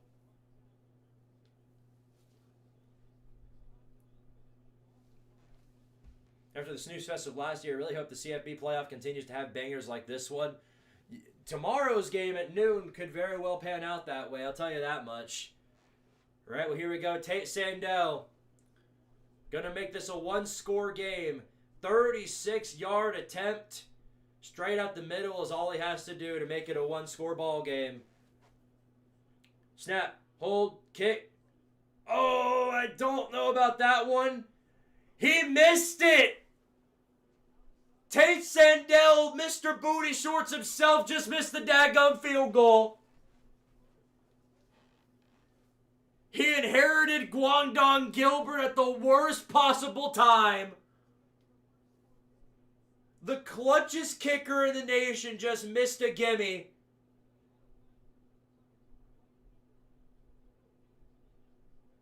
Oh my goodness. The worst possible time to suddenly turn into Guangdong Gilbert, bro. Mr. Booty Shorts. Got to take the shorts out of that one. Now you're just Mr. Booty.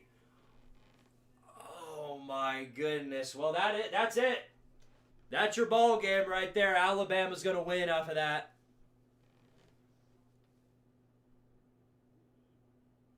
An absolute stab to the gut if you're Oklahoma. Your odds of winning this game weren't exactly big anyway, but that just pretty much iced it. Wow.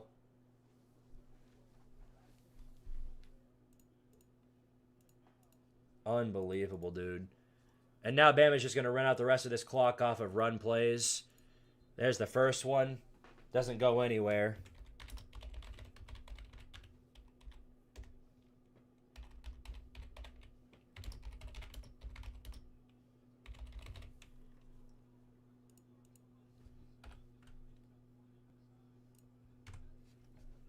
Wow, and an absolute gut punch.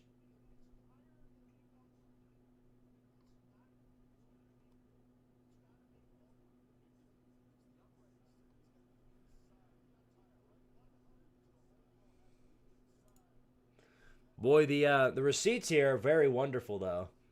All the receipts from 2 hours ago about how terrible Alabama was, they're all coming to limelight now, I'll tell you that.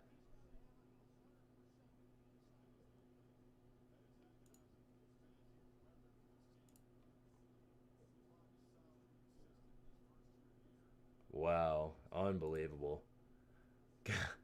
Straight up blew it at the worst possible time. I mean, of all the times to suddenly start being terrible, you literally could not have picked a worse time for that.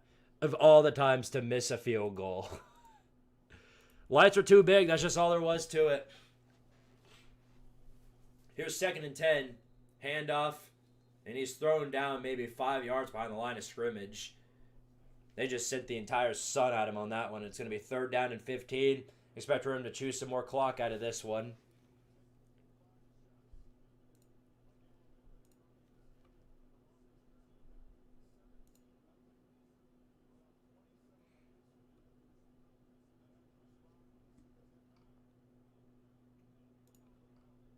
Unbelievable.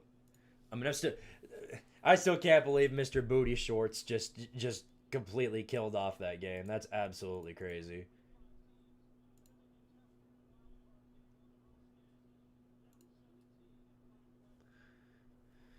Bama takes a screen there.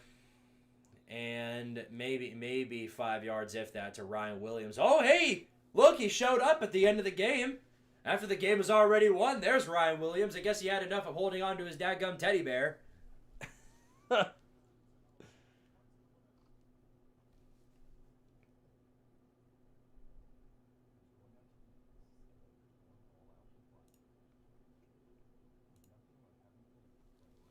Oh, man.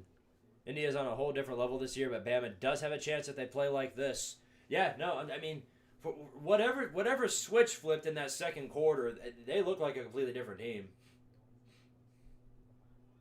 I feel like I was watching Georgia with how much Magic Kingdom BS was happening.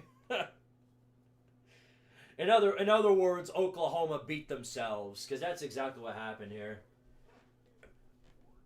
Moreover, they didn't have any answers for what Bama's defensive line was doing to them. They had no answers for it. If they did, I felt like they would have you would have seen it if there was an answer. They didn't have one. Mateer was running for his life the entire game, and even then, more often than not, he was always caught by one of those Bama D linemen.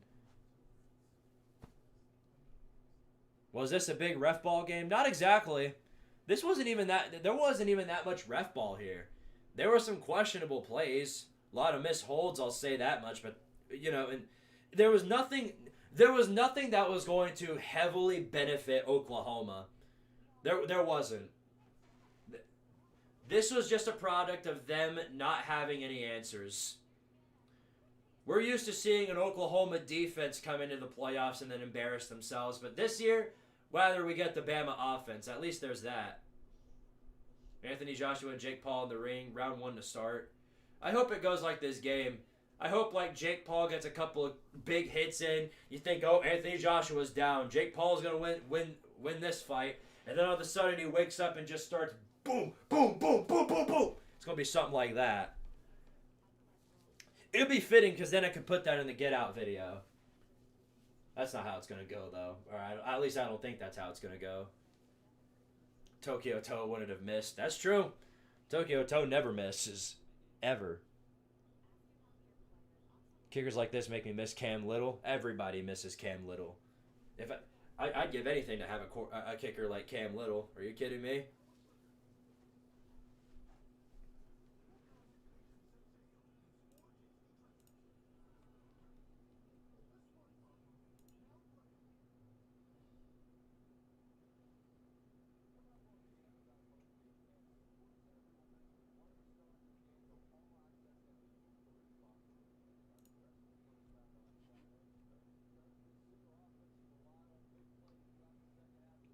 Oh my goodness! All I'm seeing on my timeline is Notre Dame would have beat all these teams like 87 points. Yes, we heard the same thing about Bama last year. Oh, Bama would beat Indiana and Boise State. They beat Indiana and Boise State and all these other teams by like 1,100 points, man. It's not fair. It's not fair. It should be. And then they got belt to ass by a shitty Michigan team. Yes, we've heard it already. All too many times before. You're not convincing anybody.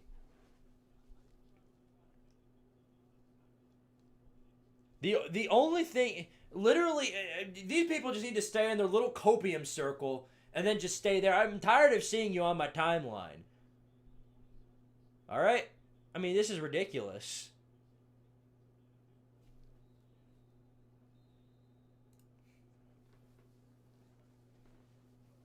Well, here we go. 1st and 10, Oklahoma. 1:47 left to go, all out of timeouts. They basically need a prayer and a half. Mateer back to pass, takes the screen on the outside, gets maybe 5 yards, if that. It's going to be 2nd down. Starting to think Max Gilbert ain't that bad. Dude, it was one.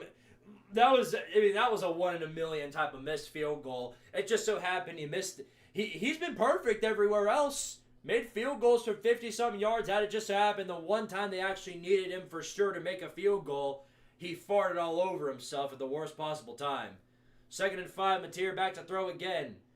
They're bringing pressure. He gets it off over the middle, complete. And is still running, pushed out of bounds, just shy of field goal range.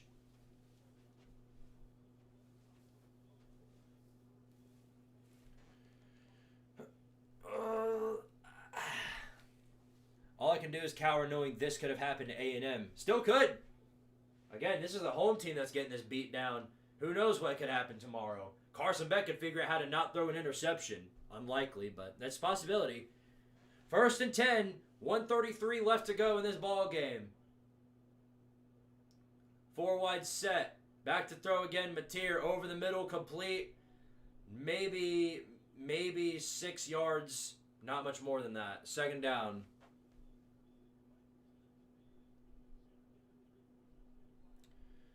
And they're going to spike the football on 2nd and 5. It's going to be 3rd down and 5. They're going to need some prayers. That's just the reality of the situation.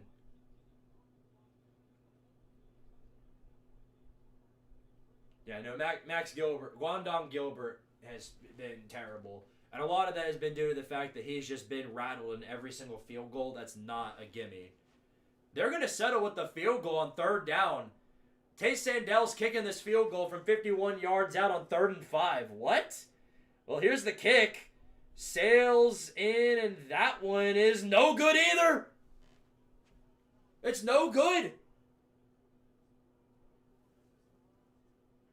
Just short. Are you out of your mind?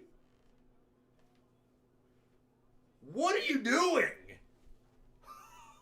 What are you doing? Are you actually legitimately serious? That wasn't even 4th down. They brought the field goal unit out with a minute left to go on 3rd and 5. What in the world are you doing? Yeah, see, that's what happens. You deserve to have that one be missed. What in the world are you doing? Brett Venables, that was one of the dumbest decisions I've ever seen anybody do. What what an absolute choke job that Oklahoma pulled out tonight. 34-7 ever since they went up 17-0. What a failure. Legitimately, what a failure in every capacity. I cannot believe that. Unbelievable. Alabama. High tide. High tide, guys. Dadgum high tide. What the actual shit? I mean, that was one of the dumbest things I've ever seen anybody do in a playoff game. But if there's anybody that would do it, it's Oklahoma. That's all I can say about that, man. What a disgrace. Well, that's it. Final knee has been taken. Ladies and gentlemen, there you have it. Alabama is the first team in the 12-team playoff to go on the road into a home environment and come out the victors. Who else but the Crimson Tide is what we say. But they do it. They win. They win the first playoff game. They will be heading to the Rose Bowl to play against number 1 Indiana a week from now, or 2 weeks. Good win for the Tide. They rebound after the loss in the SEC Championship. We'll have a chance to shut down Indiana and prove the world wrong about the Crimson Tide. Kalen DeBozo gets a key win, and Oklahoma is back in the best way imaginable. Oh my goodness. And Oklahoma, you can officially, we can say that for certain. Get out, Oklahoma. Thank you for the $2 super chat, Obates. He says, my grandkids can do better than that. They certainly could. They absolutely could.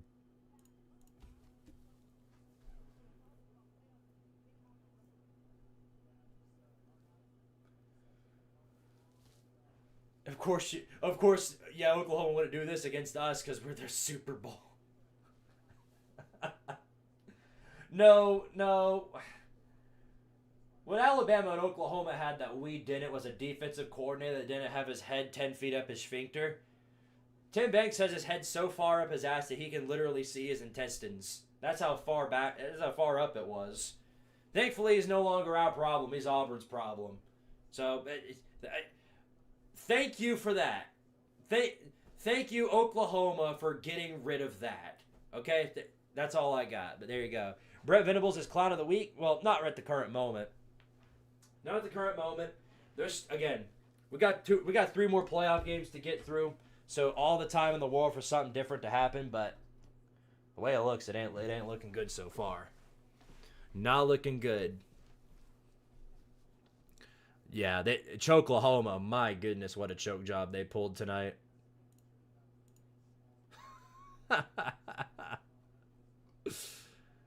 That was terrible.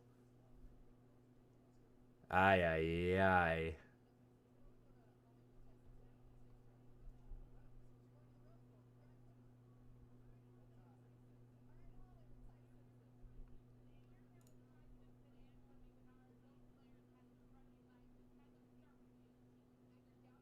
Well, good win for the Crimson Tide. They get their retribution back after whatever in the hell was that last game that they played. Told you guys that loss would do some huge benefits for them. And while they got punched in the mouth early, they climbed all the way back. Bart Simpson is going to move on to play against the Heisman winner Fernando Mendoza in the next round. That's going to be a hell of a game too, I imagine. Defense came out and they fought their hardest. Oklahoma fans will now have to walk home in the walk of shame. And the worst part about it is, you can't even say they got to turn around and go home because they're already home. They got beat down at home. Oh, wow. Dadgum, you hate to see it. Credit to them, though. Hell of a fight.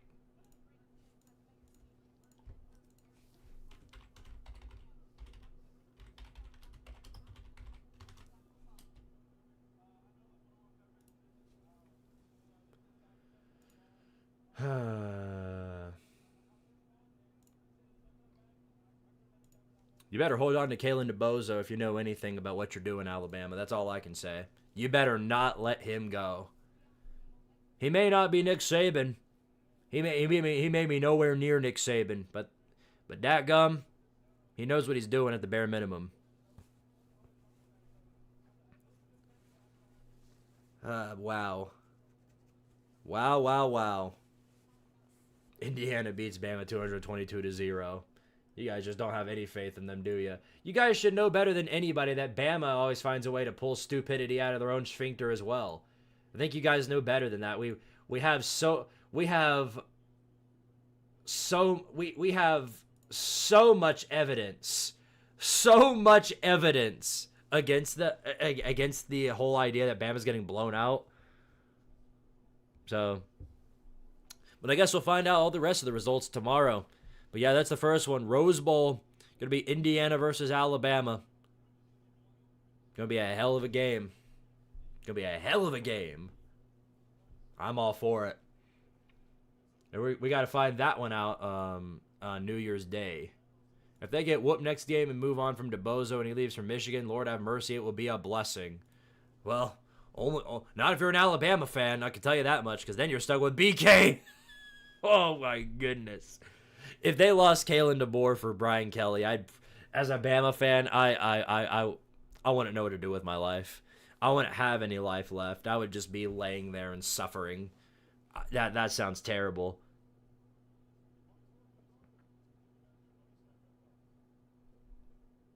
Get the camera off Tate Sandell, man.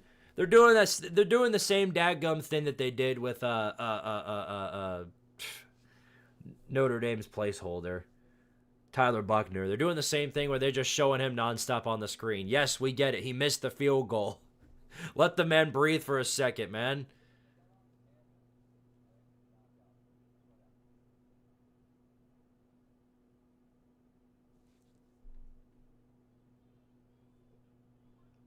Aye. Well, that was fun. That was a hell of a game right there. I actually enjoyed that one. That's the thing. That was actually a really fun game to witness. I didn't know what to expect from this one. Honestly, when Oklahoma ran up 17-0, I thought they were going to put the game out of reach. But Bama climbed their way back in, made it extremely... That was fun. That was competitive. It was a fun, competitive brawl. It didn't feel like a blowout. And that's not what we got last season. Because last year, every single game that we had was just an absolute blowout. Everybody was getting the fist up the sphincter. It was awful.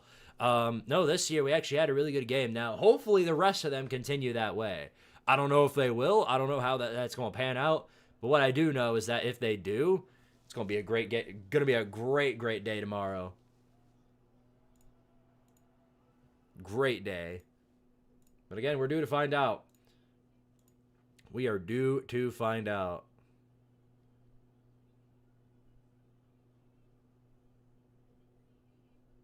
Penn State, Iowa, Ohio State have been close ones for Indiana, so yes, they do have experience. Yeah, and I mentioned that when talking about Indiana versus Ohio State, is that's the one thing they had over the Buckeyes was experience with close games, and that proved to rear its ugly head when Ohio State got beat down by them. Yeah, that's the problem. I don't know if the G5 teams make it competitive tomorrow. I hope they do. I hope they put up a good fight.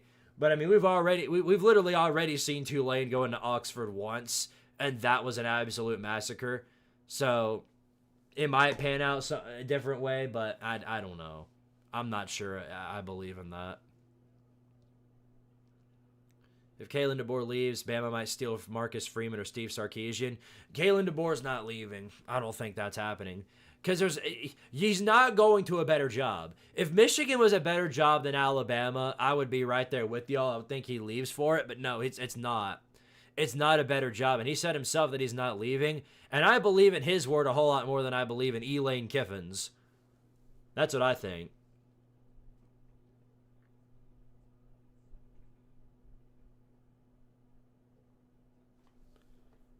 Wow. Hell of a game, though. I loved every second of that. That actually felt like a brawl. We don't get many of those.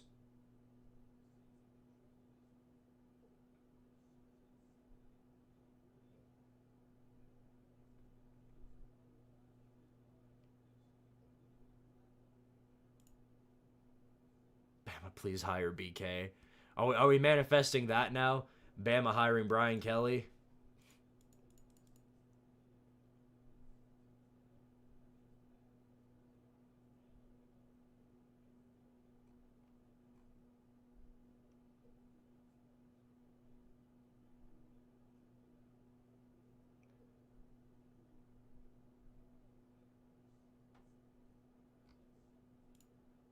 This was disappointing to watch, but IMO, this game was to decide who gets fed to Indiana.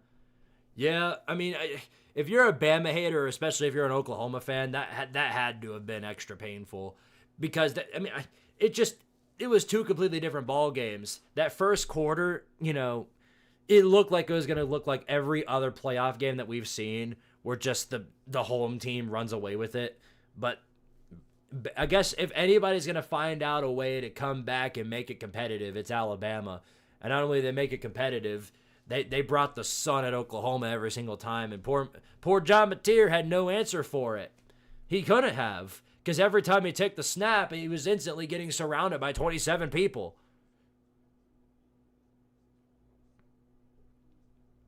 Wow.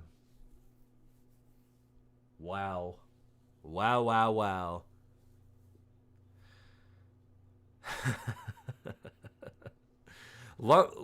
By the way, largest comeback in the college football playoff / bowl game.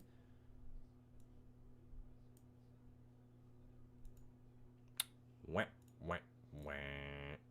Again, if it's anybody, it would be Bama.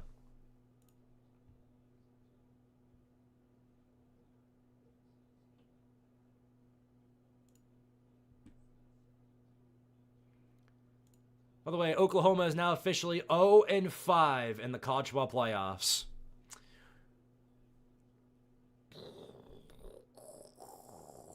Ouch. Ouchie, ouch.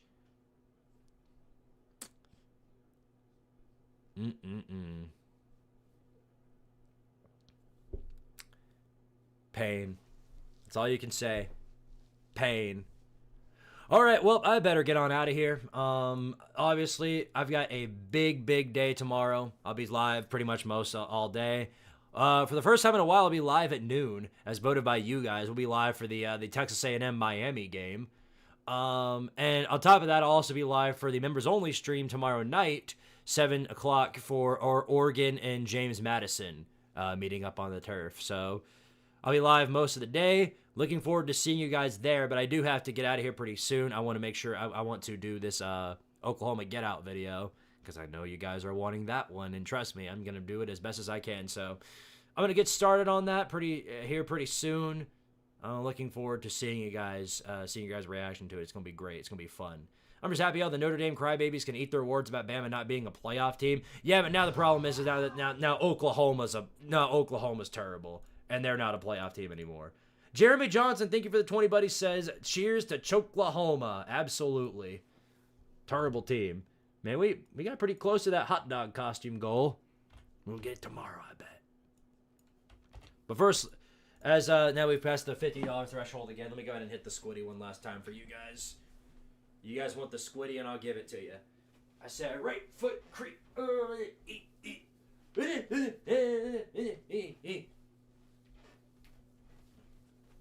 This is a whole different Indiana. They might give Bama trouble. Oh, absolutely. Dude, Bama, there's a possibility Indiana goes into this game as the favorite, okay? And who would have ever thought in a million years that we'd have a scenario where the Indiana Hoosiers are favorites to beat Alabama? What a scenario, what a timeline we're living in, huh? Crazy. Phenomenal revelation right there. Getting my Sling Day Pass first thing tomorrow morning. YouTube TV's got football back if you just want to go back to that.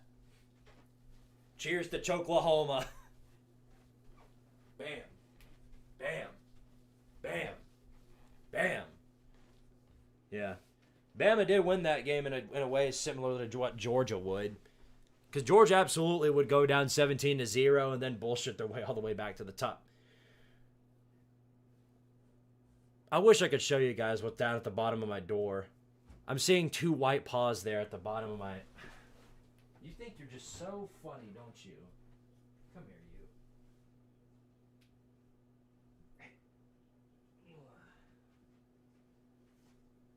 you. Here you go. Making mischief at my door again, and he does not want to be on camera. You tweet you are. Oh boy. Look, it's the people.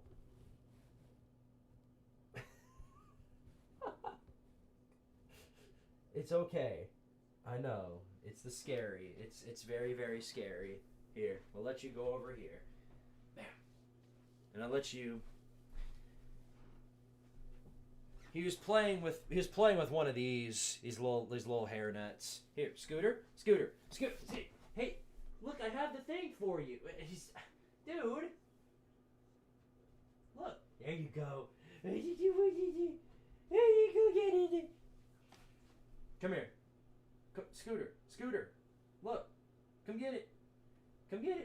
There you go. Oh boy. Look. Go on.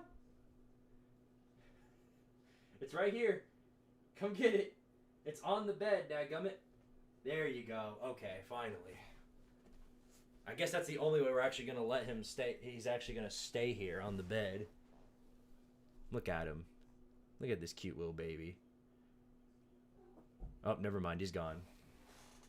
Oh, never mind. How did it get over here? You know. So cute.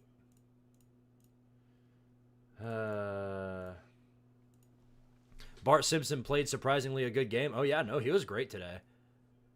He wasn't good in that first quarter, but then he got it together.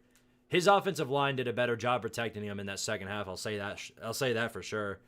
In terms of quarterback battles, the only reason I think a lot of that came down to the line of scrimmage because Bama's defensive front tortured John Mateer all day long, and that did him absolutely no favors. Oh, Oklahoma they are supreme to the choke job for sure. John Mateer stunk it with the pick six. Yeah, that was when we. To me, the moment I saw the blocked punt, that's when I knew things were going to go south for Oklahoma. Yeah, so that's what that panned out. Does Ohio State play tomorrow? No, they don't. No, they do not. They got a first round bye, so we don't get to see them until New Year's Day. Yeah, no, the blocked punt was what gave Bama life. The pick six was what put the momentum completely in their favor. That was the kill drive for him. You having a fun time over here?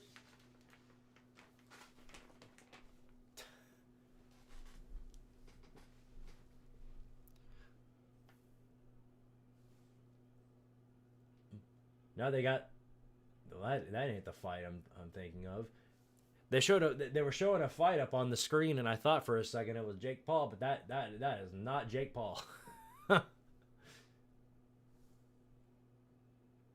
Even Scooter could coach better than Venables. Well, yeah, all he does is run under the bed, which I guess that's about the existence of what the offensive line did. No, get back up on the dadgum.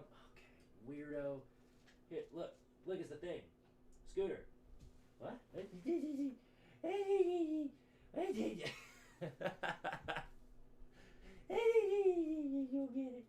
Ready? Scooter. You know. Go get it. Scooter, look. You know. You just saw me throw it, you idiot. Look. You know. There he goes. See, the thing is with him is that he doesn't like, he with his toys, he likes to chase it, but he doesn't like to, like, he'll do that. But he won't.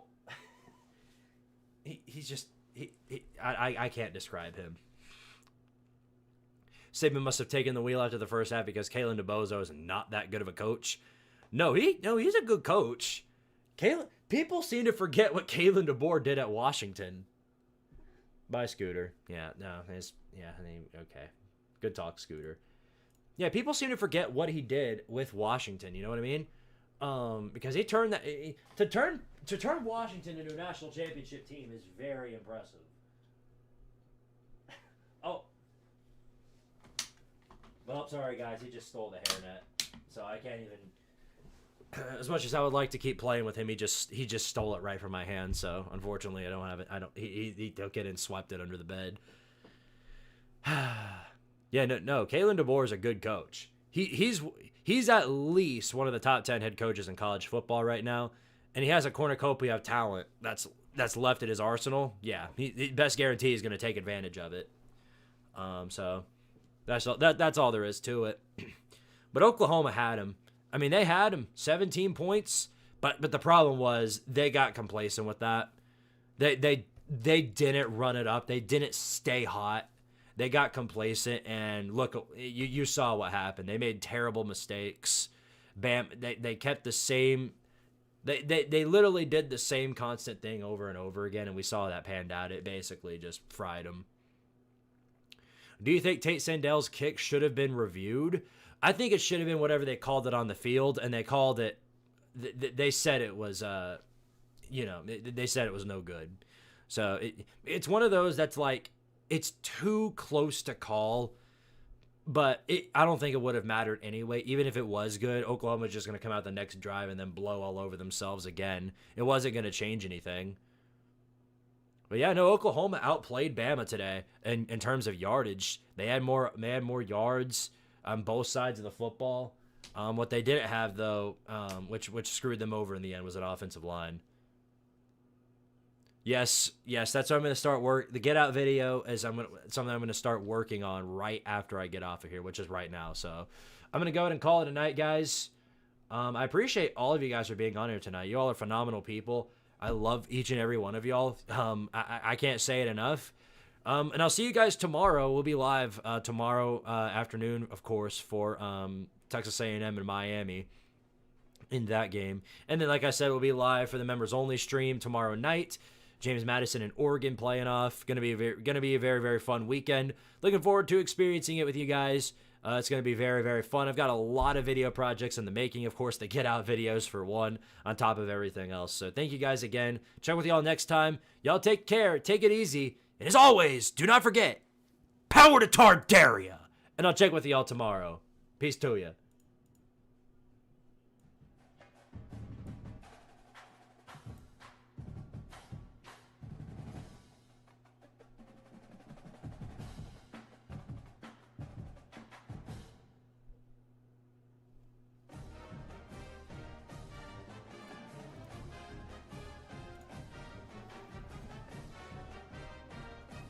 Greenbow, Alabama.